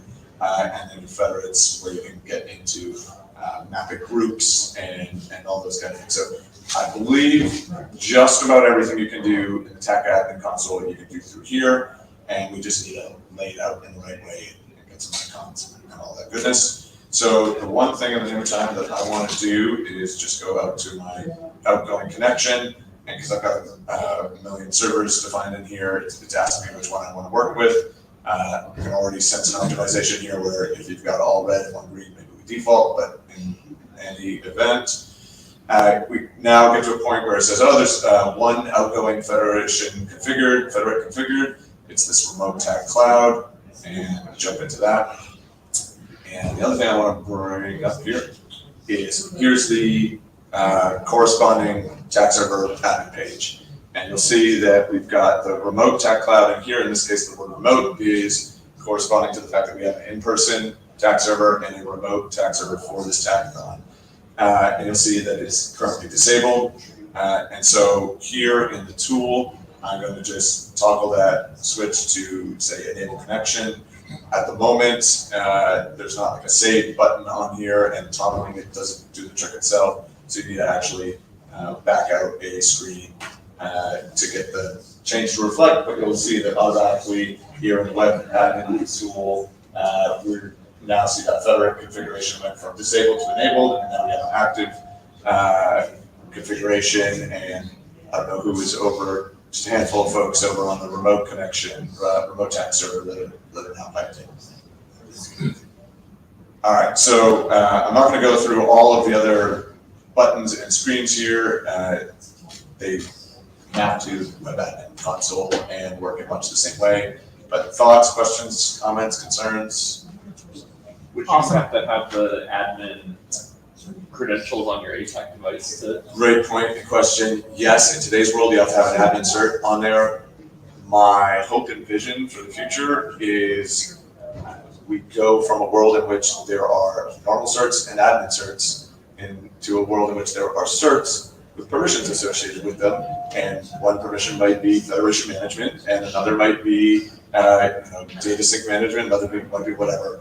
And go to that finer grain access control model where you can put a cert on here, and if that phone's compromised, someone's not going to just, they can mess up your federation, but that's all they can do. Sweet. I know we talked about it a little bit the other day, which being able to kind of hybrid with your previous one, enable maybe some QR feature set to allow kind of this federation happening at the operator level in the field. Yeah, no, that's a great point. So anyone listening online, the comment was, how about a QR code to allow all of this kind of stuff to happen in the field with a couple people with phones. And so one of the things that is not in here today, really the one thing that's available in the TAC web admin console, but not in the plugin, is the ability to create a brand new federation from scratch. You can manage to your heart's content ones that exist, but a new one you can't. Mostly just due to time, but and funding to this point, but also there's a few extra things to think through. Like how do you securely pass the CA PEM file from one to another? And there's a bunch of things that you don't want to get wrong or risk opening up security holes here. And so what we want to do is enable it in a secure way, and I would love to enable it. And then on top of that, once we have it, throw on that QR code thing that says, you've got a server, I've got a server, we're sitting there with our phones, scan my QR code, now I've got your CA, you've got mine, we both hit a button, and now we're federated, as long as we've got the right permissions to do so. So I'm with you 100%. Okay. So let's see, that was MFM. The next one we want to go to is, I think it's a TAKathon last, right? Yeah, so the other one. So let me jump over to Cordon. And Cordon tool. You're not showing it if you're. Thank you. All right. So next up here is the Cordon tool. This is all about being able to set up that perimeter around an area, staff it with folks that are going to control access in and out, and be able to identify when particular buildings are cleared and safe to move forward with. So where do we want to, you know what, I want to go down to, so that their data for the building footprints are currently loaded in via KML files, so that we can know where the building actual shapes are and turn them red and green as they get cleared and not cleared. And so I've got a handful of different KML files loaded in here. We're getting, for Air Force bases, this is a relatively straightforward problem to solve in terms of getting the data. There's GeoBase, there's ACES and other systems where CE teams have gone out and mapped out bases and put it all in a database. We could just grab those, and that's what we've done. For folks that aren't operating on military bases with really good vector graphics for building footprints, that's where we might be able to tie in, if you were listening to me earlier, the Preligence folks have that ML capability that'll look at a image in satellite imagery and determine where the building footprints are and turn it into KML type of attack. So we're hoping to put these things together in the future to allow this to spread beyond Air Force bases. But all right, with that said, I'm going to go in here down over to Florida, down to Eglin, where we already have some data loaded in. And if I zoom in enough here, hopefully you can see there's some building footprints with building names attached to these things that we've already loaded. We can always load new ones.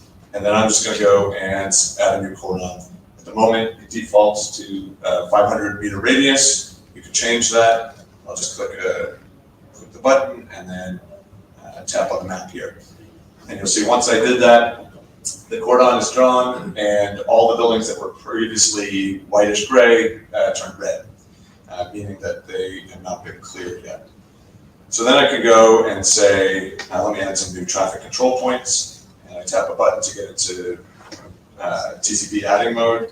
And I'm just going to click somewhere randomly here and say I want somebody here, control the traffic over here, and here. And then I'll click done adding TCPs. And we've got these 3 dots now that represent the traffic control points. And they're shown here in the list of TCPs. Actually, there's the 3rd one, but come back to that. And then the plan here is that as soon as somebody gets near to one of these TCPs, they will turn green to indicate that there's somebody manning that position. At the moment, I'm going to do it manually just by tapping it. You can see I've assigned it to Milan, which is the call sign of this device. And then we can see down here we've got a whole bunch of buildings that are not cleared at the moment. So if I want to, I can zoom into some of these. And the way this particular Eglin data is, there's actually different KML shapes for different parts of a building. So that's why you see several different red shapes and several different dots here. We'd clean that up before using this. So I'm going to just jump into one of these. And now when I tap on it, at the very bottom of the ATAK radial menu is a cordon button. I tap it, it turns green. If you can make it out of the back, the outline of that section of the building turned green, indicating that that's has now been cleared. If I go back into, I accidentally jumped out here, but if we go back into cordon tool, we should be able to find that that building 879 is now marked as clear. So that's the whirlwind tour of cordon. There's still a bunch left to do there, and we were kind of on pause there for a bit, and we're about to restart. Some of it's cleaning up the UI, some of it's putting some tools around getting the KML easily into the system, and the other is about, about moving this all over to data sync. Right now, when I shut off this device or go to another device, all of this data is not going to be there for me. It's great for me right here on the local device, but we want it to persist and to be able to be accessible to all the different devices. So that's where data sync is going to help us. This is all just going to, everything I just added is going to get tied into a particular data sync feed that is specific to this tool. Anyone subscribe to that will see this. And what that means is 2 things. 1, all the data will persist, but 2, even if you don't have this plugin, but you want to subscribe to that feed, you can get a read-only view of this, where you can see the buildings, what color they are, where the TCPs are, and where the cordon is. You can't interact with them, but you can at least see that and see the change as somebody with the plugin changes the data. The cordon shapes, I totally get the radio set concept, but is there anything for like drawing or customized shapes? Railroad chem spill, 100 meters wide, but it follows the railroad track or something like that. How to work? Yeah, no, great question. So the original requirement was we want cordons with a specified radius, and so that's where we started. Yeah. I totally agree. That seems to make sense for kind of broader use cases. Yeah, like tornado evac zone or something like that. And it's like you don't even have to spend the afternoon coding to add that in there. So it's low hanging fruit to add that. I would think that would make sense. So yeah. A lot of the hazmat ones will have an initial and then a downwind, so shaded differently or something. That's a great point. One of the other things we want to add in here, also a requirement was to be able to specify the wind direction, just so that that's visible on the tool to everyone. I don't think we're going to the point of like the CBRN effects tool where we're going to actually model, plumes or the spread with a given wind, but show the direction of the wind and allow people to create that secondary cordon. Makes sense.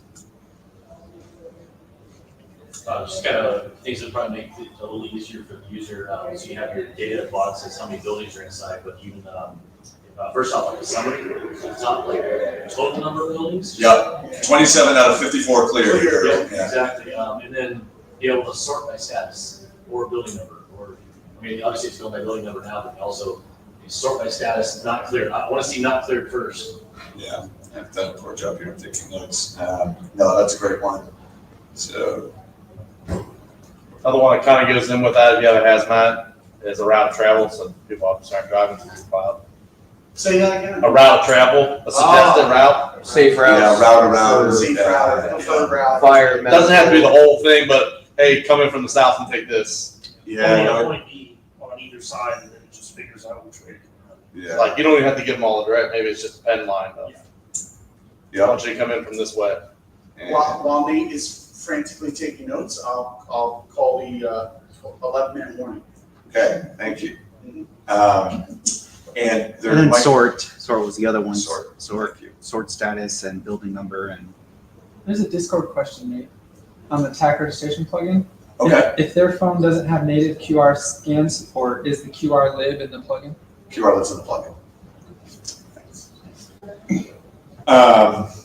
And to your guys' point earlier, this isn't going to be applicable to everyone at the moment, but when we were talking earlier about that aerial port of the future umbrella of projects that are going on right now, one of the ones that we created was on airfield routing and navigation. So it's aware of primary versus secondary runway crossings and hazard areas and secure zones and other places, and can give guidance for traversable surfaces on an airfield. We might be able to tie that kind of thing into not just route around, but route around in a way that's not going to put you on a runway or something. All right. Any last things on order? Seems like that tool could be easily like work for indoor mapping too, like I cleared this room, I cleared this room, I cleared that room. Yeah. No, you're right. KML, It just comes down to how you get the KML. You're right. And I think otherwise it's very little would need to change. Agreed.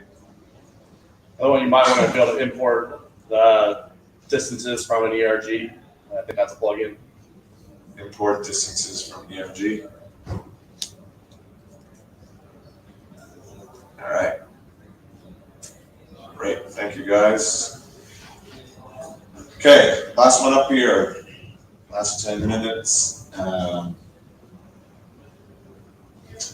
Let's see, what do we do next? We're going to do TAKCAD.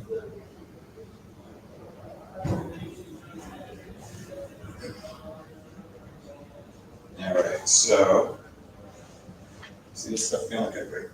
TAKCAD and TAKCAD. Now let me pan away from all of this for now, so it's not a distraction. All right. Here's the TAKCAD plugin. This is the one that I was mentioning really just came into existence in the past few weeks.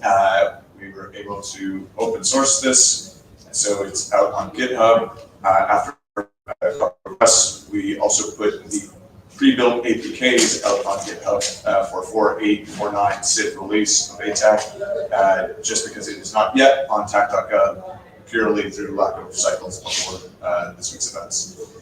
So here's the tool at the moment. There are two tabs, one to report an incident and the other to view a list of active incidents. And so ultimately we know that folks would like to integrate this with existing, oh great, thanks for got the folks on. Integrate this with existing CAD solutions. But for the moment, you can specify incidents right within the tool. And so to do so, you just give the incident a name, some event, one happened, and then you give it a summary. And so we've got something, substantive. There we go.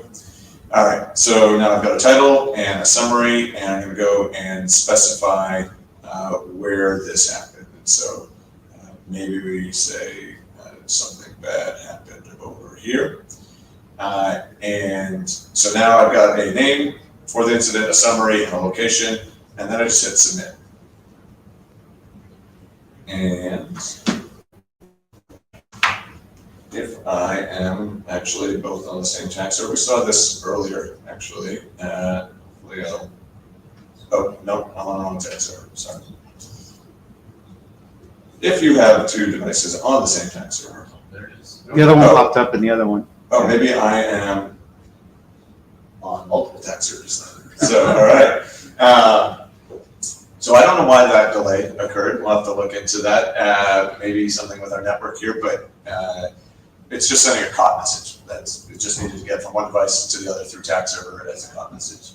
And So what comes up is this pop-up that says the incident title that we entered, the incident summary, and an ETA, which is telling me that I currently, as a potential responder, am 1 minute and 28 seconds away. Right now, that is in driving time. We plan to show both driving and walking time, and somebody did nicely point out that it currently says minutes per second rather than minutes to 10 seconds up there.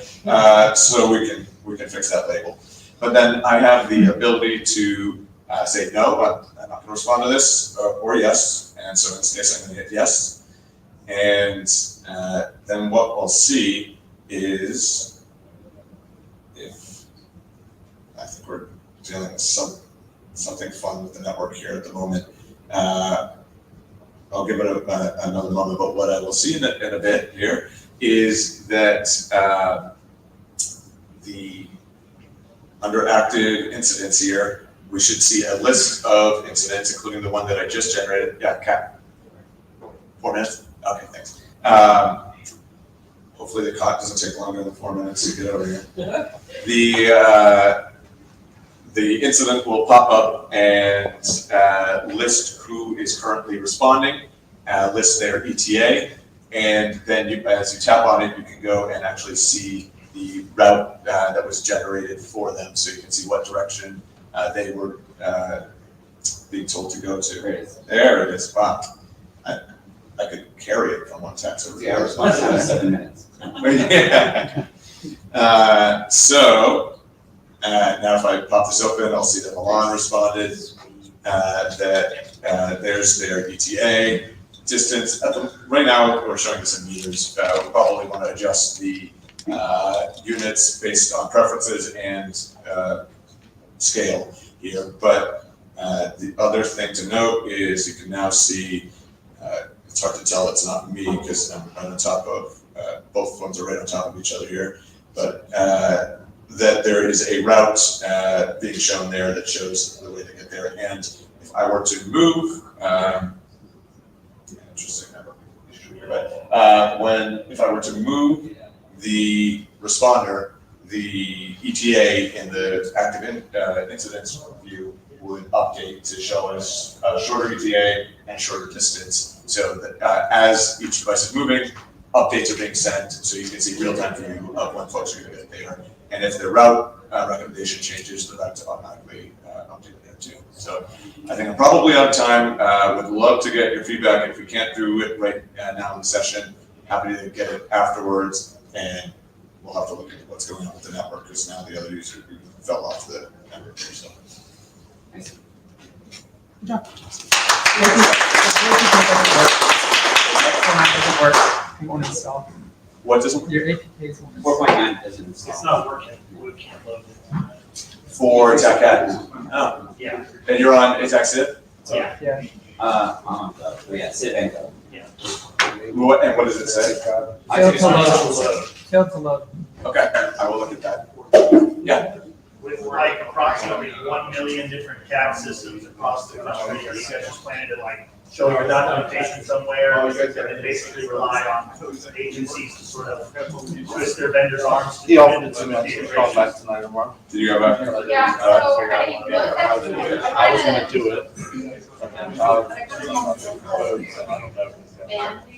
This is like our three. So, still good terms.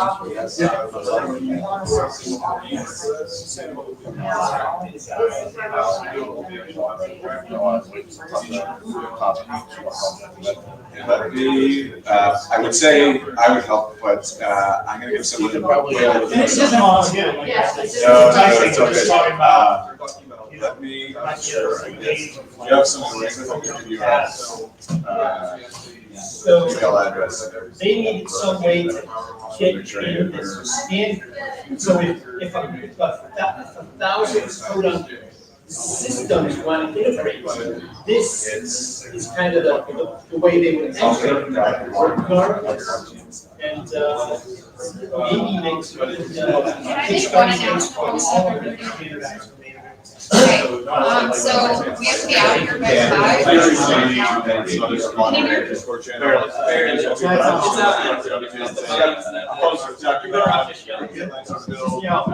you hear me now? Hey! No host social at Boxcar Tavern now, if you would like to go, because we have to be out of here by 5 o'clock. Thank you very much, and I apologize for yelling.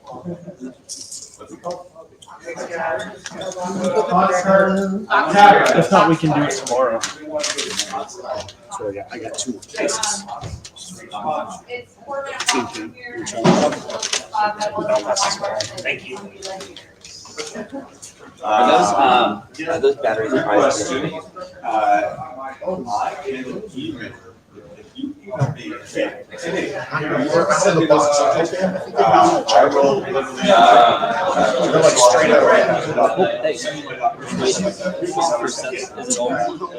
Yeah. Just say we're close enough. I just saw it there. So now it's shut. Really appreciate your help. Oh, yeah. I mean, we had a few I got new people in. Yeah, no, you rolled with it, it worked out well. Yeah. Separate gunfight. Thanks. I don't know what's going